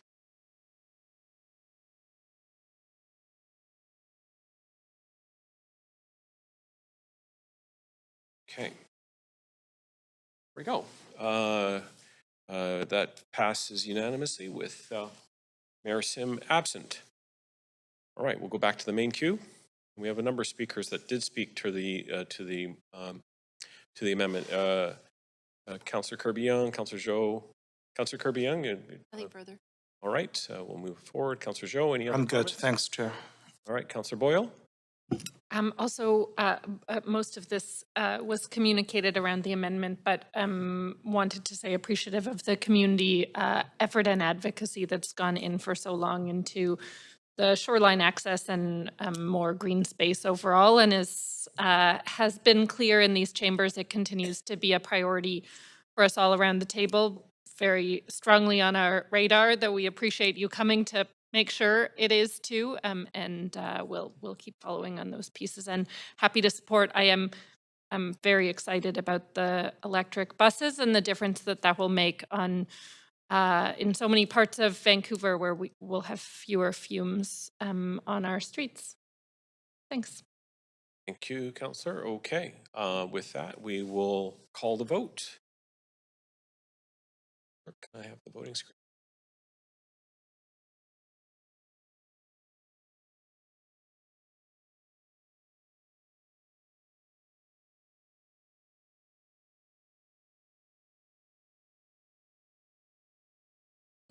Councillor Meisner, have you voted?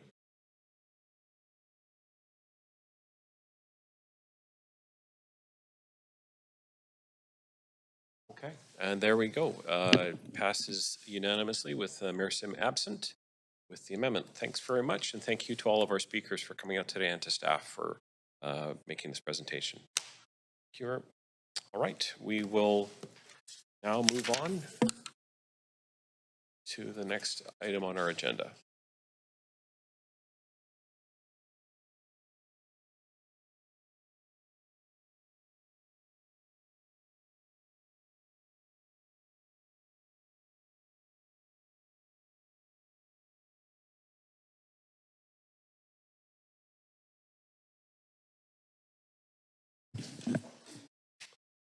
Okay, we have 18 bylaws on the agenda for enactment. Council members who are not present for the meetings related to the public hearing enactment bylaws must confirm they have reviewed the proceedings of the meetings they wish to vote on the enactment.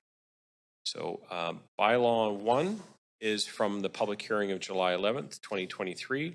Councillor Bly was absent for this item at the public hearing and will need to review the proceedings to be eligible to vote. Councillor Bly, have you reviewed the proceedings and will you be voting on the enactments? I have not and will not. Thank you very much. Okay.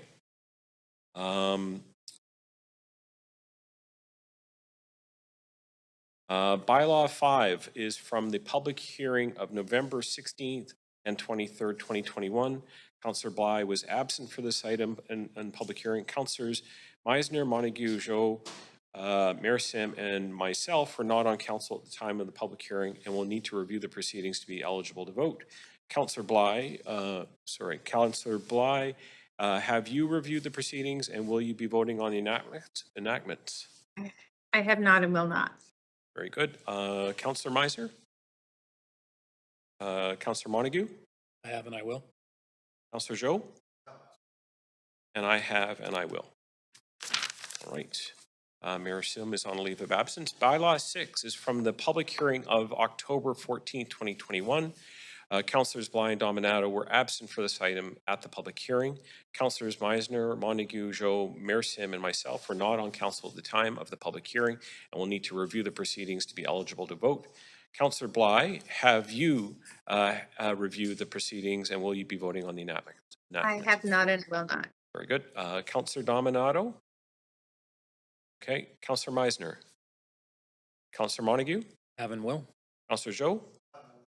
And I have and I will, and Mayor Sim is on a leave of absence. Okay, bylaws 7 through 13 are from the public hearing of July 13, 2023. Councillors Fry and Kirby Young were absent for this item at the public hearing.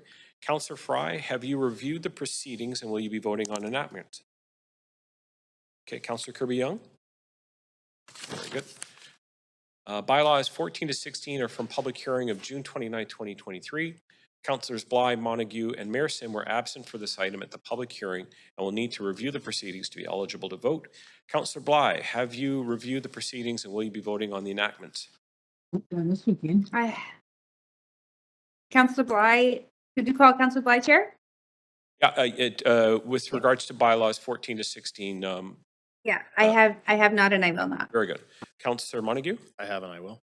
And Mayor Sim was on leave of absence, is on leave of absence. Bylaw 18 is from the public hearing of July 5th, 21 and 26, and July 5th, 21 and 26, 2022. Councillors Meisner, Montague, Joe, Mayor Sim, and myself were not on council at the time of the public hearing and will need to review the proceedings to be eligible to vote. Councillor Meisner, have you reviewed the proceedings and will you be voting on the enactments? Very good. Councillor Montague? I have and will. Councillor Joe? And I have and I will. Mayor Sim is on a leave of absence. Would someone like to move a motion to adopt bylaws 1 to 18? Councillor Montague? Seconder, Councillor Dominato? Very good. Council, is there any discussion? Okay, all those in favor say yay. All those opposed say nay. The motion carries unanimously. The list of approved bylaws can be found on the city's website. Okay, now, there are 9 administrative motions on the agenda today. Number 1 is approval of form of development 277 West 42nd Avenue, formerly 277 to 291 West 42nd Avenue. Does any member wish to declare a conflict of interest on this motion? Council, are there any questions to staff? Would somebody like to move this motion?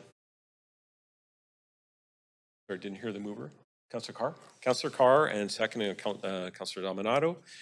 Council, is there any discussion? All those in favor say yay. Yay. All those opposed say nay. Motion carries unanimously.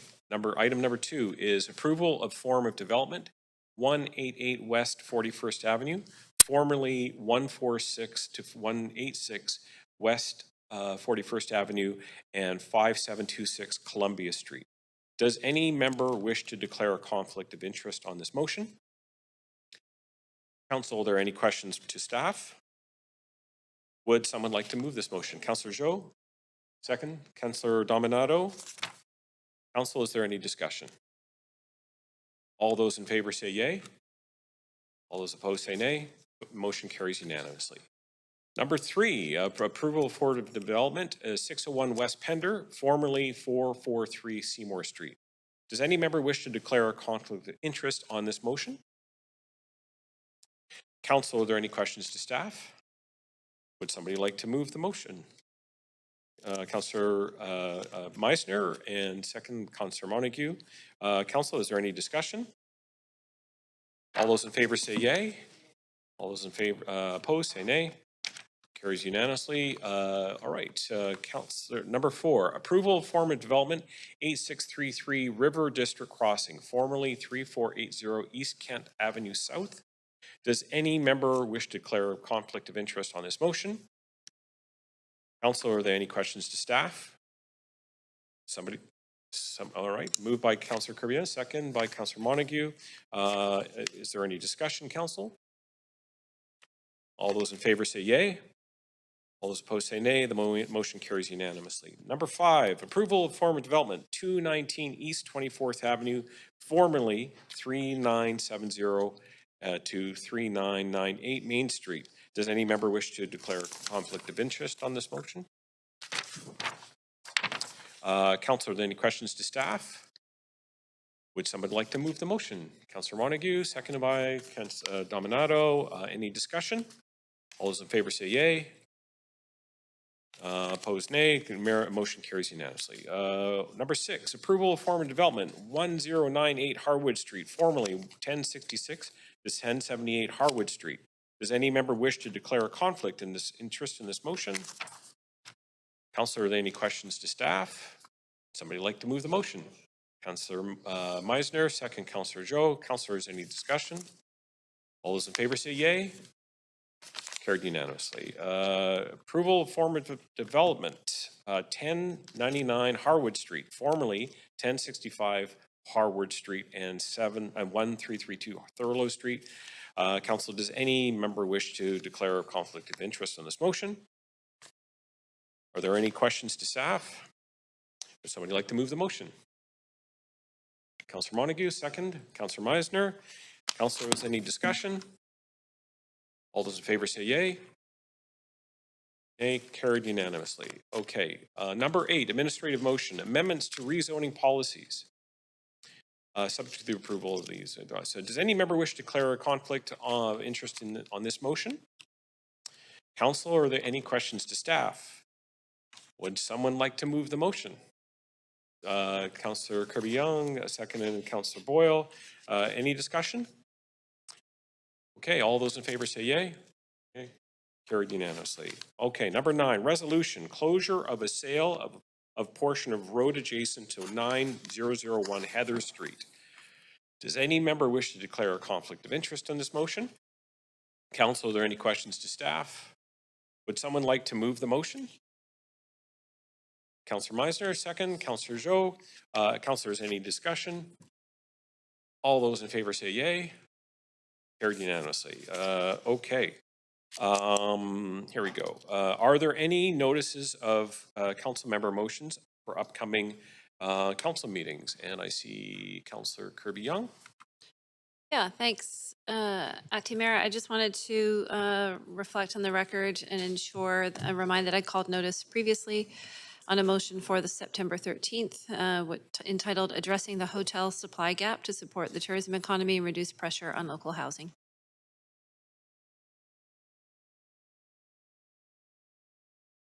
Thank you, Councillor. Councillor Meisner. Yeah, thanks, Chair. Calling notice of motion for September 13th Standing Committee. Title of motion is Views for All. Thank you very much. Councillor Dominato. Thanks, Chair.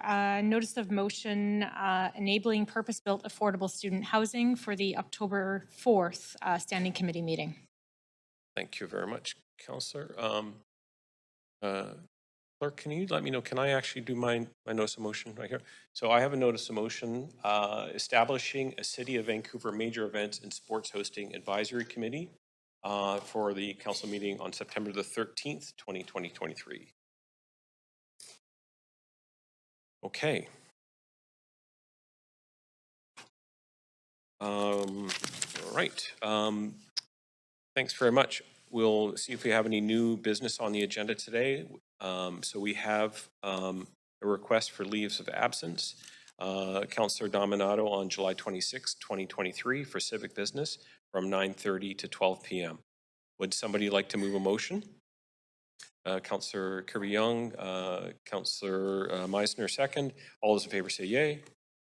Carried unanimously. Very good. Councillor, are there any other new items of new business? Sorry. There we go. Councillor Kirby-Young. Yeah, thank you very much. I have one item of new business that with council's support and goodwill, I hope we could consider today, given that we're heading into summer break and will not be back until mid-September, formally in chambers. And this is a motion I circulated earlier today entitled Modernizing Mural and Signage Bylaws to Support Local Businesses and a Vibrant City. And this really stemmed from the storm that was created about the Storm Brewing mural. And I think what it really did is everybody knows Storm Brewing was founded in 1994. It's been a beloved brewery in the neighborhood for almost 30 years now. And they have an iconic mural that was a feature on the exterior wall of the building for nearly 10 years. And it was really beloved by locals and visitors alike. It created a huge sense of place in the neighborhood. It was fun and is predominantly a large piece of public art that happens to have their name on it and sort of fun interpretation of craft beer. As part of it was some large life-size kind of rodents, but it's quirky and it's fun and people love it. And during a routine reportedly patio inspection. Ironically, for new patios that craft breweries were never allowed to have in the city of Vancouver until the pandemic, when I brought the pop-up patio motion forward. And at that time, we actually enabled breweries to have patios for the very first time, which when I visited with Mike and Peter at Storm Brewing, they told me had been honestly the savior of their business during the pandemic, and otherwise they might not necessarily have made it. They said that that was a real boon, but it's ironic that we're trying to help small business by enabling these pop-up patios, and a craft brewery could have one for the very first time. And then when they had an inspector come by, during an inspection, they noticed and identified that the mural was out of compliance. So this is an effort, obviously, to save Storm Brewing's mural, but it illuminated, I think, a bigger opportunity, which is really to modernize these bylaws to enable more fun and creative expression. And I think our bylaws are intended to create a level playing field for people, but they're not. And sign bylaw typically deals with advertising, mural bylaws typically deal with art, but they should be supporting local business in our city, and they shouldn't be stifling public art and murals. And I think that that's unfortunately what's happened here. So really this is dealing with two things, which is one, to create a pathway to grandfather Storm Brewing's mural. There's a couple steps that would need to be taken because it's a bylaw, and bylaws require sort of a few steps of changes. And then the other one is to report back and ask staff to do that, report back on recommendations, recognizing they're also doing some other critical work on permitting. So they can sort of consider how the timing around and how they synthesize that work together. But looking at the opportunity to allow local businesses on their own premises, not everywhere in the city, but on their own premises, to have artful murals that have a little bit more opportunity for creative expression around the experience that they're offering inside. And I actually think that would make sense. I was interested to see if this would sort of evolve in the public sentiment into a discussion and debate between business and local art. And it was really interesting that I actually heard from some folks that I know and respect in the mural community who actually supported this and sort of said, okay, I get it in terms of allowing it on local businesses' own premises. And so that gave me, I think, some comfort in terms of, responding to both sectors. And so that's the motion that is on the table here. But I would sure like to give them some comfort because I understand that Storm Brewing has been invited to apply potentially. And if we don't signal another direction for them for another mural, and they won't qualify this current mural without either having to make changes to it or take it down and put something else up in its place. So That sort of provides some context for council, and hopefully looking forward to support. Thanks. Thank you very much. Do we have a seconder for this motion? Councillor Zhou? Okay. All right. Okay, put you in the main queue here. Can I just get people to sign up for the main queue? I think we had Councillor Fry. Yeah. And Councillor Mush. Okay. Sorry. Go ahead. Thanks, Chair. Happy to support this and appreciate that, again, Councillor Kirby-Young sort of amended it a bit on the fly based on some staff feedback, and I think that's appropriate. And I won't speak too long to it, but just to acknowledge that in addition to being one of the OGs of craft brewing in the city of Vancouver, Storm's been around for a while. Storm used to outfit some of our parties back in the day, Mr. Klassen. But also that mural really actually was one of the first kind of, long before the Vancouver Mural Fest, that Storm mural was, enlivening a very moribund and kind of depressed part of the city that not a lot of people were paying attention to, and it brought a lot of joy and flavor. And I think that, maybe it wasn't quite meeting the objectives, but I think for the longest time, nobody really cared what happened in that part of town. So I think that this is an appropriate approach. And I think that as a city, we don't necessarily want to appear unduly heavy-handed in this case. And I think respecting the existing bylaws and the need that we're going to have to go through a public hearing process to amend bylaws in that nature, I think this is a thoughtful approach. And I think why it's all this conversation is making me thirsty for a beer. But thank you. All right, support. Thank you, Councillor. Councillor Meisner. Yeah, thanks, Chair. Yeah, especially today, hey. Yeah, undoubtedly, I wholeheartedly support this motion by Councillor Kirby-Young.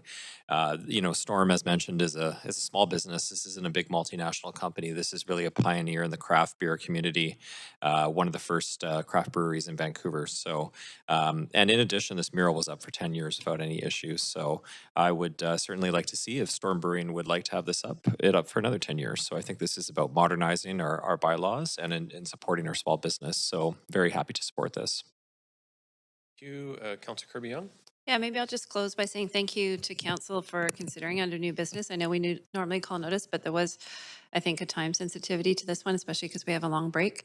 And I can also attest that the pineapple beer is particularly good. They also have a gin and tonic flavor. I was enjoying one last night because I had a chance when I was down there chatting with folks to pick some up. So I'm hopeful that they're actually getting some good business out of this storm of response. And there's a bit of a pun there that's been intended, but it's great to see these places thriving in our city, and they add so much to our different neighborhoods. So I really appreciate it. Thanks. Thanks very much. Okay. Seeing no other speakers, we can call a vote.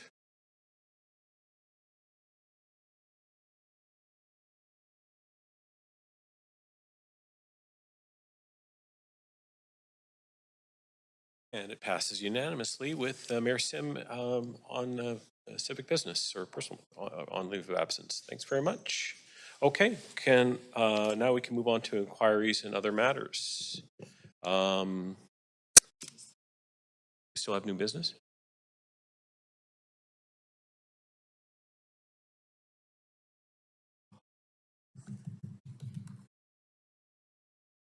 Okay, we're back on the question queue, so I just want to make sure that everybody is who has any new business items. So, Councillor Kirby-Young, are you finished there?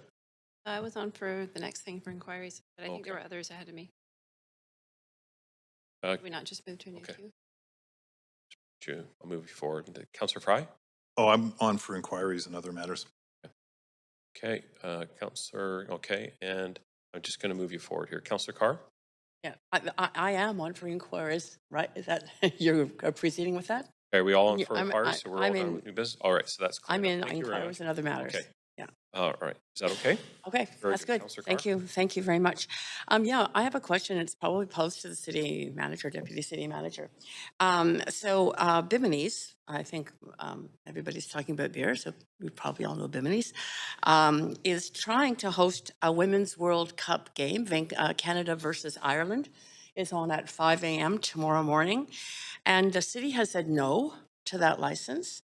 And I just want to draw to council's attention and the city manager's attention that Bimini's hosted men's World Cup games, the Qatar games, at 5 in the morning and at all hours and with city approval. And I am really hoping this isn't a misogynist anti-woman move. I'm appalled that we would have different rules for the same organization hosting the same kind of an event, one being a men's event, one being a women's event. So Bimini's is, and I just want to affirm, I believe that we are a city of equity. We do have a women's equity strategy, and I can't believe that this would be on anything but a mistake. So Bimini's is intending to fight the city's decision, even if it means a fine, and I would like to see some assurance that either the city immediately approves it. This is a game tomorrow morning at 5 a.m. And there may be other games that Canada is involved in, but that if the city can provide a last-minute license or permit for that, and at the very least, at minimum, not impose a fine, so that there is equity in terms of what they've done for the men's. They are not serving beer at that time. It's coffee and breakfast, just so everybody knows. Thank you. Being it's after regular working hours now, I don't believe we can do anything to issue a permit tonight or a license tonight, but we'll look into it. This hasn't hit at least my desk. I'll look into it in the morning and see what is behind this and what we can do about it going forward. And if you could report back, I'd appreciate a report back to council. We'll send a memo back to council. Awesome. I Thanks. appreciate that. Thank you. Thank you, Councillor. Councillor Kirby-Young.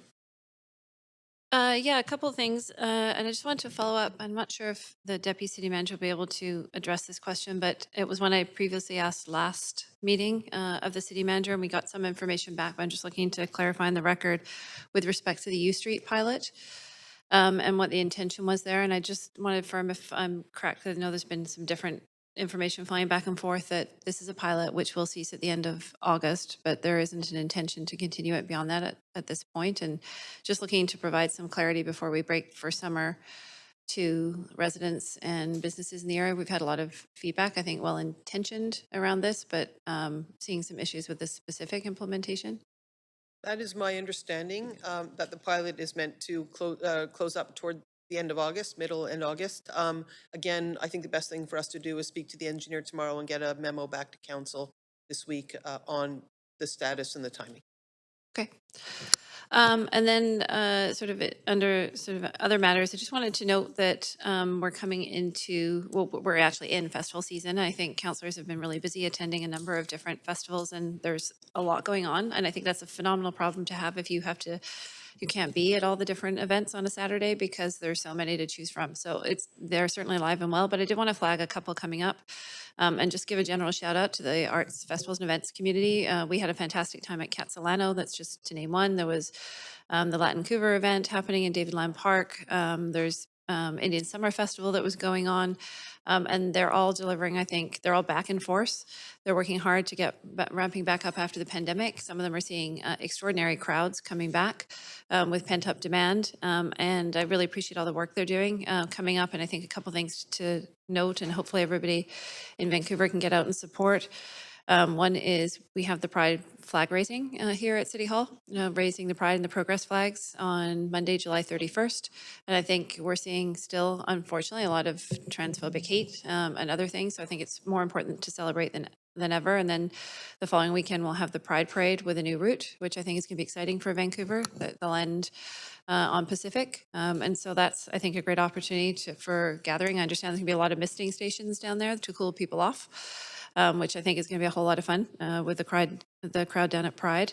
And then I also want to give a shout out to the fact that we have Vancouver Mural Festival coming up, who will be kicking off on August 4th, I believe, running their event. They do a lot to beautify the city. They've got, outside of just seeing the murals, a lot of great activations happening in addition to the hub at the City Center Motel. They've got some great evening events to check out, but there's a lot going on during the month.